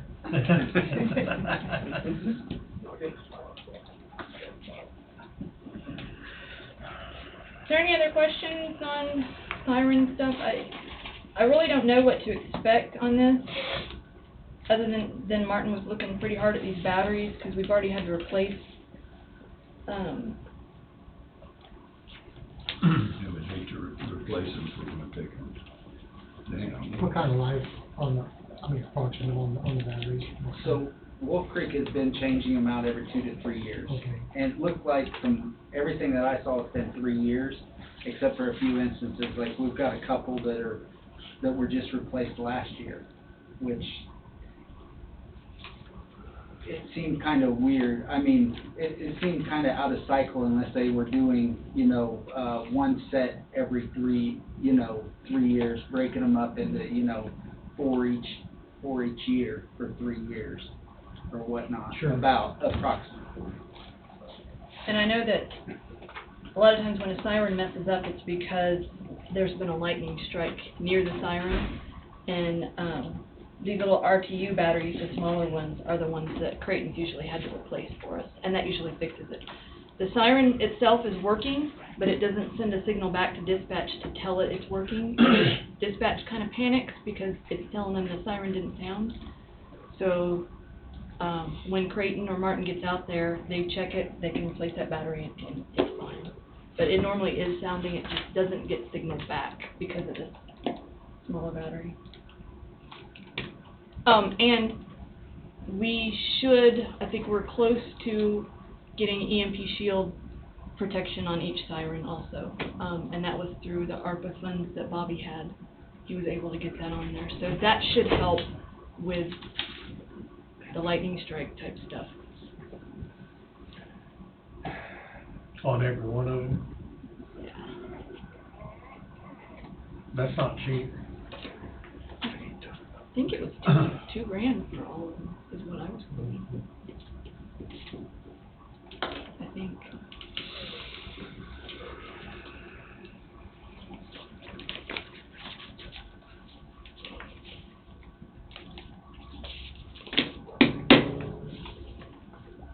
Any other questions on the sirens? You got 13 sirens, is that right? Yeah, if you, like I say, go asking and nobody wants to eliminate any of them, I'm fine with that too. Right.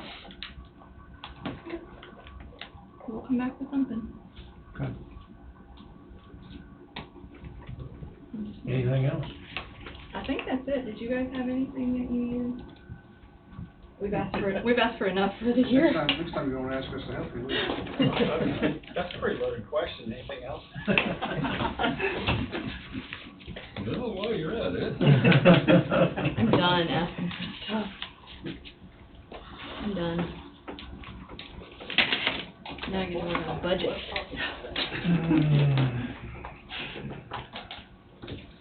And you just want to send me what you decide for those set line. I'm just about finished here getting it set up for you. Hey, Wade. We approved that, but we didn't authorize the chairman to sign it. 5282 Redo that. in your department. 5282. So, 5282. Misspelling that. I just put sirens contractual for now, unless you want to call it siren something else. No, that's fine, it'll all go under. And then the other one is, I just amend that motion and add the use bid, so it's not like that big a deal. And then authorizing the chairman to sign. Can we just add to the motion, can we just add to it? Authorize the chairman to sign capital improvement plan? Just amend it. Just amend the and then original. 5339 is your commodities, which I think I said Siren siren commodity. equipment. We just did that. Siren equipment. Okay. A few minutes And ago. And then 5277 is radio maintenance, under your 67 line, and 5455 is radio equipment. You got executive? Got it. So if you skip your report, then look right on your good. Yeah. Thank you very much. Thank you, everybody, very much. We appreciate it. Thank you, guys. I think I'm due to come back next week, just with updates on things. We canceled that. You got too much this week on us. I'm cut off for the month. So I don't need to, Cut off for the month. I don't have Your anything, allotment. I don't have anything that I need to come back for next week, so if you'd like to give my time to someone else, that's okay. Okay. Or if you want me to come in and give you updates on anything. You defer your time. Let you know more about the sirens, I don't see any. Yeah. I will tell you one thing that's kind of in the works, I don't know if I should even mention it. Thank you. Hey, Rand. Wolf Creek was due to have the hostile action-based drill this year where bad guys are in the plant, and we've been talking about that for a while. Wolf Creek has made a plea to FEMA and the NRC to not have a hostile action-based drill this year. We're already on the schedule to be evaluated by FEMA, and we can't get off of that schedule. So we will be evaluated this year, but it may not be a hostile action base where we have incident command post stuff going on. We are probably still going to have a tabletop drill with the state agency that's hostile action based, but our evaluation may not be bad guys. So just kind of keep that in the back of your mind. We still got 3 dates set up though for our Yes. drills? Still got those 3 dates? Yep, it just may be a regular plume drill. Okay, So, so nothing's changed on that? nothing's changed on that yet. Until they get the okay from the NRC and FEMA to postpone the HAB, we'll business as usual, so. When will we know that, Andy? They have to hear back from FEMA and NRC, you know how long that takes.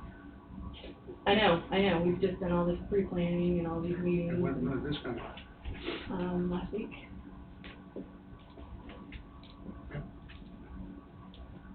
Yeah.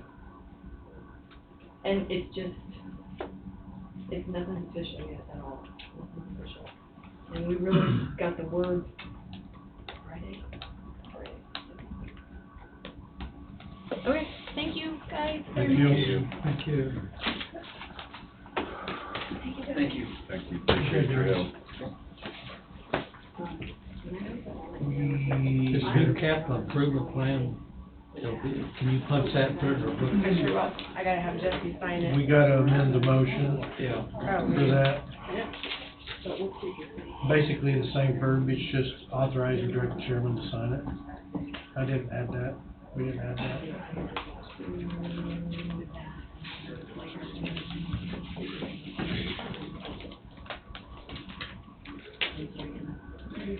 Authorize and Direct chairman to sign. The capital improvement plan as amended. Mm-hmm. Alright. Motion to authorize, direct the chairman to sign the capital improvement plan as amended as of May 22nd, 2023, showing towers and radio system improvements. You move. I still move again. I still second. Same move, same second. Any discussion? All in favor, say aye. Aye. Aye, motion passes.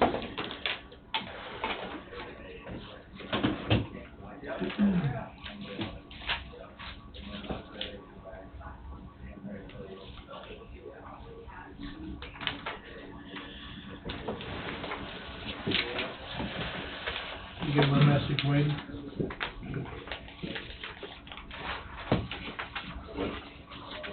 Shoot shot. Yeah.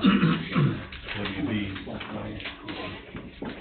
Warner Brothers. Warner Brothers.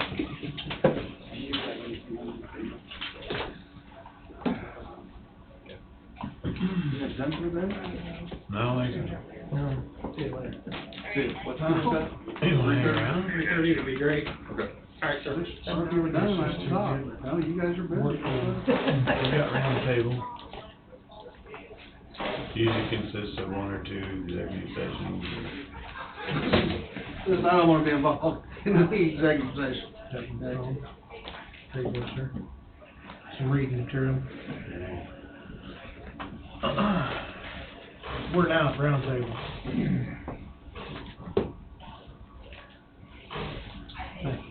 I know that's not who you are, but. I will ask how the housing department, the health department went under your supervision the other day, 2 weeks ago. So apparently they had a Tuesday morning staff meeting that I missed, and they let me know that I would probably make the cut for the following week. That went through pretty quick. Didn't even make it a day, did you? Great supervision, isn't it? Right. No issues. I went down there 2 or 3 times, and they're fine. Good. I was pleased to see MA hitting the ground running, but Yeah. already having staff members in mind. So, speaking of that contract position, if that contract position goes through, then they just be 1099, and they would have to sign the waiver that Trust Point recommends for a 1099. And if she wants to be covered if Katie Rich wants to be covered under her malpractice, then, I guess there's no issue with that.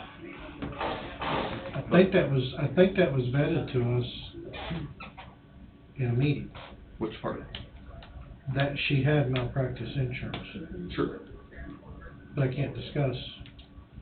So if she wants to put that on her and not the county, the only thing just to double check, since it's operating under the health department, if there's any crossover.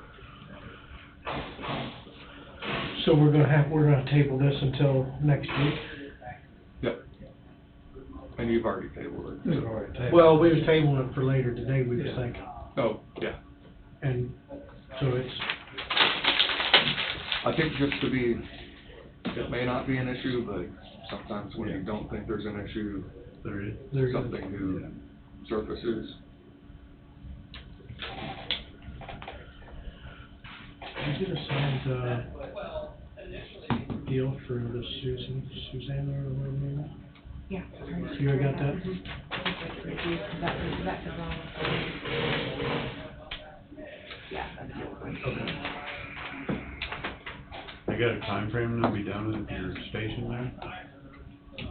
I like you, Tommy Reed. Don't make me mad today, okay?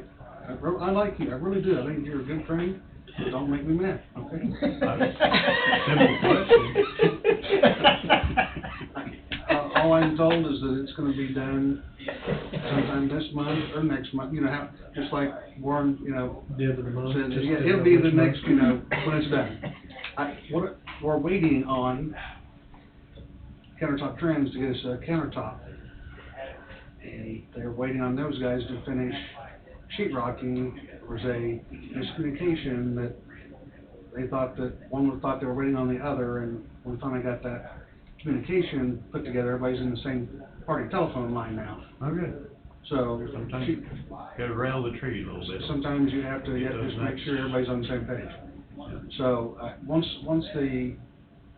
the countertops get put on, which is gonna be the top level and then that center all the way around, I think it's gonna go pretty quick. We'll just have to finish it, paint it, whatever, and it'll be done. But they're out there sheetrocking today, got sheetrocking done, got taping done, and we turned out pretty good. So, I think that's all coming together. It'll be, of course, we were pushing to have it done before these jury trials come next month, and I think it will be, but I don't know about the doors. We're still waiting on those doors going down towards the district court area. You know, there's a specific special order door system, and of course electronics. I don't know if Brad and Adam have got those ordered yet, but it'll all come together. I won't ask again. So you just like He does that to me you all just the like time. pushing buttons like Wade. Yeah, I know. So one thing I'd like to talk to you about for just a couple of minutes is, and then I'll get out of here. You know, I talked to you over a year ago, and I think I've talked to you since this year. But one thing I told you that if I could ever get for my employees would be Kansas Police and Fire retirement. I am gonna, well pay out of my budget Kansas Police and Fire to do a actuary study, and it's done. I think it's $1,800 for them to do an actuary study. What they do is they take all of my employees, and that's only certified law enforcement officers. So I have 19 employees that are certified law enforcement. And Kansas Police and Fire takes those employees and they see how many years that they have with Coffee County alone. So just like for me, for example, I worked a year in Garnett. I worked 2 years, but 1 year was in Capers and 1 year was KPNF. So they take that only from Coffee County. You see how many years they have, and then they do a study saying it's gonna cost you a blank amount of money to buy those years back. So Coffee County would buy my employees' previous years in Capers. What that would do then is those that have 10 or more years will be automatically vested. There's a difference in Capers, so you're automatically vested. KPNF, you have to have 10 years investment. So, me, for example, I have 30 plus years in. I'm gonna be vested if it gets transferred over to KPNF. The thing about KPNF retirement is, it's a 20-year retirement if you want. It's no longer 30 years plus years of service, those 85 points. KPNF was made for law enforcement firefighters not to be 70 years old and still working the road. You get your 20 years in, 25 years in, and you retire and you move on to something different. As I think a lot of you know, Steve would know, probably in the fire service, Jesse, anybody's been in the fire, that KPNF retirement is a life-changing for a new employee. The retirement benefits are life-changing. I know most kids I deal with today, and then like me, I didn't start thinking about retirement until I hit 25 years. Capers, as you well know, you're on Capers, we're all on Capers. Capers is nothing that you're going to retire without a supplement. KPNF is different. KPNF is a life-changing retirement system. I have the numbers downstairs. I would really like to have Paige Ashley from KPNF, does their education, come in and talk to you, because you're going to have questions that I can't answer. But the main issue is, you can tell me, and that has to be January 1, that's the only time that they'll switch you over. It's $1 million. So it's $1,046,000 for you to buy me out. My average employee is here 6 years. Guys, for $1 million, you can make a life-changing issue for law enforcement in Coffee County. And I've told you this before, it's another hiring tool. I have valuable people in other counties that want to come here to work that I would give, my own salary to have them come here. And as soon as they hear we're on KPNF or on Capers, they say, I can't come. How could I give up the retirement that I'm on and go to Capers? So it's another hiring benefit that we have. And as you know, with the industry coming in, even today I heard there may be more industry coming in. With those industries coming in, I'm going to be fighting like everybody else in this county to keep my employees. And I'm going to need all the help I can get. Folks, you don't have to give the citizens of Coffee County, give my employees $1 million. January 1, you could say, Tom, you're going to do this, we're going to give you that money. Then we would just start over from scratch. And you're starting January 1 doing KPNF. The guys, for $1 million, or $79,000 and change for the next 15 years, you could make a life-changing event for my current employees that have been here and have sweat and bled for the citizens of Coffee County. And I'm going to ask you to do that. I'm going to have all the paper for you to look, and I'm going to ask you to make that decision. So I just want you to know that it's coming.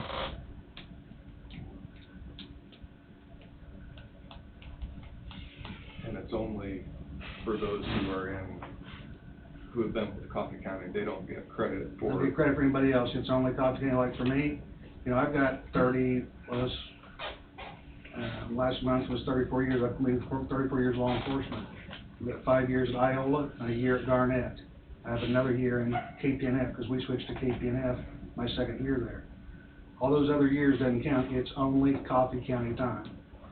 So if I've got 26 or 27 years only here in Coffee County, whether it's split up or not, my Coffee County time goes to that buyout.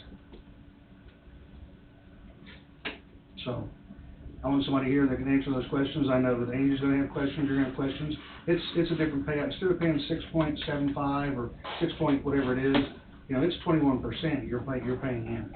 That's the difference in payout with KPNF and Capers, is that retirement benefit.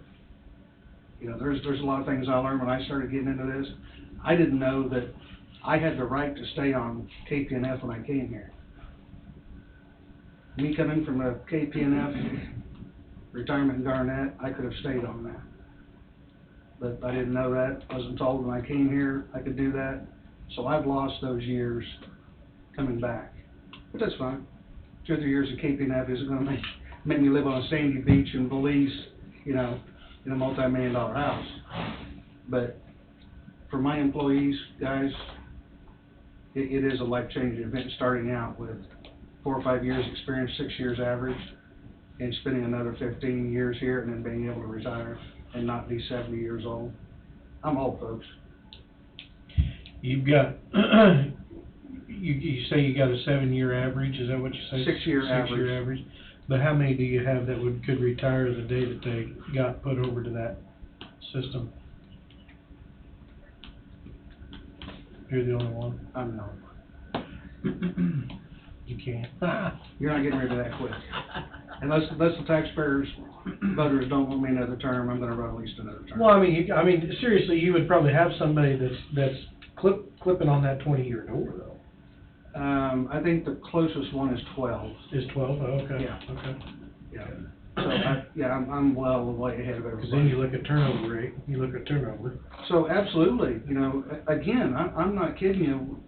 You know, we've had, as you all know, I think I've told you about, you know, at one point we had applications out 13 months where we hired somebody at one point just for a deputy.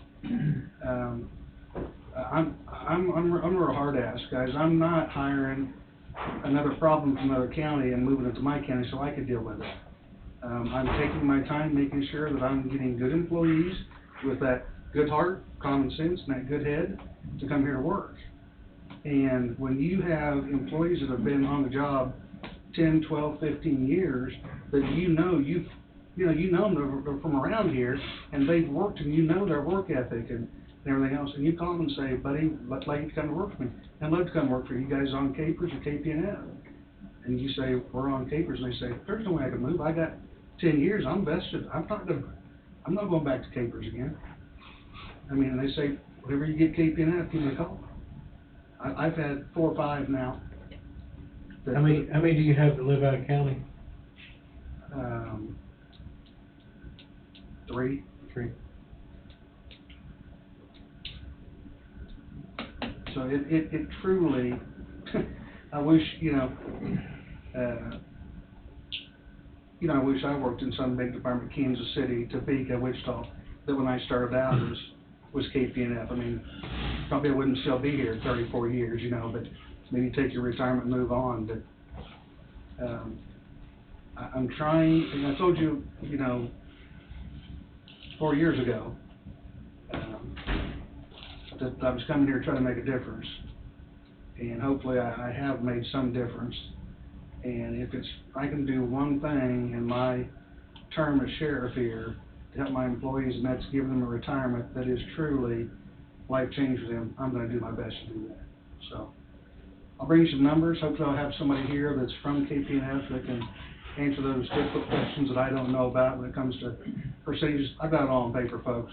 I'd like to have somebody here that can truly answer those questions that goes with it every day. So, how long have they been, what are you saying, Kansas Public Employees, which is what we're all enrolled in right now. And KPNF is Kansas. How long has this other business been in business? Oh, long time. Yeah, 40 to 50 years. Why is it taking them this long to come to Coffee County? It's not they come to Coffee County. You've got to reach out to KPNF. You've got to reach out to them because the state mandated that all Kansas municipal and public employees are on Capers. So we got to reach out to them and they can't come to us. Well, again, the county commission must sign off and sign a contract with them that says as of January 1st, 2024, you've elected to go to Capers, or go to KPNF. I can understand that. Why is it taking so long for that to even come to the light of being available across the county. Oh, it's not, sir. I know that Randy brought it up years ago. And to be totally truthful, I think that there were so many employees that have been here so long that I think the cost of doing it outweighed what the county would do. I'm not sure, but I know that Randy brought it up. I'm not here a saying it couple shouldn't times. be looked at, Tom. Oh, yeah. Don't Yeah. misunderstand. Yeah, yeah, there's entities all across the state that are using it, and again, truthfully, if you're putting in 21%, this county's putting in 21% instead of 6%, think about the difference that puts into your retirement. This comes Yes, down sir. times about. Yes, sir. Yeah. And you don't have people taking it out. Yes, sir. And again, truthfully, I mean, for a young, you know, you said here, none of us are young, and I don't mean you guys are old. But you know. We can take it. Yeah. But when you bring a kid in here, and everybody's a kid, you bring a 24, 25-year-old kid in here that's just starting a family, he's not thinking about retirement. He's worried about how to put baby formula in his kid's mouth and diapers on his butt. They don't think about retirement, you know.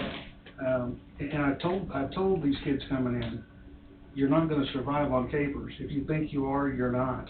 Yeah. Capers will not be. Buddy, I'll show you my printout. I've got 34 years in here. Look at my payout. But it's just, it's something that I really, truthfully, when you sit down and tell a kid that's on tier 3 now with capers, we're going to try to do something for you to help your retirement out. And again, that tool to get somebody else to come to work here that's experienced, they don't care about capers. I'll turn you straight down. Okay. So, again, you'll be seeing me soon here. As soon as I can get somebody scheduled to come in, I'll have somebody here for you. So if it got that far, Tom, it'd be a one-time payout or spread out over whatever. Yes, sir. The letter they gave me says it's $79,000 and change for 15 years for $1,046,302 For one time. For one time, then you're done. You bought us out. So And that brings them up to like they've been in the program all that's along. exactly correct, sir. Yeah, everybody that's had 10 years then of capers is vested. You know, as well as I do, that, you know, it used to be you had to be in a year, and you didn't get that time. After a year, then you were automatically enrolled in capers. Now it's automatic. All tier 3 people, once you get hired, because again, people are saying, why do I want to go and work for a year and not make any retirement? So legislature was argued and fought, and then they got it now where it's automatically you're in, and automatically vested. Okay. Well, you know, KPNF says, listen, you're making this retirement, you're going to spend 10 years. And so what's that do to me if I get a new kid in here and he truly understands that retirement system? He's going to spend 10 years someplace to get vested. That's what it's about there. Getting that hiring tool makes it a big deal for us. And I'm already feeling it, just like you, and hearing the rumors and everything else, that people are saying I can go someplace up the road 5 miles and make more money. So, anyway, I'll let you have the rest of your day. Sorry to bother you. Thank you. And my input about the sirens, hope you didn't take it that I was advantageous to you. I just. Okay, good. Good. Okay. I just want to be able to say what we're eliminating. No, I never, that's something I didn't even, I mean, it wasn't a cost savings, it was more of a, for me, just, generally. Well, cut out that overlap, I understand that, you know, we don't need 3 sirens on the same block, I understand that. I just want to be able to go to bed at night and say, when somebody says, I couldn't hear the storm siren, and I know it's outdoor only, but you know as well as I do, you're sitting in your house, you hear that siren. You do. Yeah. And so I just want to be able to say, folks, we did it not for money. You know, that's not the reason we eliminated this, it is not money. So, anyway. Okay. Thank you for listening to me. No, thank you. All right. This guy, if you don't know, he's well respected across the entire state. If you talk to a number of other people and you say Tom Johnson, and I've talked to defense attorneys from bigger jurisdictions and ask who your sheriff is and mention his name.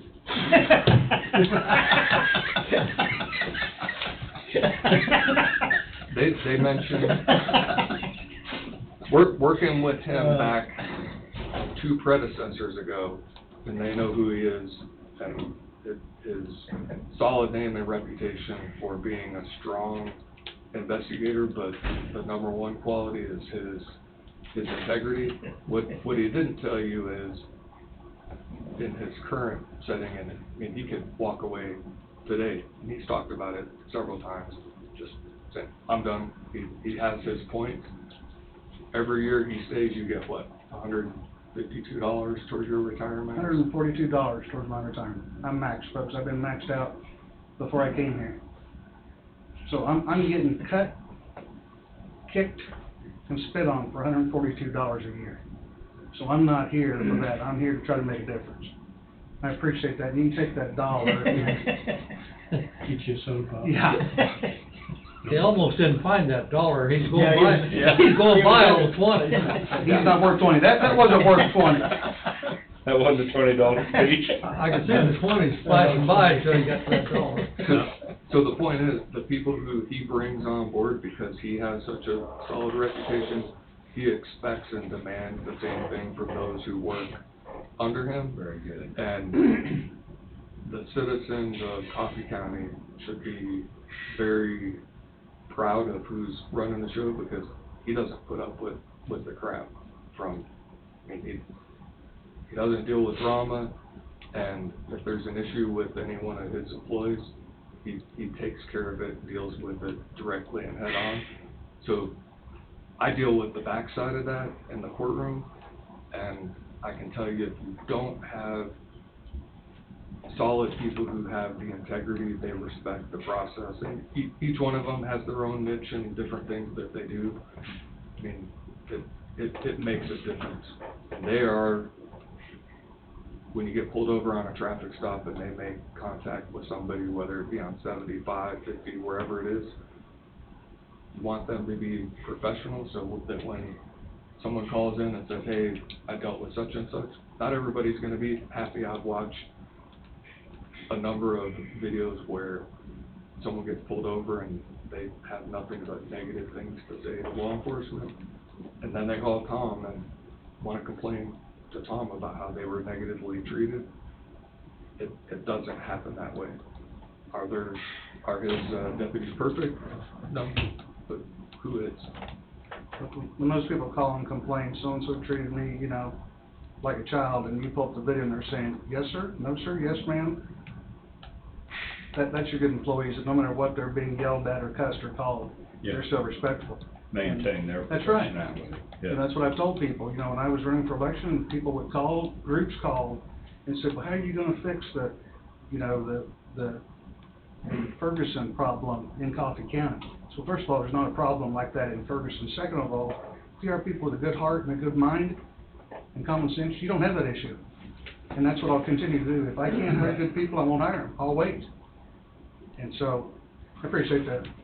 I do. As far as the sirens, my mind was headed not so much to maintenance, I better explain myself the best I can, is with all the modern technology, Wolf Creek says they don't need them because of the iPods, you know, and our fire department's equipped with the best radios. Everybody's got one on their hip, you got one on your hip, everybody's got one on their hip, everybody's got a cell phone. Plus, I got 2 phones, you know, I know. So, you know, do we really, not that it costs an astronomical amount of money, but is it really a necessity, is where my mind was headed, so. And I understand too what you're saying, but, you know, for some reason it's hit me like, okay, you're talking money, you know, is this all about money? And I just want to make sure, you know, I'm sitting back there thinking, for the 8,000 people in this county, is this about dollars and cents, or is this about truly, you know, being safe? And that's all I care about, is it, right.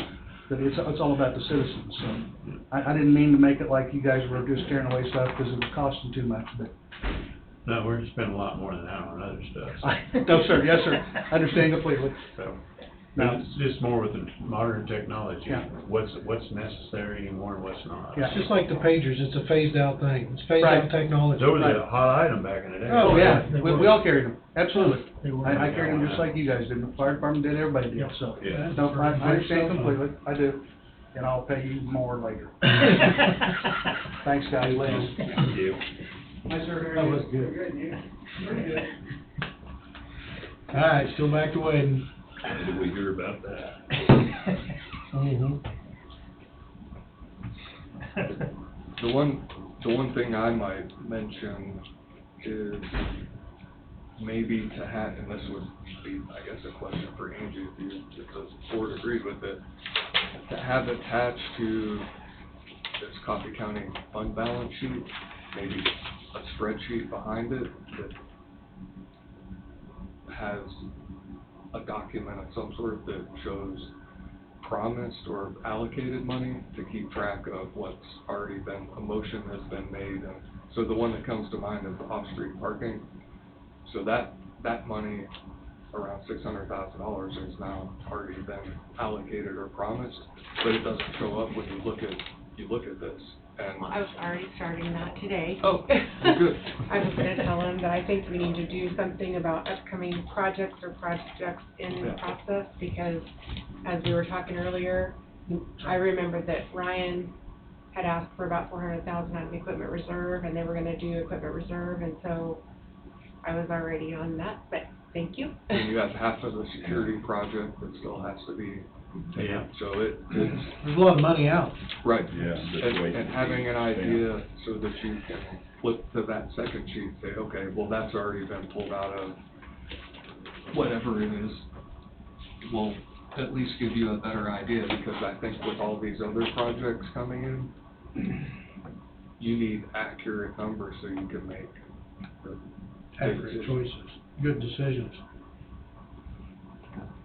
So that was just my thing that popped up, because I don't think there's a running list of all the projects that are pending that have already been signed off on. And that will impact those numbers.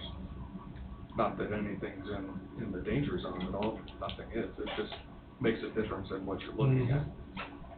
Well, and the other thing I was thinking about when we were talking the capital improvement plan, are you going to need money from there to do any water projects at the Vito? You know, I don't know if some of that would be covered under the CHIPS, or, you know, so I feel like it is important to have, like, what Wade's referring to. Like I said, I started making notes just earlier in the meeting today, because I thought we need to have, because none of us are gonna remember everything. And there's a lot going on. There's a lot going on. And so I think if we have a project, like he said, Yeah, I'm going home tonight, I won't remember tomorrow, but, no, I'm not quite that bad. Yeah, I am. some of it we won't remember, you know? Yeah, I knew Ryan had 400, he's for 2 dump trucks, I remember that now, but not till you said. and had I not even remembered, then we would have used 600,000 possibly out of equipment reserve, so. Which there was still money left. There is, Still. but I just But think you're we just run short, you know, when you have other places Yeah. right now. I agree. Good point. You also need to include as part of that capital improvement plan, the future anticipated payments that will have to be made on the bonds for the jails, because that's gonna be a heavy. Heavy load.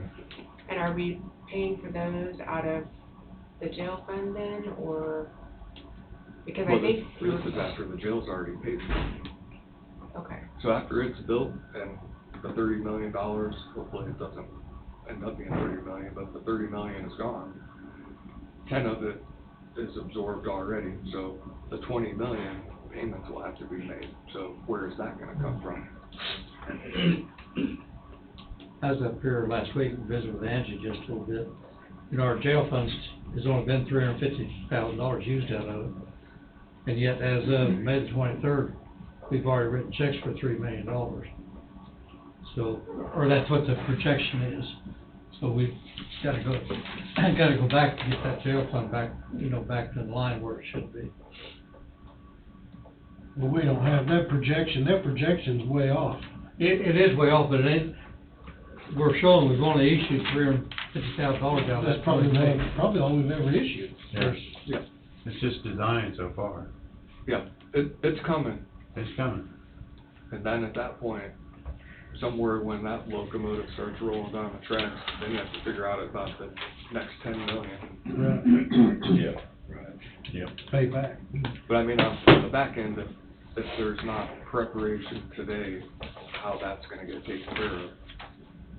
I know there's so many things going on, and that's one of those things that I would recommend being on that sheet behind, just so you have it in the back of your You know, head. you're gonna be indebted $20 million.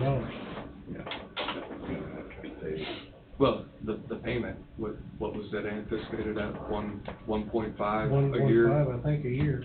to repay it? So, So wasn't some of that from housing too? Housing federal inmates or something? so Yeah, some, we were gonna see where that fell, if I remember correctly. I mean, we some were. will probably, some of it will be absorbed through that, but I don't think that's gonna take the lion's share of it. No. Plus, then you're gonna have a bigger budget for the sheriff's office. Exactly. Because it's gonna cost a lot more money to do that. Right. Yep. So it's gotta be manned and. There's a lot to think about coming up. And if we go over the revenue neutral rate, then do we have to have an election? Yep. Say that again. If we go over the revenue neutral rate, which is our cap, Okay. Oh, we would have to okay. have an election to go over that, I think. It'll be interesting what Phil presents to us here in the next 2 months. What our revenue Well, and I rate's think gonna if we put this project list together, like Wade and I have been talking about today, that, these are things we can talk to Phil about too, to see how we're gonna How that's gonna affect. row the waters. And we don't know what our valuation is yet. We don't. And with CIC still being down, it's every, Deeds is down, appraisers, I think some of their parts down, and so, So our new time clock deal is still down? It's just panning out real well. Yeah, that's great. yeah. Who do we need to step on to? I don't know, because it's statewide, so, Oh, it's statewide? yeah, it's Oh, not mother of just. pearl. Mother of pearl. That's been on for what, 2 weeks now? Sounds like Uh, the new full e-law week, system. yeah. Exactly. Almost. Just Works about great going on. till you implement it. Yeah, then it crashes. They give you a prorated discount since. I don't know. I would be asking for it. Getting to the point where we need to play hardball. Like having a cell phone that don't work. Need to they start- want the bill. Of course, well, yeah, everyone involved is going to have to do that, but it's statewide right now, so it's, you're right, Dawn. How many dollars we already got invested in the one we have? It's not long, it was, I wanna say it was like 17,000. yeah, I was gonna say 16.8, something like Yeah. 16.5. I couldn't remember what we did have in it. That's in CIC? Or that's in For the time clock, or are you talking time clock? for the time clock. Yes, CIC time clock, yeah. Because we had purchased the other one and it wasn't gonna work, so they gave us Well, we full, didn't even purchase it. pay them, yeah. We But we didn't pay allotted it. to pay them. How long have we got to go where we can have, get this money all back? Well, probably any time.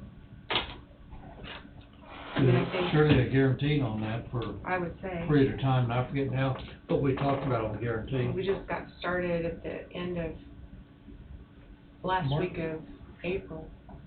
Last week of April, last week Well, of March. we got signed up in March. We Oh, didn't okay. even get scheduled for training until the end of That's April. right. We got started in May, went 1 week, and now we're off, so. Back to the old pen and paper. Yep. Todd Bemis uses the old school. It's not all bad, but technology's great as long as it works. It's true. I'm the first one that admits hating change and hating technology, but it's wonderful when it works, but it's a total wreck when it doesn't. 16,785. You were almost real right close. on the dot. When it comes to that dollar sign, I kinda know what that dollar sign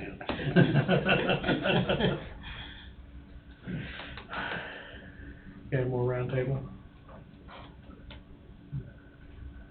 No, you'll see a sign on the county attorney's office that says the county attorney's office is closed. That's partially right and it's partially wrong. This is the week we had reserved to have the prosecutor software. We actually have a training going on, everybody's here, but we're sort of in limp mode right now because we can't do anything until we have this training, because the switch has been turned off for the old system and we have to go to the new system. So we're sort of in a way paralyzed from being able to even go back and access some of our old documents. So that's where everybody is. We're in the building. If you need anything, we're available. What that also will turn into is all the new equipment that had to be purchased, and as I mentioned before, you'll see some vouchers come through for scanners. My office has never had scanners. We had certain specs that we had to, so 4 scanners, new desktops that will meet the system requirements, that have the internal speed requirements, because this PBK software program is all in the cloud, which with what's going on with our time clock sort of concerns me, but I'm told they very rarely have a downtime, and there's the majority of the other prosecutor offices in the state are using the same software, and they all go to the cloud. So I guess if one of us is down, we're all down, similar to the clerks. So you'll see some vouchers coming through, but for the new commissioners, I had budgeted this 2 years ago, and then I carried over, so everything that's coming through, there shouldn't be any issue with, because I had already budgeted for it. So that's really all I can think of for today. Steve, do you have anything? Yeah, I do. Angie needs to be, and Wade was here. This has to do with the time clock. Trying to get on real time. And there she is. I was just going over the time clock thing. Yes, I got kind of our notes Yes, of what we talked, and you can. because you talk about memory.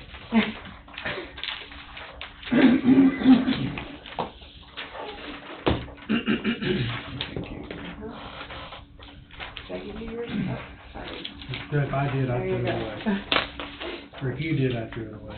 So at our last meeting with the heads, and I'm not sure how the schedule goes now because of the time clock, but I think, and correct me, the time for going on real time was July 1st, right? Right. Isn't that what you? Yeah, we're gonna try, but we're gonna on all this now, so. To clean, and I'm not saying one way or the other, but to make it a clean break, it's going to take some money to catch everybody up to the real time. The employees would give away, what, 2 days, and we would buy for, or 2 days is what we were trying. 2 days for the employees and 4,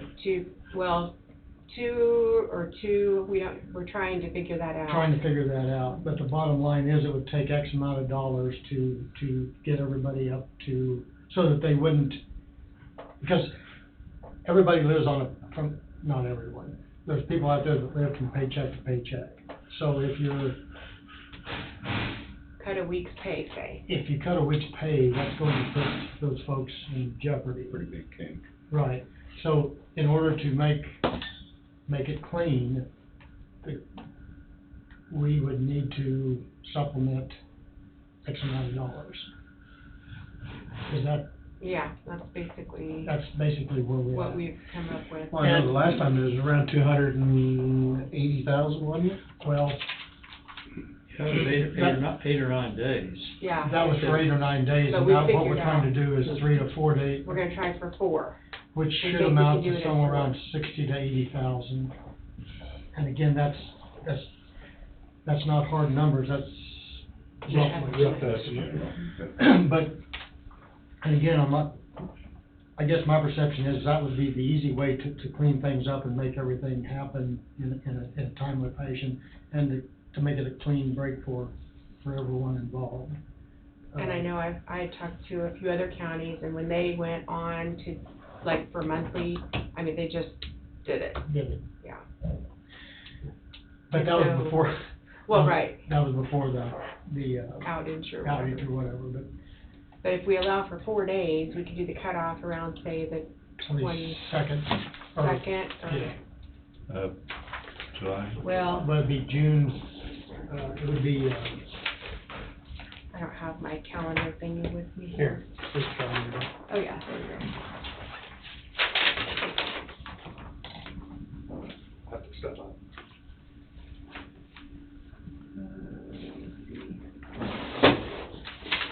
Yeah, so the thing is, the other problem is gonna be commissioner signing. oh, So that's it. you might be signing after we process payroll and maybe even after employees are paid. Because if we keep them, everybody wants to be paid once a month still, majority. Right. And they like the last of the month because their house payment comes out on the first, their insurance. That's the way their budgets are set up. Yeah. Right. And so,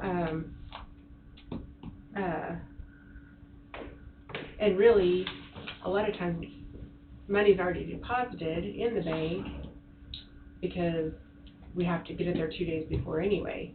And sometimes you guys are signing and the money's already in the bank. So most people are on direct deposit except for a small handful. So, and it's not like you can really take it back from them, but, you know, I don't know, so we have that issue too.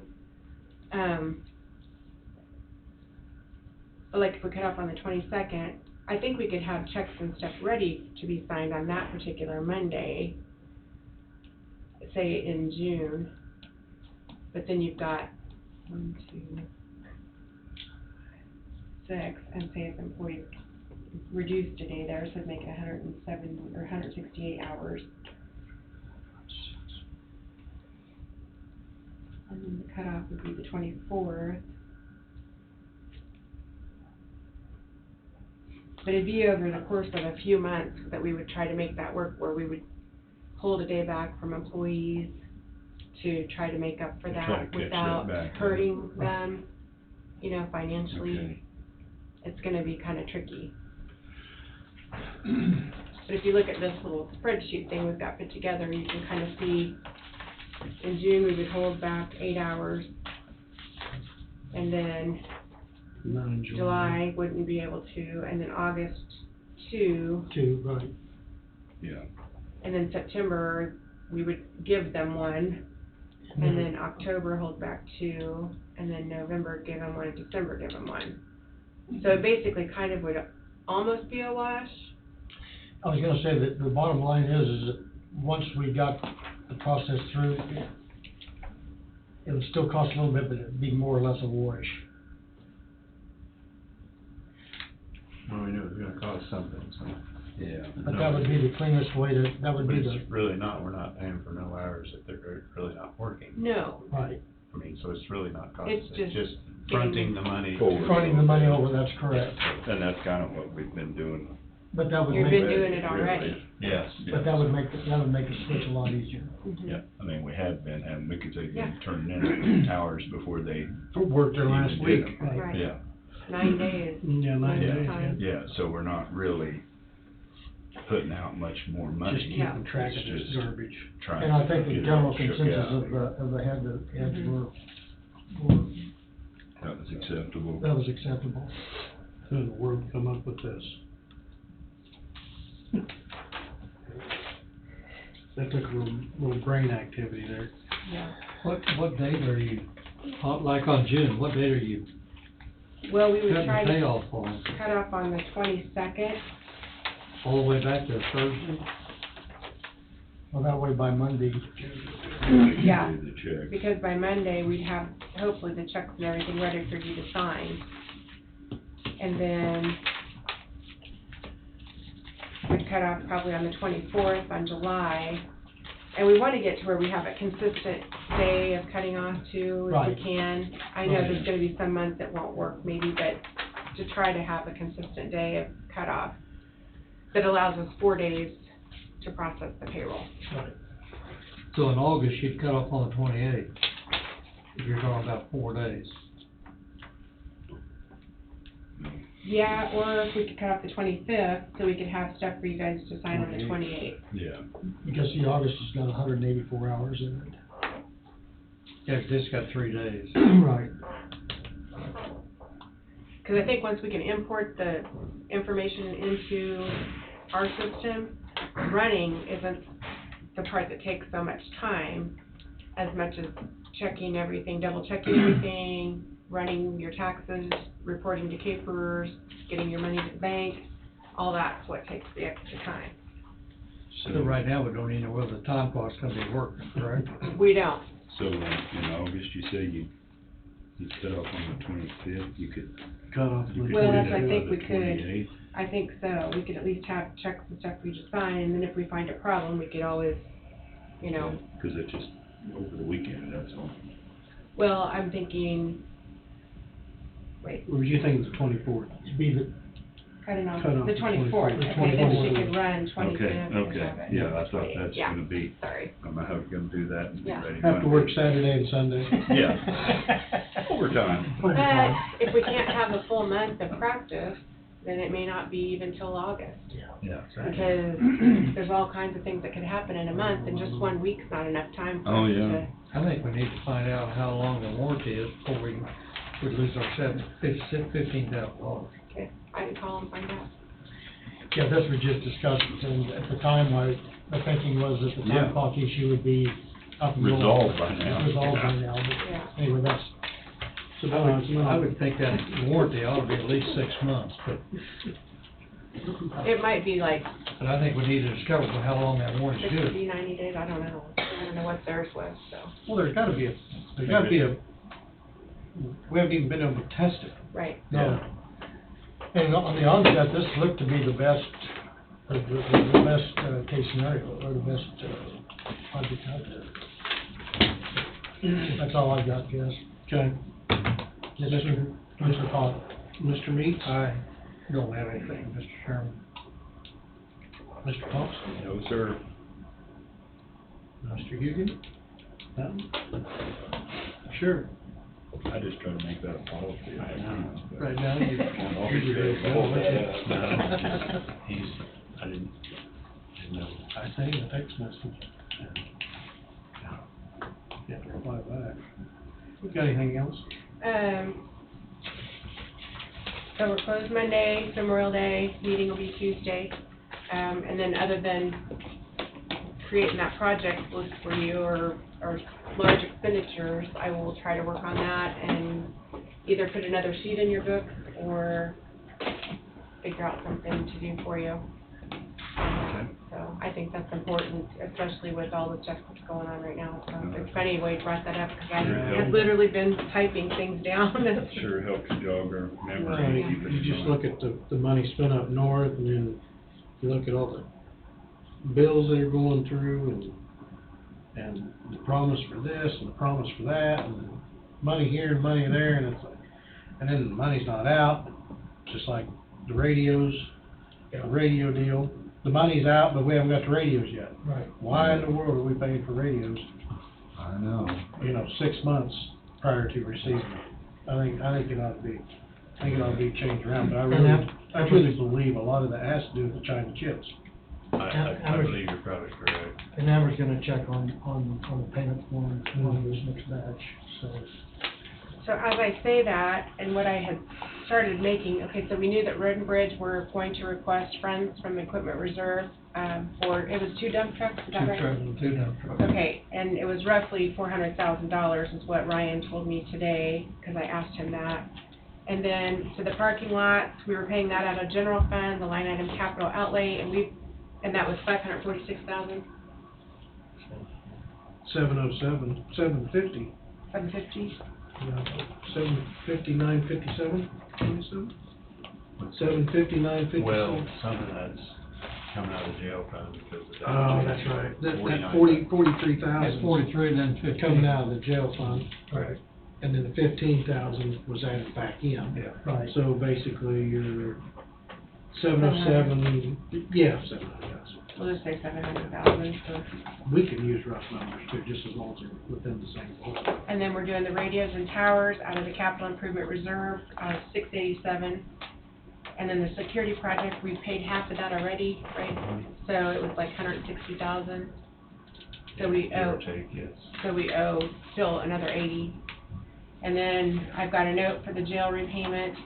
And then I made a note on that infrastructure, water at Lido. Do you guys have anything else you can think of right off the top of your head that I need to add to that? And we know the jail project is already gonna come out of the jail construction fund, so. If you think of something, help me, and I'll get it added. And then, This has what are we going to do with the land? I mean, as far as value of the land, how are we going to handle that? I think we need to wait and see what it's gonna cost to get the sewer and the Oh, water. that's right. There's, You said that.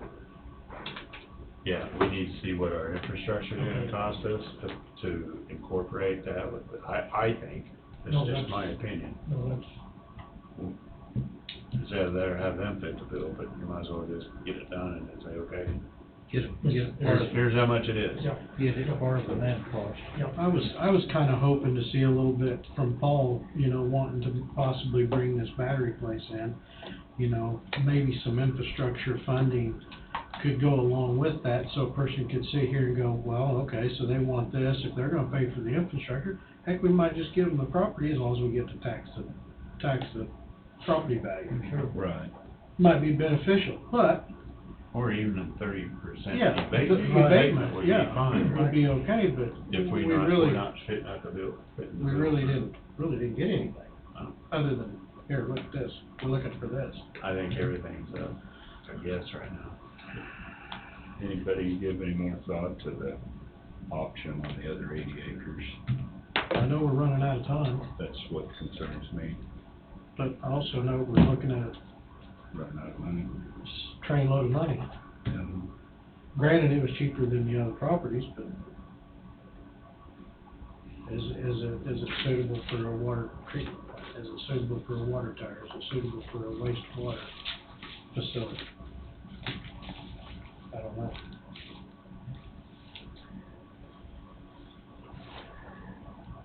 A lot of questions to be answered.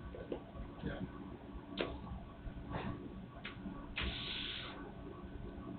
A lot of questions. The only thing I have is I did get a text message from North Property that some big trucks were crossing the mowed area of the property and rutting it up. So I sent Mr. Skipper that way to investigate who's out there drilling and why are they, after 2 1/4 inches of rain, why are they driving through the field, the yard, so. So they're not buried out there. Well, they probably are. So, I mean, they probably are. So, anyway, I haven't had a chance to visit back with Ada, so. Fiber board meeting tomorrow morning at 9 o'clock. That's all I have. planning board was last week. Planning board was last week, long hours of meeting there. I think Wade was there with us and realized that maybe the next time you'll have something better else to do, right? Well, I understand some people's concerns, Yes. some of them. So, Yeah. Dawn was there too, so. Yeah, and I'm sure there's gonna be a full house. We'll probably have more people come here with the petitions if they do on the, what date is that? Coming up 7th of June. Yeah, I think that's No, what you guys. it'd be the 5th of June. Oh, yes, that's right, she said 7th. That's when we hear that case. I bet it's when we hear that case. How's that? So, be prepared. But other than that, that's all we got.